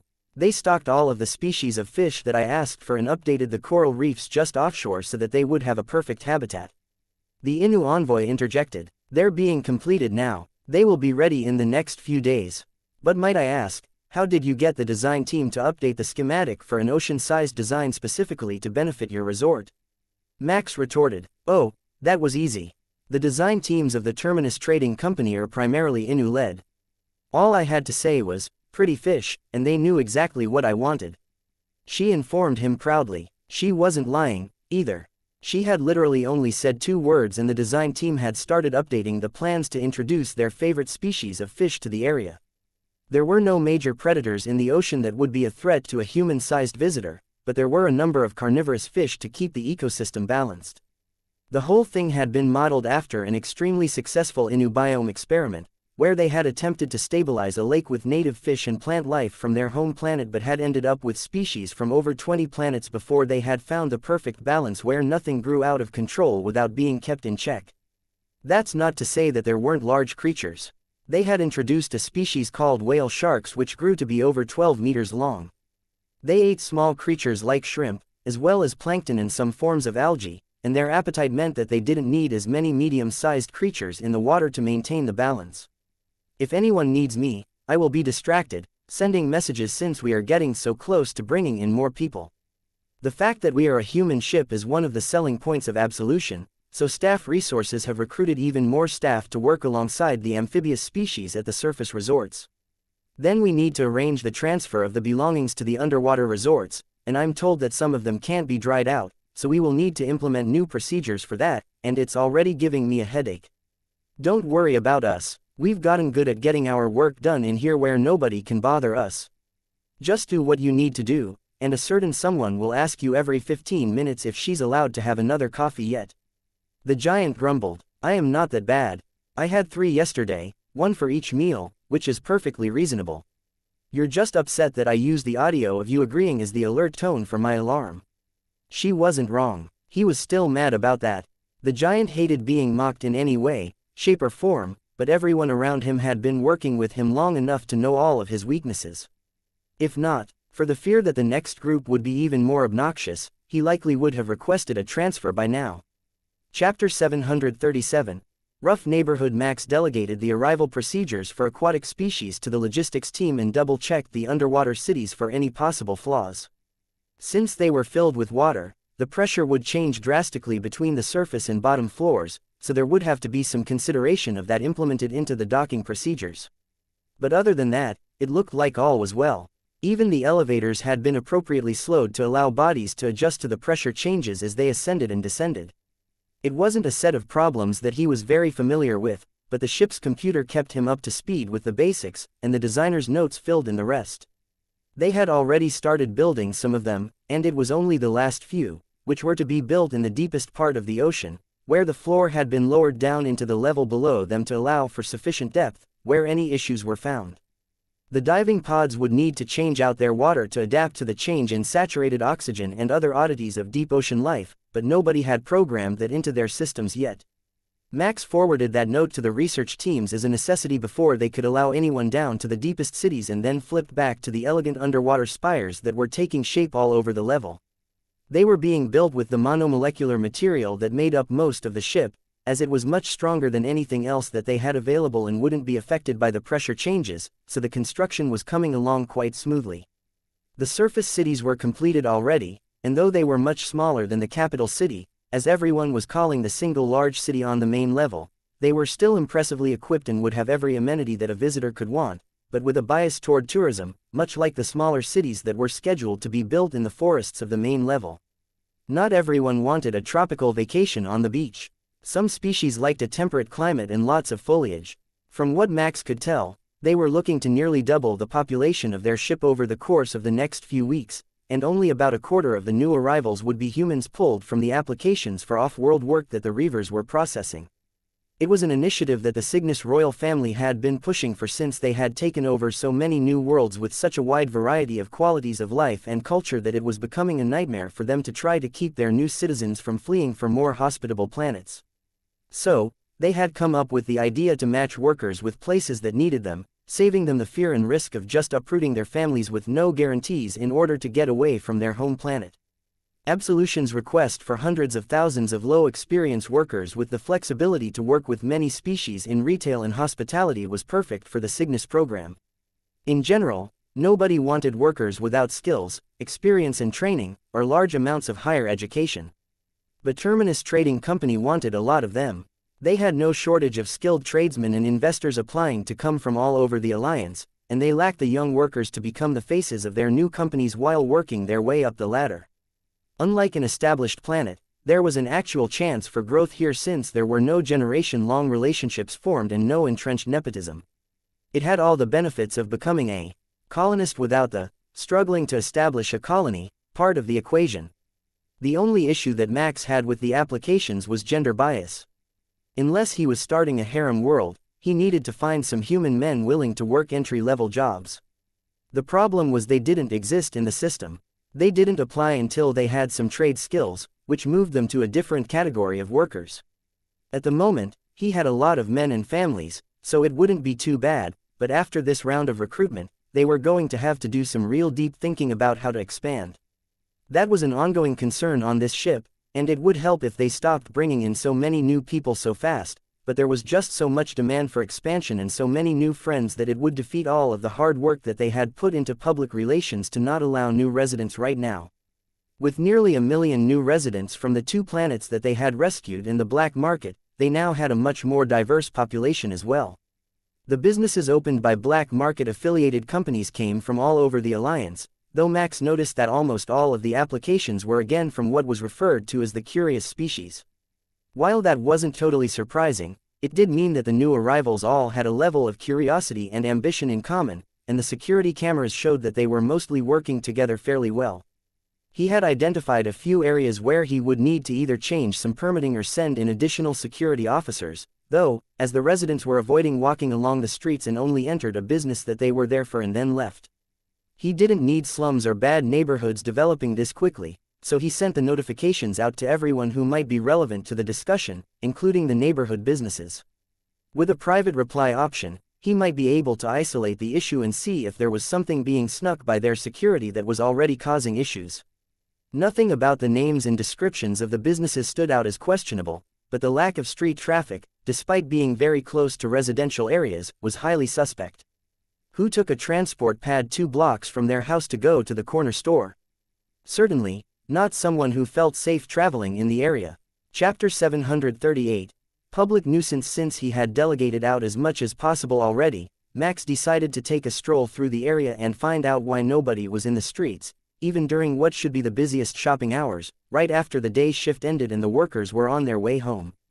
The population details showed a wide mix of species, with roughly half of the residents being humans, so it shouldn't be a quirk of the species in the area, but he wouldn't know for sure until he got there.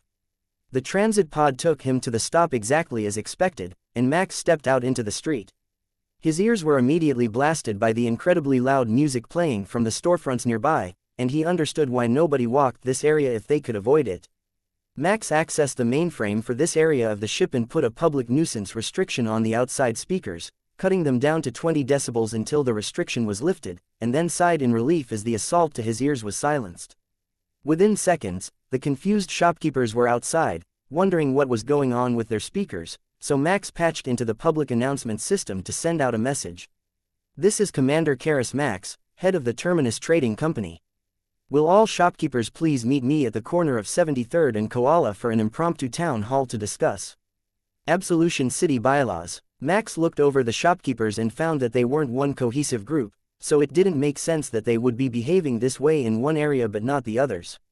When they gathered in the street, Max noticed that they formed 2 distinct groups, one on each side of the road, and the 2 groups were very antagonistic to each other, with thoughts of slights and insults from the past flowing back and forth.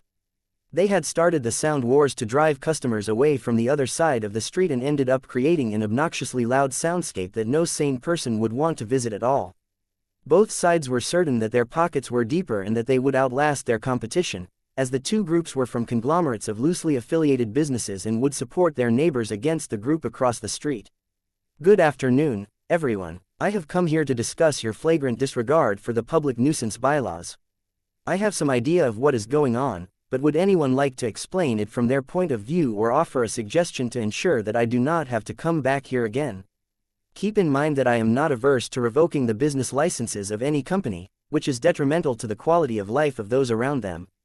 Max's words put all of the store owners into a panic, just as he had intended.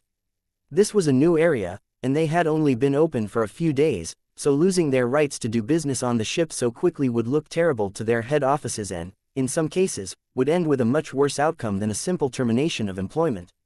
Major Miller had not allowed the opening of chain stores on Terminus. Each business was unique, so the internal fight to get a space had been intense, and the companies had put a lot of stock in the managers that they had sent.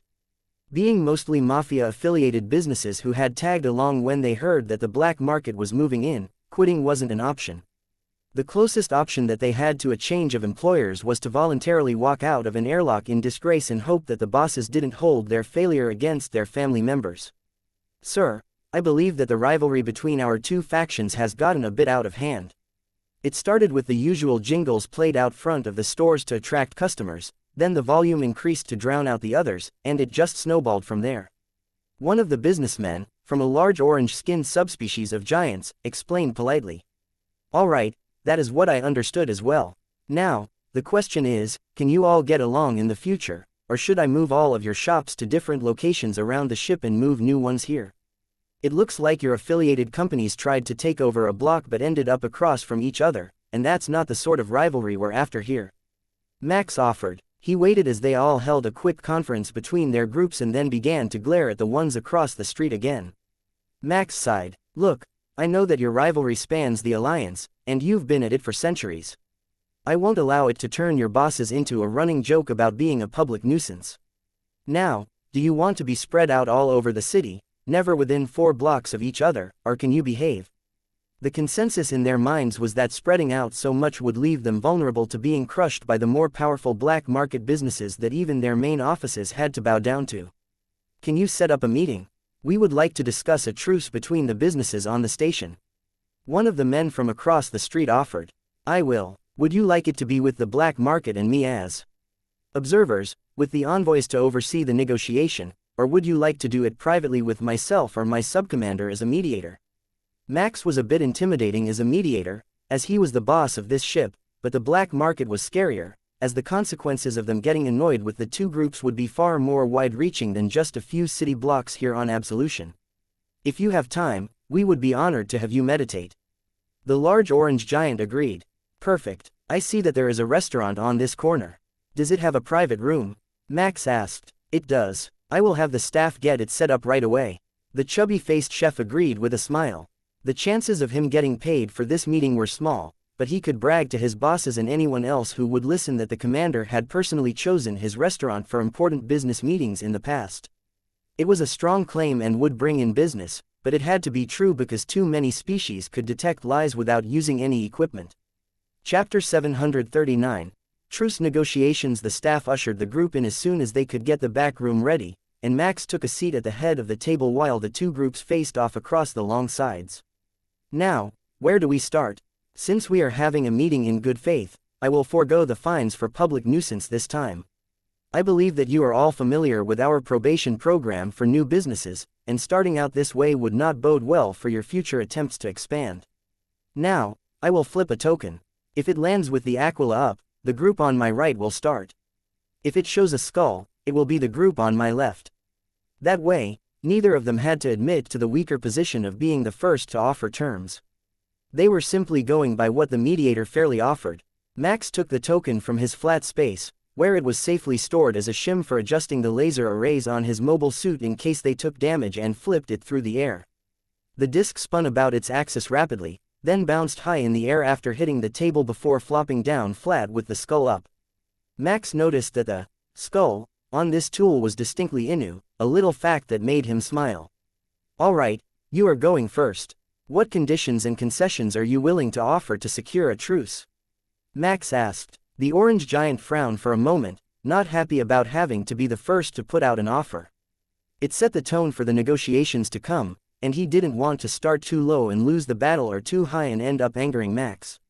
I propose that we keep the truce to just that, a simple truce. We do not open any businesses that compete with those on the opposing block, and we don't interfere with each other. The giant offered. It didn't gain him much of anything, but the businesses that he had picked, including this restaurant, had a solid business plan, and he was confident that without interference, they would thrive. What conditions do you want if the terms are broken? The leader of the opposite side of the street asked, as he already had plans for a competing restaurant to go directly across the road from this one. What are the usual punishments that humans use for breaking an oath? The giant asked. Reavers take oaths seriously. The usual penalty would be to strip them of any gains they had made through the betrayal of their oath and then a public flogging. Max explained. Sure, that was the maximum, but it was quite common among senior officers who had broken the trust placed on them. Both sides looked a bit shocked at the harsh penalty. The loss of assets if they got caught was minor. It was a risk that every illicit business took, but the loss of reputation that you would suffer after being publicly flogged for being untrustworthy couldn't be repaired. After hearing their thoughts, Max added to his comment. Who would do business with us if they didn't know for certain that they could trust us? We sell everything up to trillion credit terraforming machines, weapons, and warp drive crystals. If any of them were faulty or didn't show up, what would happen to our clients? Worse, what would our customers think of us if we couldn't follow through on a threat? The groups carefully considered that. It was the true difference between powerhouses like the Reavers and the black market and small-time mafia groups like theirs. You could trust them to follow through on everything from promises to find you a product to promises to wipe your planet out of existence. The large-headed man with the oversized black eyes that led the other contingent shuddered a bit as he recalled what happened to the Volga. The Reavers certainly did follow through on threats. They had taken over an entire species empire in a single day after they were angered. The penalty is acceptable, but the question remains, how do we define interference? The second leader asked. Should I ask the envoys? I'm sure they have a well-prepared definition of the term. Max suggested. The standard definition is any action that causes a loss of revenue, reputation, or which causes physical damage. The orange-skinned giant replied. He wasn't quite as literal as the envoy, but he was quite logic-minded, which was why his boss had chosen him for the position. The leader from the other side of the street had been chosen for his ability to innovate and improvise, which were good tactics when opening businesses in a new location, but not as well suited to facing a long-term rival like this as the cold calculation of the giant subspecies. The two sides conferred to make sure that their tactics wouldn't go overboard and break those direct limits. Like defamation, you could imply your opponent was inferior to yourself, but there was a fine line where you couldn't actually lie about them. You could take actions to bring business to yourself that caused them to lose business, but you couldn't stop customers from entering the competitor's business. The leaders both thought they had a solid plan to move forward at that point, but Max could see that this was likely to become a mess all over again. On behalf of Terminus, I will put one more set of conditions on the truce that should help it endure. Neither of you is to create a public nuisance again, and you will not take any more actions that discourage foot traffic through the area. It leads to poor quality of life for the residents, and we won't accept that here aboard absolution. The giant nodded his agreement, but the black-eyed man was given great insight from Max's comments. The commander wanted foot traffic and a high quality of life for residents in the area. He still had some shops left vacant due to time constraints. He could turn the second floor of his buildings into nightclubs so that his side of the street would be busy at every hour of the day and night, and it would draw out foot traffic, which he could capture additional business from with various shops since they were in the neighborhood anyhow. A few drinks while watching the dancers while you went out to get ingredients for dinner certainly counted as a quality of life improvement to him, and if they were in the same building, even the employee trackers would show them at the grocery shop. He was a genius in his own mind. The giant had a more simple plan. No other shopping district in the area had luxury products. There were groceries and family restaurants available all over the station, but luxury goods were still hard to come by. He would focus his side of the street to be more upscale so that everyone who went across the street to do their daily business would see the signs for things that their spouses had always wanted, from luxury clothing and jewelry to tools, VR pod bed upgrades and performance hoverboards. He would let the other side do the hard work of drawing massive crowds, while he would prey on the urge to treat themselves now that they were making good money and go for the big-ticket items. Chapter 740. Learning Machine. While Max was busy in a meeting with the shopkeepers, Nico and the Inu envoy were also busy in a meeting. They were showing Felicity the wonders of absolution and all of the myriad cultures that came with life aboard such an eclectic world ship. The AI in an android body had shown very little interest in anything to do with technology, much to the Inu's disappointment, but Felicity wanted to know every single detail of the ship. How it was built, how it worked, how many people, and what the living quarters design philosophy was. The name facility might have been a lazy code from a programmer that didn't think about what happened when the AI reached something resembling sentience due to its extensive ability to deep mine data and extrapolate, but in the end, it really did suit the personality that the AI had developed. If you look here, this is what we are currently building on the level above the one that we are on. If you look at that mountain range that seems to have such low-hanging clouds, that's where we dropped the floor level by a kilometer so that we could have a properly deep ocean for the aquatic species that prefer darkness and high pressures. Nico explained. Marvelous thought. My design called for each level to be independent, but I see that by integrating them with varying heights, you can create an even more efficient ecosystem. Perhaps if you introduced a centralized heating element here and here, you could induce a more natural ocean current than the current artificial one. I have identified 7 spots where it flows unnaturally due to being forced, but if it was driven by temperature differentials, it would naturally alter its course. We considered that, but for the species in these zones here, it would create an unsuitable habitat due to the warmer current. There are heat sources here and here that drive the primary currents, but we wanted to get a proper surf against this main island, and the natural flow didn't allow it. The breaking surf is essential to the transfer of nutrients and sand particles. Nico explained. The two went back and forth while the envoy ordered herself another raspberry smoothie, her preferred alternative when she had enough energy that caffeine was unnecessary. Would I be permitted to visit the deep-sea installations once they are operational? There is something about the depth and darkness that is appealing. Perhaps its resemblance to my original location is affecting my subjective judgment, but I think I would enjoy seeing that place. Felicity suggested. There is no reason why not. Your current body is perfectly capable of operation at that pressure without damage, so you could visit like any other tourist who had suitable biology. Nico agreed. This place is way better than that little lab. There are so many test subjects, and they just assign themselves random tasks. It's amazing that they managed to make it all work. The AI marveled. There are those in management positions that ensure that the essential tasks are carried out. We call them jobs, as the same people do the same type of tasks every week. But those jobs take only 1/3 of the day, and travel time is very minimal due to the design of our cities, so they have more time to improvise in. Take on activities that they enjoy, like how you enjoy learning about ship design. Felicity went into processing mode, as even the body that she had designed for herself didn't have quite enough processing power to instantly come up with all of the data that she desired. Once it was done, she smiled and nodded, then opened a dozen more screens of people who were off duty with their families in public. This activity seems to be quite popular with 64% of species on the ship. The remainder either travel in much larger or much smaller units. She informed her tour guides. They are family units. They will usually share genetic makeup with the younger members of the group you see. These species all family bond, while groups like the Metalos over there, who are traveling in a group of 500, prefer to pack bond, as they reproduce differently. The envoy giggled while she sipped her smoothie. Oh, I have read about that before. It was relevant to the previous task I had set, but I hadn't had a chance to observe it in the wild before. Nico laughed at Felicity's definition of, in the wild, as absolution was actually quite carefully curated, even with its recent expansion. But compared to the tiny lab, this place might as well have been an entire planet. There are a lot of ships incoming. I have patched into your communications as directed so that I could observe the public spaces, but I didn't expect them to move about so much. How do you keep reliable records when so many items come and go? Would it not be better to keep all stock and personnel on the ship for efficiency? Felicity asked. You know, they left the strangest things out of your programming. They didn't give you access to any of the essential information on how a sentient society operates, did they? The envoy asked. I was not aware that it operated differently than how the facility was designed to operate.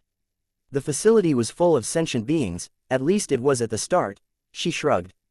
Initiating data transfer. 1,000 terabytes on the social norms and interaction habits of the more plentiful species on board Terminus.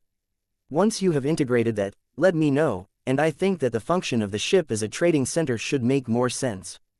But to answer your question, most of the traffic is because we have an influx of new residents coming to fill in the cities that have been built at the amphibious level. Nico explained. Query: if I alter my outer shell to resemble yours, might I try on the clothing item known as a swimsuit and sample the ship transport device known as a gravity slide? Those were magical words to the envoy. I will have you a suit made now. You work with Nico on the outer shell modifications if she deems them necessary. I personally don't think that hard and shiny exterior will dampen your enjoyment, but I haven't researched the functionality of the device as much as I wanted to yet. Chapter 741. Ambitions of a Valkyria. Max looked around the table as the final signatures to the truce were signed, and the rival mafia groups prepared to put their schemes in place to make themselves filthy rich without breaking the rules of the agreement or disturbing the public peace. That started with a broadcast apology from the leaders of both groups that would play on the screens in the public areas around them, apologizing for letting their rivalry get out of hand and making the lives of those around them less pleasant. They promised to turn over a new leaf, and Max didn't object as they slipped in a short sales pitch for their cornerstone businesses at the end. With that solved, the locals started to come out of their homes to see what the strip would be like without all the noise, and the shopkeepers raced to get everything cleaned and polished to make the best possible impression. There were cleaning bots that came by and picked up trash in the streets, but the shopkeepers still tidied up and wiped down the trim around their windows with a bit of gloss polish to make the storefronts shine or adjusting the lighting levels to make the storefronts look more inviting. Some shops would be changing over the next few days as they worked out the kinks and adjusted to each other's strategies, but it was enough that Max had hope for them. The next item on his list was a possible illegal fight ring, since many people had seen bloodied young men come out of a back alley, but there was no reported violent crime in the area.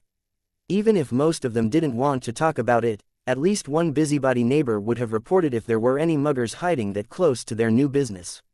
The other people in the transit pod that Max caught all looked shocked to see the commander in such common surroundings, so Max did his best to put on the charm. How are you getting settled in? Do you like the new apartment? Max asked a small Valkyria girl. It's amazing. Dad wouldn't agree to get one in the aviary, but we're on the 10th floor of that one over there, and we have a balcony, so I can fly straight from my room to the school down the road. My class is on the top floor, so when I start school next semester, I can practically glide straight out of bed and into my seat. She replied excitedly. Her father frowned at her assessment of the situation, and his thoughts said that under no circumstances was she to be flying down the road in morning traffic. You will want to wake up early for a few days and check how busy the sky is first. School starts right around shift change, so a lot more transit pods and taxis will be flying about, not to mention all of the other flyers who want a quick route to school. Max reminded her. Oh, good point. There are other Valkyria in my building and a few Harpia as well. They will all want to fly to school instead of walking down the road. I should talk to them, and we can all fly together. Max shrugged at the parents, and the father let out a long-suffering sigh. I don't know how it happened, but we were blessed with a real daredevil. It's like dodging traffic is in her blood. If I didn't know better, I would think that she planned to become a traffic cop and not follow her mother into forensic accounting. The older Valkyria informed Max. Just the words, forensic accounting, was enough to make the girl scrunch up her nose in distaste, and Max didn't have the heart to tell the man just exactly how low the chances that his daughter would actually follow through on her parents' chosen career path were. But she didn't want to be a traffic cop, at least not at age 9. No, she wanted to be an aerial circus performer, doing beautiful ballet shows in the sky with streamers and holographic lighting. In her thoughts, it looked amazing, and Max set an alert in his watch to have it inform him if any such activities were scheduled aboard Absolution. If there weren't, he would make a point of finding a group and bringing them here for a tour. This is my stop. It was lovely to meet you all. Don't forget to forward any suggestions on amenities or other activities that you would like to see Terminus Trading Company bring to the cities of Absolution. Max told them as he waved goodbye. That was going to get 2 definite complaints about there not being a bylaw to prevent children from flying through aerial traffic lanes and 1 request for a circus, but all feedback was valuable feedback. Max followed the pin that he had set to the alleyway where the bloodied young men had been coming from and used a scanner to follow the scattered blood drops back to a rear entrance to what the business license identified as an arcade. That wasn't what he expected, but his override let him through any door on the ship if he wanted, so Max simply walked in to see what was up. He had an energy barrier active, so even if he got shot, it wouldn't be a big deal. Well, as long as they didn't have a plasma cannon that the scanners didn't detect. The door led into a back room of the arcade, but not a storage room. There were machines here, mostly VR pods, but a few strange simulators caught Max's eye. He hadn't seen anything like them before, and they were labeled as running the newest craze video game, with the flying courses and the intense combat. There was a player in all of them at the moment, despite the fact that most arcades would be slow around dinner time, so Max just waited and watched the screens. They weren't doing too bad, but they were at less than 15% of the high scores for the stages set by Nico, Huntress Khan and the Valkyria Envoy. The game flashed to death, and the door to the pod swung open, allowing a bloodied and staggering Valkyria to stagger out. Max caught him before he could fall and mentally activated the first aid scanner built into the room. Chapter 742, Bird Brain. The damage was nothing major, just a bit of bruising and a bloody nose. The amount of blood was just because the kid had been in VR and hadn't been able to wipe it away.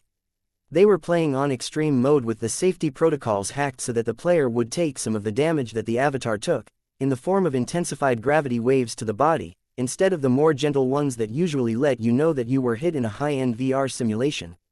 Well, a high-end military VR simulation intended to build muscle memory. That wasn't the sort of thing that an arcade would usually have, but it made sense why this pod was so different from the others. The player was suspended in the pod, and their body moved with the avatar, the same as training to pilot a mecha. At least, this would be an easy fix. Max made his way up to the front, where the manager was chatting up the worker at the till, and cleared his throat to catch their attention. "Good afternoon, I am," he began. "Commander Karras Max, head of the Terminus Trading Company. We have your picture up on the wall. What brings you in today? Would you like to reserve one of our private gaming rooms?" The manager asked hopefully. "Perhaps for another day. However, I can think of a few people who would like your extreme version of the new VR simulators. That is actually why I am here today. The safety measures are set to military minimum, so they won't break bones or kill the gamer, but they are leaving with bruises and blood all over them, and it has caused some of the neighbors to report a possible unsanctioned fighting arena." Max explained. "Well, that is, you see," the manager stammered while the cashier hid their laughter behind their hand. "I will let you know. It's not actually illegal, as long as nobody takes more than a bruise and a bloody nose, but in the name of appearances, maybe lock the back door and make sure that they clean up before they go home for the night." The man's relief was palpable even without reading his mind. "Oh, thank the stars. I paid a load to get those simulators in, and there aren't many available anywhere. They make them for training the Valkyria police forces, so they're not usually available to the public, but these are old model versions. Which is why a half-stone teenager with a freeware code breaker can alter the settings every morning and turn the safety to a minimum." The cashier added. "It's a great workout, though," a voice informed Max from behind as the young Valkyria stumbled up to the soda fountain for a refill, free with your paid-by-the-hour gaming pass. "At least you remembered to clean your face before you came out. Some of your buddies have been wandering the streets covered in blood, and someone called them in on suspicion of unsanctioned prizefighting." Max explained. "Dude, how cool would that be? I mean, straight PvP, no fronting. I would wreck face," the kid bragged, not realizing that Max meant outside the VR pods. "I wouldn't get too confident about that just yet. There are a lot of soldiers on the ship." Max chuckled, and the young Valkyria turned to actually look at Max more closely in the dim light. "Commander Karras, Feth man, I didn't know it was you. We're not in like huge trouble, are we?" "No, but as I said before, just make sure your buddies clean themselves up before they leave. If you want to load a PvP game onto the VR pods, that's fine, but remember that all betting must go through the official gaming board to ensure that matches aren't rigged and that the organizer isn't cheating their clients. We're all broke anyhow. We dropped almost our whole allowance to get a monthly pass to the arcade since none of us had a top-end pod at home. I tried to convince my mom that it's more comfortable than the bed since it adjusts to my wings better, but she wasn't willing to part with the cash." The kid sighed. A full VR pod with the temperature-controlled, fully adjustable gel form, plus optional IV stabilization, for hydration and nutrition during multi-day gaming sessions, could cost upward of 100,000 Alliance credits. Assuming that his parents were working somewhere on the ship and not just visiting, that could be from 1 to both of their annual salaries. Can you blame them? If I had the choice, I would be getting the first pod, not my kids. Max joked, and the young wuxia burst into laughter. Humans are extreme, man. Wuxia parents get all uptight once they have hatchlings, and then they forget what fun is. The cashier added, maybe. Inu parents are pretty wild too, though, so at least we're not the outliers. Max agreed. Oh, the Inu are nothing on the Harpia, though. I mean, most wuxia won't even let their kids talk to Harpia kids just in case they get bad ideas from them. Harpia just let their kids do whatever and don't watch them at all. Most alliance planets assign them watchers to make sure that the kids have food and stuff since the Harpia don't do the parent thing. The wuxia shrugged. Max knew all about that, but he recalled hearing that there were Harpia here on the ship, so maybe he should have someone look into how their kids were doing, preferably before they followed a daredevil young wuxia out into traffic in an effort to get to school faster. Max tapped it into his wrist device and found that there were already measures in place. It wasn't that the Harpia were willfully bad parents. They simply had nearly zero low-level short-term memory retention. So, if you didn't inform them of the little things, they would forget that they had a meal cooking until it burnt, or where exactly their kids went, or that they should be going to work right away because the toaster popped after their alarm went off and distracted them from their routine. They were basically the most extreme case of ADHD that Max had ever heard of, so he forwarded their case to Nico, just in case she knew of a solution or had a research team that might be willing to help modify a medication to help them. What exactly they could be doing for work confounded Max at first, and then he saw that the only 4 families of Harpia that were here were all registered as exotic dancers. The data sheet said that they loved music and dancing, and a short routine was within their memory capability. It was a decent paying job, and the appeal of avian species in bird cages dancing drew customers, according to the traffic reports. This visit to the arcade had been surprisingly helpful. Would you like to give the custom maps that I made a try? Max asked the young wuxia, who was flopped out on a couch as he recovered from the physically demanding full immersion game. Maybe in a regular pod. I saw some of the maps that the humans have added to the game, and I don't think that those were intended for civilian use. The rejection of the offer didn't surprise Max, but it would at least earn him some goodwill here at the arcade, and goodwill went further than threats to get people to behave. Chapter 743. Agreeable Harpia. If you can gather up at least one of the Harpia, I think that we have something that will work. The virtual reality simulation isn't perfect at predicting the interaction of medications with various physiologies, but from what I can tell, human-developed medicines should work on the Harpia. Nico informed Max a half-hour later. I will go talk to them and see how they feel about testing a medication for memory. I'm sure that at some point in the past, there have been other attempts. Max replied, then began to look up their addresses. There was a short pause, and then Nico sent another message. Possibly not. They are officially semi-sentient species from an advanced planet where they are the minority. According to the research team, they're lovable idiots, so it might not have occurred to anyone else that there could be a reason to change them. Some planets basically keep them as pets but call it a live-in employment contract, like with the slime maids, except the slimes just refuse to leave. That made Max check over the employment applications, and he found that the 4 were assisted in their applications for off-world work by the black market and that they had been left behind on a ship that had been sold. The Harpia hadn't been informed that they were fired, so they just assumed that they would keep working in the same place, but the ship was being retrofitted for cargo, and the new owner found them all jobs on absolution. Max searched for their minds to see if they really were only semi-sentient. If they were, then no amount of memory medication would help much. But he didn't think that was the case, as they functioned quite well in society other than their memory issues. Sure enough, he found the 4 families all at home in the same building, getting ready for the parents to go to work for the night while the kids were playing video games. Their thoughts were no more primitive than most, but Max noticed as he traveled that their train of thought had no branches. They just went with whatever they were thinking, and what they weren't still thinking of simply vanished from their minds. Sometimes they would be able to pull it back up, and almost certainly, if they had deemed it to be quite important, but their memory just didn't want to keep all the little details. That was a common affliction for mecha pilots who had taken head injuries, and humans had developed a huge number of treatment methods for it over the millennia.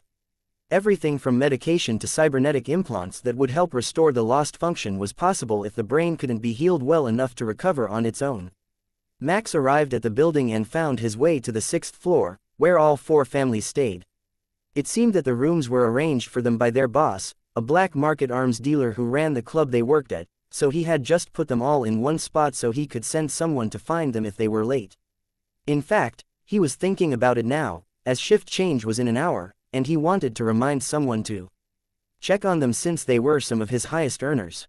Boss Sue, this is Commander Karis Max. I am visiting your employees at the moment, with an offer to help them with their memory issues using human technology. I will bring them to the club when we are finished. Max informed the man with a text message. Understood, Commander. I don't know who told you, but it means a lot to me that you would go so far to look after your tenants. If you need more time, let me know, and I will give them time off. Max didn't bother to mention that this was for their good, not because their boss was a black market bigwig from a non-alliance species who was intending to work on a trade deal to move human weapons through his connections. Max knocked on the first door, and all 4 opened at once, with 8 inquisitive heads looking out into the hallway. All 8 spoke in rough unison, all with the same conclusion. It's not work time yet, is it? I thought we had more time. We will finish up quickly. It's not work time yet. I came to ask you if you would like to try a human medication that should help you with your memory. Our species often suffer memory issues if our heads are injured, so we have developed a lot of treatments over the years. Max informed them all as a group. Medicine, like when we're sick. We're not sick, are we? Oh, we should see the clinic if we're sick. I put the location in the notes.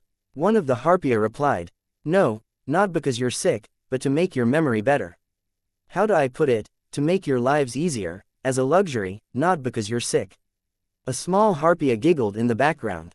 Humans are funny. They made luxury medicine for memories, instead of the little blue pills that the giants take when their penis don't work right. The rest of the group, Max included, began to giggle at that, but after a moment, Max turned serious again. How about it? Would you like to give it a try? The 8 adults looked at each other, then nodded. We can do it now if you have it, or after work if we need more time. Max mentally checked the location of Nico and the medical research team and found that they were directly above him in the labs, less than 2 minutes away by transport pod, and luckily not halfway across the ship. We have time before you go to work. Have you finished eating and fed the little ones? The Harpia all nodded. Yep, we're just naked still. We always forget which outfits go to which days, and we always forget to put the labels that the boss gave us on them after we wash them. One on Max's left shrugged.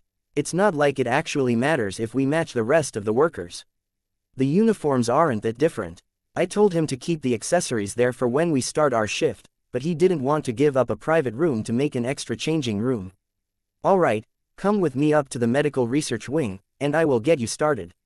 Chapter 744, 474 Lab Tests. Nico and the team were eagerly awaiting their arrival at the labs and had an observation pod ready for them as soon as they arrived. This will monitor your brain activity. We will also monitor how your body reacts to the medicine. The simulations say that it should be safe with a 100% rate of survival, but we don't know how well it will work on your minds. The lead medical technician, a huntress in a long white lab coat, informed them. Got it. Do you think it will work on the kids too? One of them asked. They were all so similarly built that Max would have to read their minds or ask to tell which were male and female, but he was starting to get the hang of it by the way they dressed. 4 of them liked beads in their wings, pressed around the base of the feathers to add a layer of shimmering colors when the light hit them, and the other 4 were plainer in their fashion. The shimmering ones were the males, and they had chosen the colors by the ones that their mates liked best. Alright, this is the first medication. It is a form of chemical that the brain secretes when it is stressed. That might alert your minds to store all the memories, and not just the most important ones. She explained. 2 of the Harpia were given that medicine, and then she turned back to her counter and picked up another bottle. This one is an advanced nanotechnology medicine that humans have developed that will cause your brain to create new memory pathways. It is a bit more risky than the first one, so I will ask for volunteers. All of them, including the 2 who took the first medicine, put up their hands, and the huntress shook her head. A Harpia is always so eager to please. But if we give everything to everyone the first day, we won't know what worked. Nico nodded. The 2 closest to me will get this treatment. Then the ones closest to the lead doctor, and then the last pair. Is that fine by you all? The Harpia looked between each other, then nodded. Got it, boss. Max resisted the urge to facepalm. They weren't deciding if the idea was a good one. They were wondering if it was important enough for them to remember it or if someone else would take care of that for them. It seemed that half the issue wasn't even their capability. They had just gotten used to living in the moment and not worrying about memorizing things.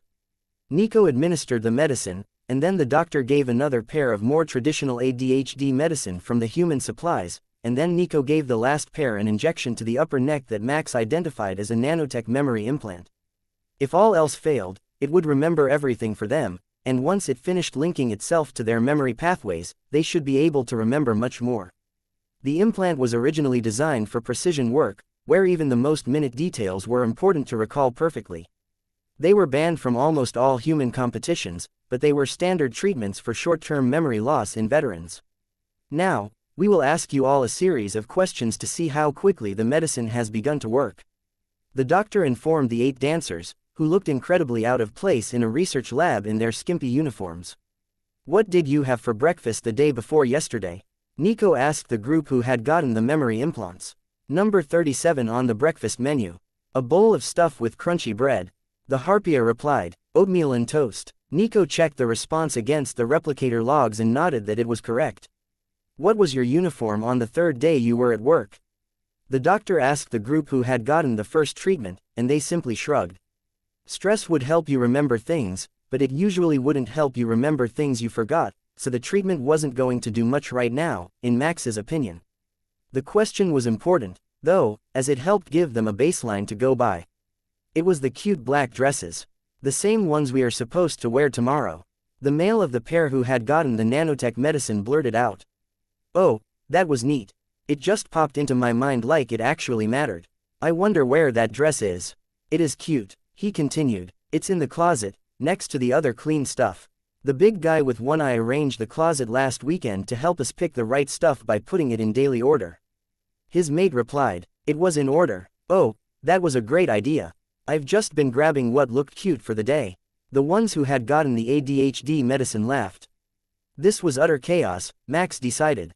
They were starting to remember things already, but most of what they were recalling were things that they had gotten in trouble for forgetting. He put a note about that in the research logs, where both Nico and the doctor could see it, and saw the huntress's eyes gleam as she made the connection. They were beginning to remember, based on cues, from the most important events backward. A small light blinked, and the assistants in the room frowned. "Doctor, 2 of the medicines have been processed through their bloodstreams already. Absorption was very close to 0. An alarm went off, and all 4 of them turned to look at the door. "That alarm means it's time for the guy to come tell us that we need to go or we will be late for work." Max smirked as he realized that they had long since given up on being on time. They just set the alarm to go to work with the guy who came to tell them they were going to be late. He looked at the 8 Harpia and decided to speed the process up a bit. Since the 2 absorbed medications are an immediate failure, thanks to the digestive system of the Harpia, how about we give both of the successful treatments to all 8 volunteers, and then we will go with them to work and see how things go for them. Chapter 745. In the club, Nico smiled at the Harpia group. "What do you think? Will it be a fun night to go dancing?" The Harpia all giggled and smirked at her. "Is there ever a bad day for dancing?" Nico and the doctor quickly administered the extra shots, and Max called for a transit pod. Watching the Harpia adapt to actually remembering things was going to be entertaining. At the moment, they didn't even remember most of the regulars unless they were really friendly or really revolting, so it would shock the patrons if the Harpia suddenly started to remember them or their drink orders. They weren't in charge of serving, for obvious reasons, but they often took on the role of hosts, sitting and drinking with guests since their bodies were immune to alcohol. They would dance and drink and socialize all night long until their guests' pockets were empty, and then the boss would give them a bonus and send them home happy. It was a good working relationship, and despite the very middle-class home that they were in, they were actually among the better paid workers in the service industry. The nightclub that the transit pod took them all, including the research assistants and a few curious Innu who had heard about the implants, to an upscale club, where a long line was already forming outside, waiting for the doors to open. It was early in the day, but today was the first day of the weekend, and the residents of Absolution knew how to truly enjoy their time off, so they didn't pay much heed to ship time when it was time to party. There was no rule that the club couldn't be open all night, so if they were busy, it was normal for a nightclub to close its doors just as the sun was coming up in the morning. On a night like tonight, they would even change shifts at nearly midnight, in the expectation that they would have 5 or 6 more wild hours before the party wound down for the morning. The Harpia led them past the line, shaking hands and exchanging happy greetings with all of the guests in line, while a huge human man stood by the door in a black suit with sunglasses on, looking like the poster boy for a mob enforcer. "Commander Karras, Subcommander Nico, it is a pleasure to see you at the club. Thanks for coming to pick up my charges today," he greeted them. "Not a problem, Luca. We think that today's treatment should pay off quite quickly, and nobody wanted to miss their first night at work," Max replied, and the big man chuckled. "Come on in then. I'm sure the boss won't be bothered about the dress code for your research team." That was the point when the researchers finally realized that they had worn lab coats to the club, and they all rushed to the washroom to grab a change of clothes from their flat space. They might be working, but there wouldn't be any test samples here, so it would be better if they blended in. Max was already dressed well enough to go out for the night, and Nico was wearing a frilly blouse with leather pants and a vest that made her look like a pirate under her lab coat. So, they picked a booth toward the back of the room and waited for the club boss to come to see them. He had been looking for a way to set a business meeting with the Reavers since he arrived, and this would be the perfect opportunity for him to try to expand his weapons offerings to include human gear. The club boss came over with a bottle of Reaver rum and a tray of shot glasses, carried by a small human woman with an exaggerated bust that could only be artificial. Max looked into their minds for a moment and realized that he was both right and wrong at the same time. The assets were a real part of her body, but they were both mimics, a type of shapeshifter, and they had only picked human appearances to blend into the staff of Absolution. A human-run club had a special draw for other species, so that is what he pretended to be when he was in public.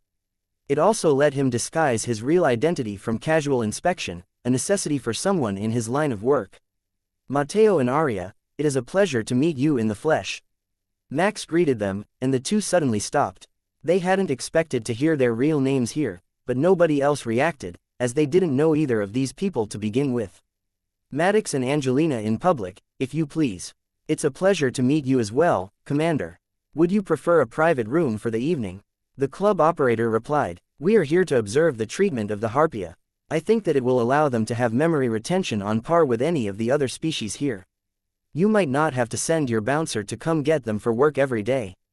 Max joked, "I have to send him anyhow at this point.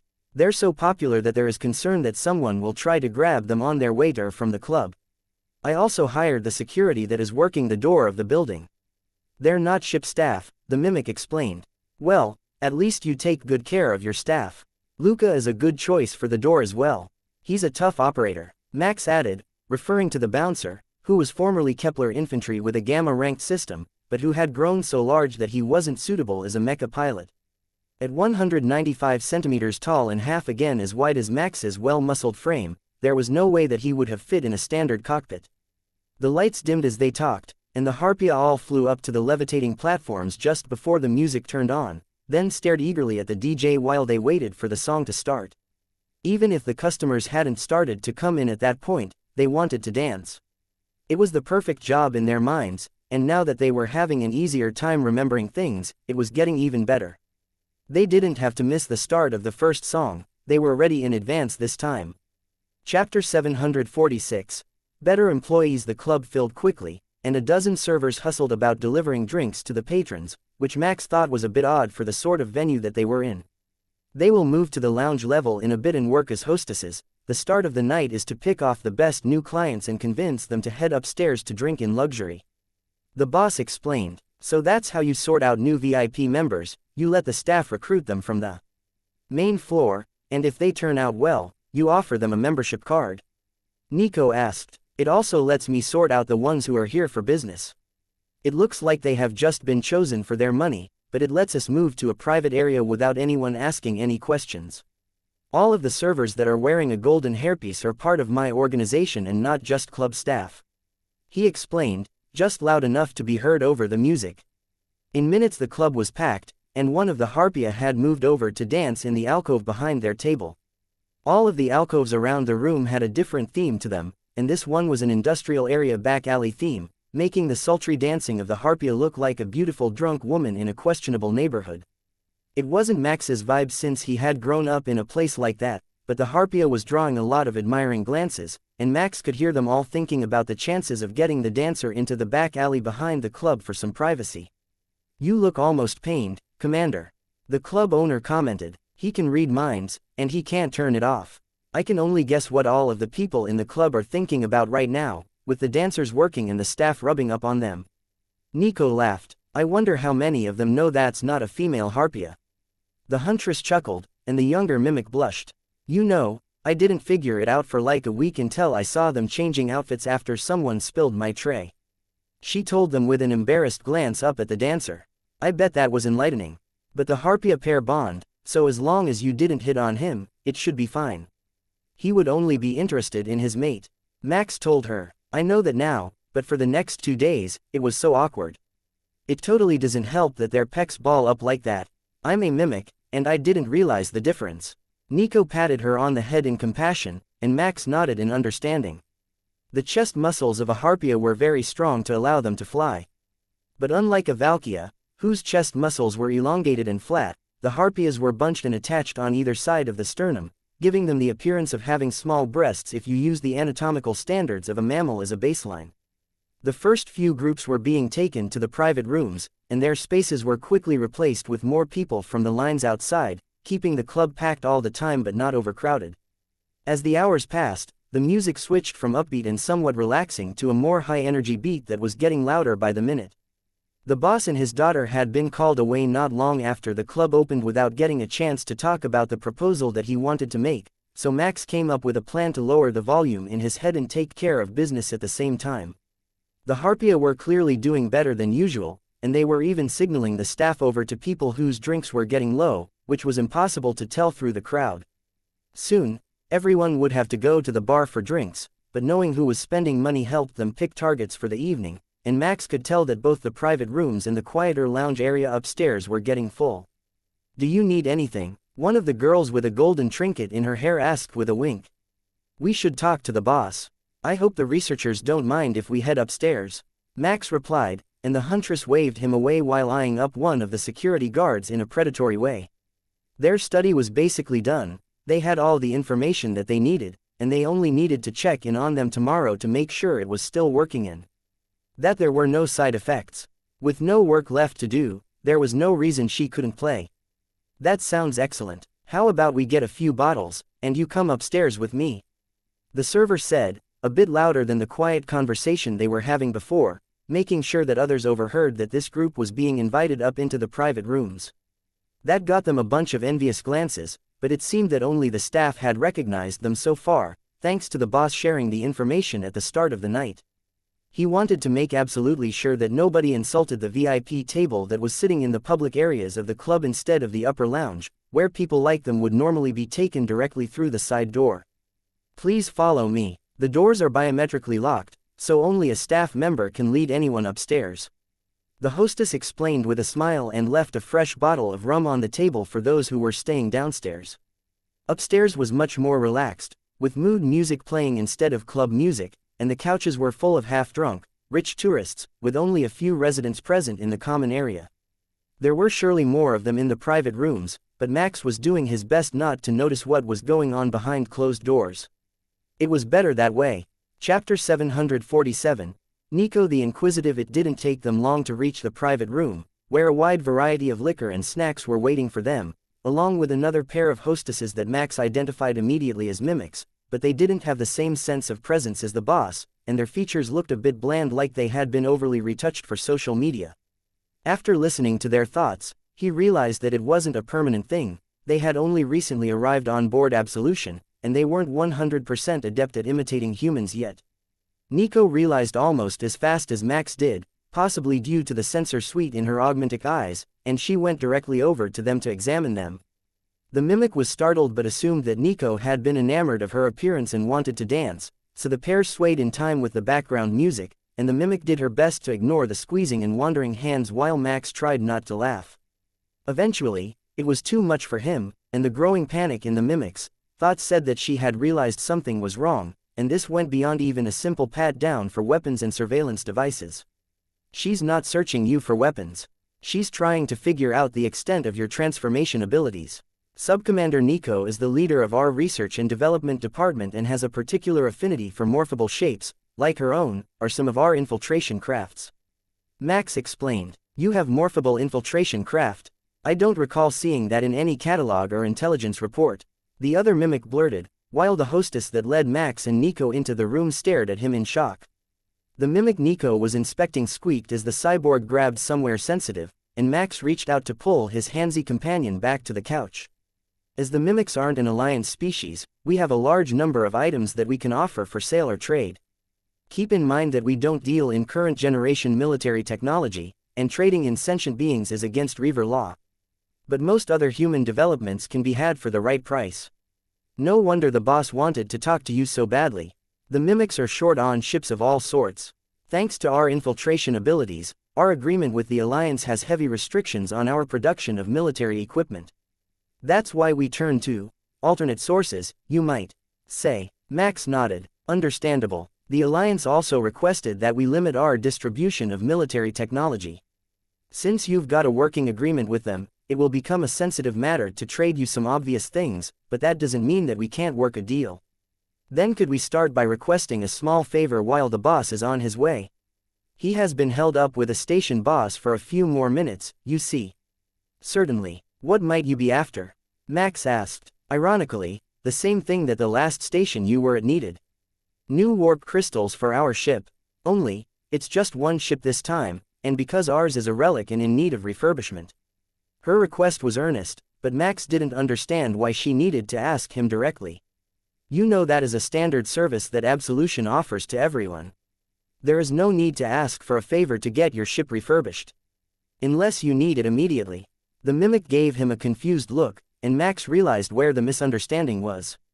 They hadn't been clear about the services that they were offering, and most of the other species thought that the refurbishment was only for ships currently using human technology.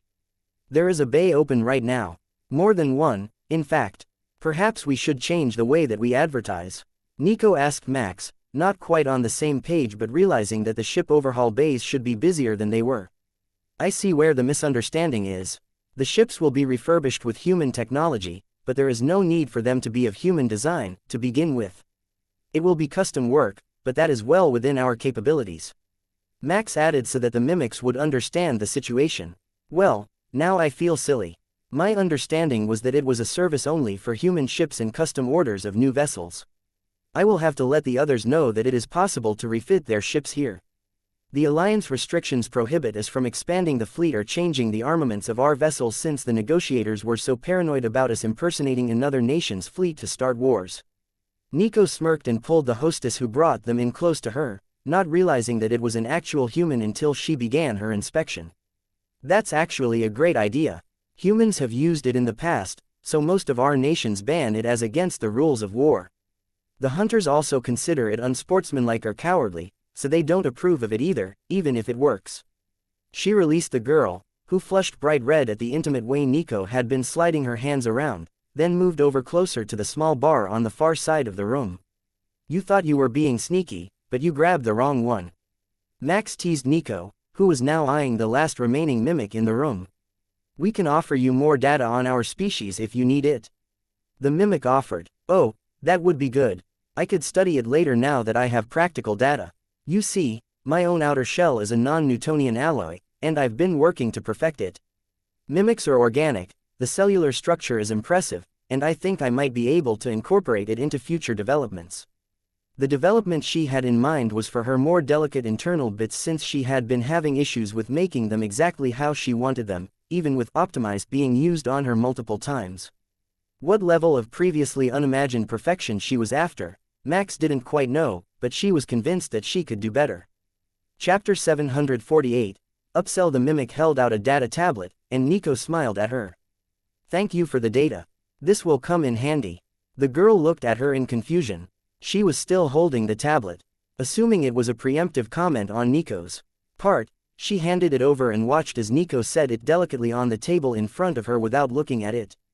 Her thought was that Nico was a bit odd, well, more than a little odd, given how she was groped the moment they met, but she never considered the possibility that Nico already had the data and had only refrained from hacking every device in the room out of courtesy, not because she couldn't.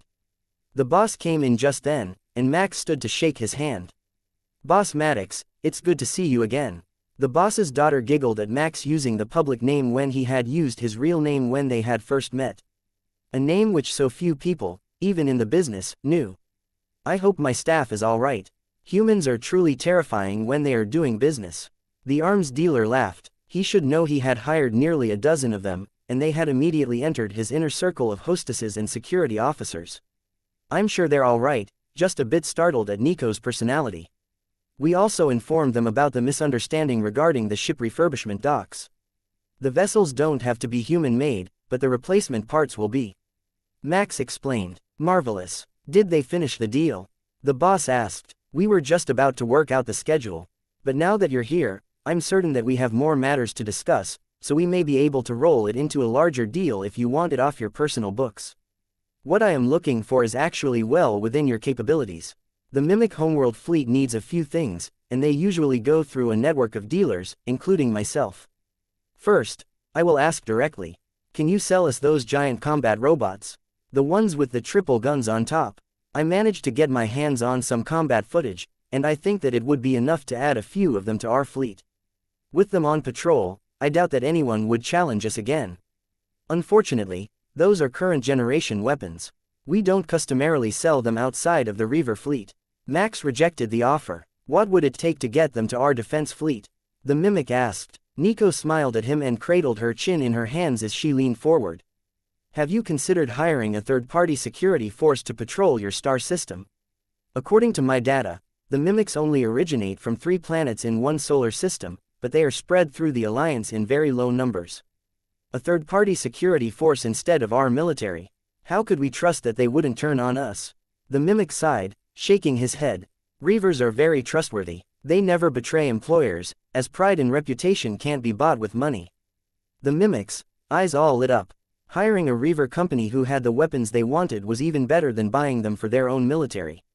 It wouldn't violate the agreement that they had with the Alliance, and hiring a mercenary force was much like purchasing on credit. You didn't have to pay the full cost of the equipment up front, but you would get all the benefits of having it. "I didn't know that was a service that the Terminus Trading Company offered." He asked curiously. "It's not, but Subcommander Nico is Tereth Nico of the Tereth Reaver family, and their affiliated companies offer security services with the most current of technology, far beyond what our agreement with the Alliance would let us sell to outsiders. The negotiators who wrote the original deal should have been more specific in their dealings, as there was no prohibition at all on providing security forces to others, only ones declaring that they couldn't sell military weapons." "Well, that was easier than expected. According to my estimation of our requirements, 2 destroyers and 12 cruisers should be enough to defend our home system." He decided. That was a lot of firepower, but numbers were impressive in their own way, so Max gave Nico the go-ahead, and she sent a request to her mother to get a quote on providing the security forces with the requested vessels and auxiliary accompaniment of light ships. There was a short pause, and then a message came back from her secretary. "Madam Tereth is sleeping, but the fire warriors are available for a long-term deployment. 1 newly completed colony ship, 2 destroyers, plus a security fleet of 10 cutters, all fully upgraded with the most recent mecha munitions and upgrades. They're just getting out of refit and could use the work." The fire warriors were a Tereth family business, so Nico didn't have any concerns about their reliability. Nobody was brave enough to cross her mother. Nobody. How about 1 colony ship, 2 destroyers and 20 cutters? All loaded with mecha and trained troops. They're just coming out of a refit, so their gear and training are top of the line, no millennia-old gear anywhere. Nico suggested. "A colony ship full of armed humans?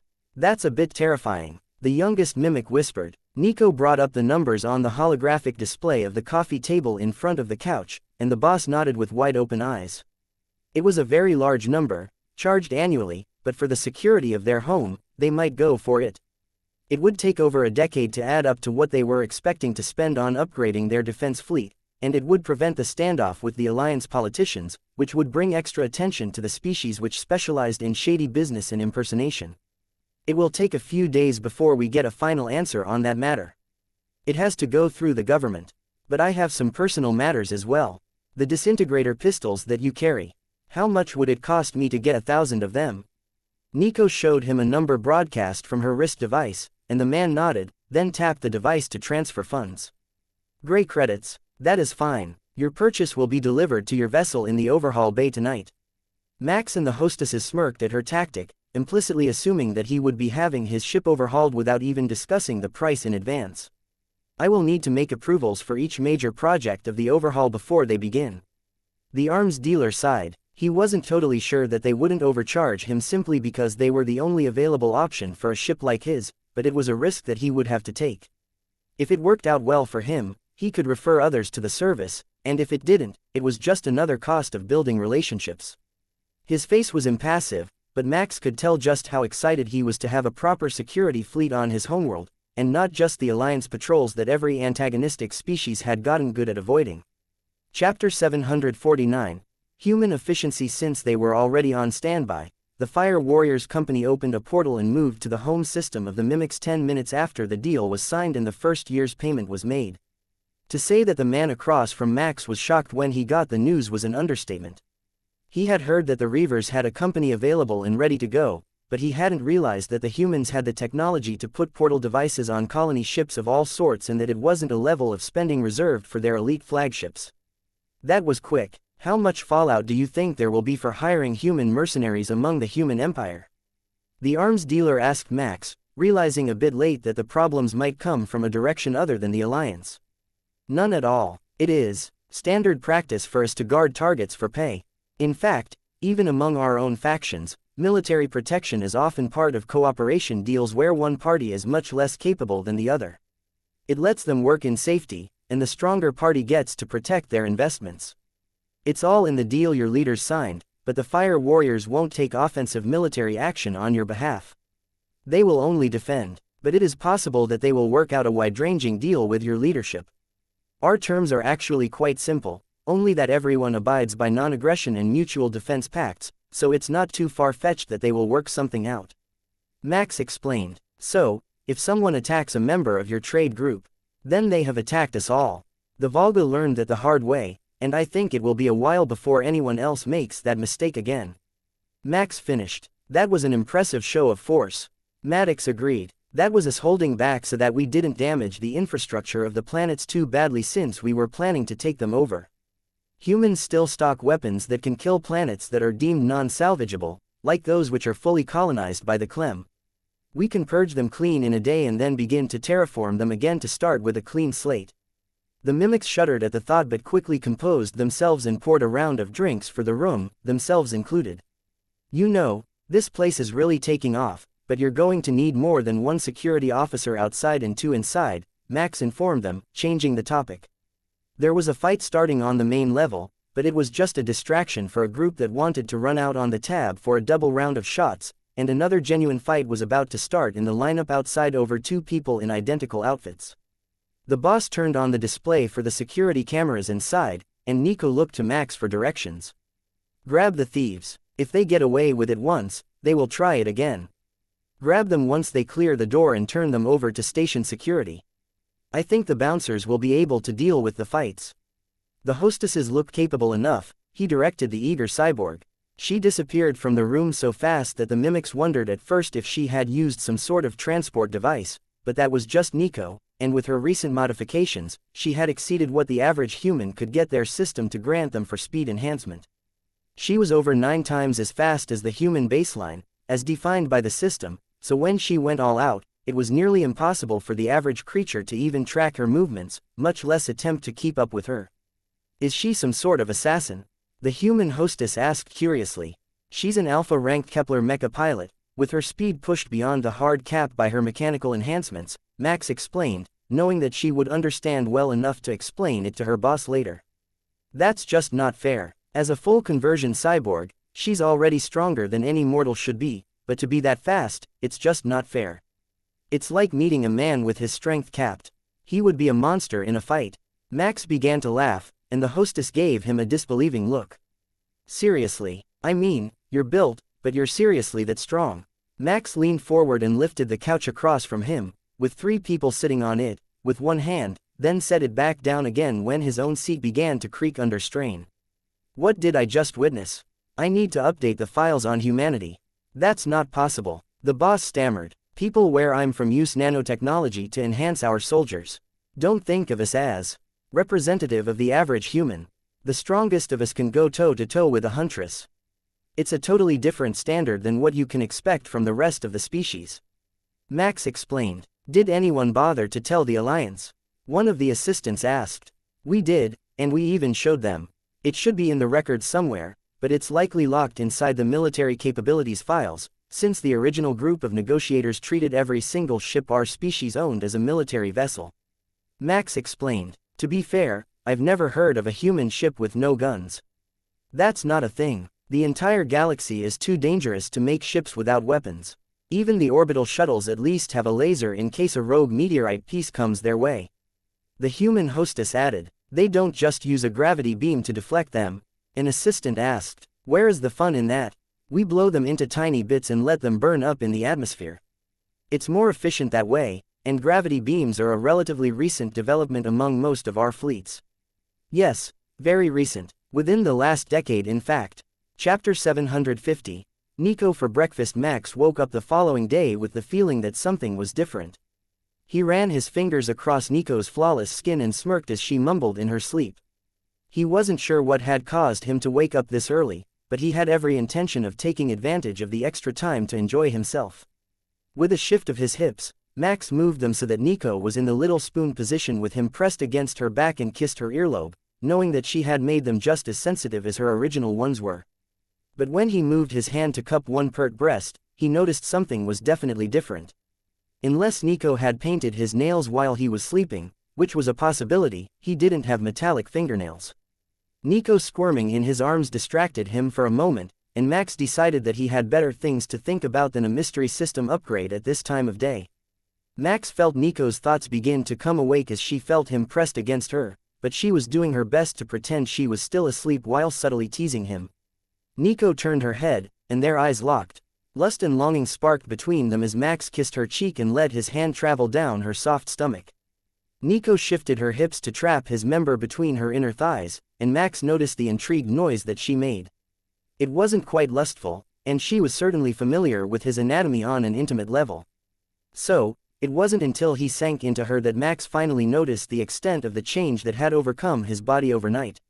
Nico was too soft in his hands, with none of the excess resistance that he had come to expect of her morphable shell. He had become more durable overnight, and now his skin didn't feel any more fragile than Nico's.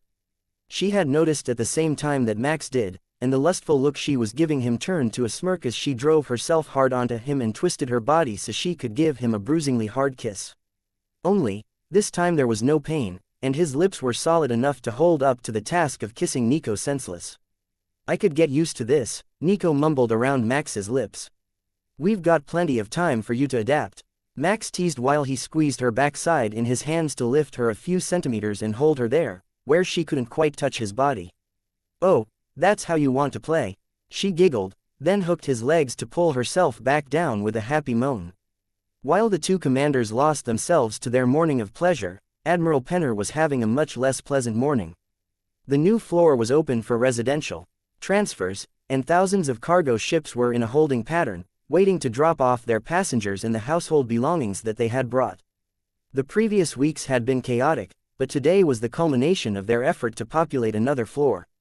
Well, the first of 10 days that it would take to get everyone on board and settled. Long gone were their plans to keep the population to a moderate growth rate, and over 1 million new residents were scheduled to arrive every day for the next 10 days, and that still wouldn't bring their newly created cities to more than a third of capacity. But today, they were filling one of the deep-sea locations, and that was a task that she had never undertaken before. She had tried to page the commanders to have them on hand in case an emergency order needed to be given, but both of their wrist devices were in private mode and wouldn't alert them to incoming messages until they were finished with whatever they were doing this morning.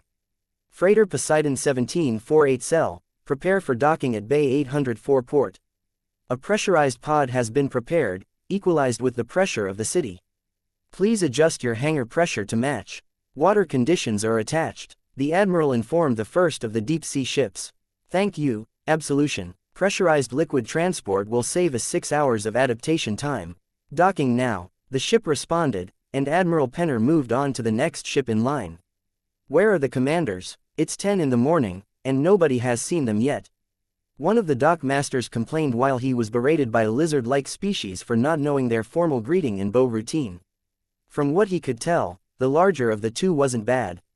But the smaller one, which the dockmaster assumed was the larger one's mate, had taken offense to virtually everything that they saw, from the interior design to the time that it would take to get their belongings from the docks to the small condo that they were moving into next to a beach on one of the larger islands. "Team leader, can I get a reassignment? Seriously, these people hate me." The dockmaster begged. "You think we can't hear them from here? Nobody is going to take that one for the team." "No, wait, I think we have someone here who will." The team leader replied as Major Miller walked in to see how things were going. "Miller, we need your public relations skills.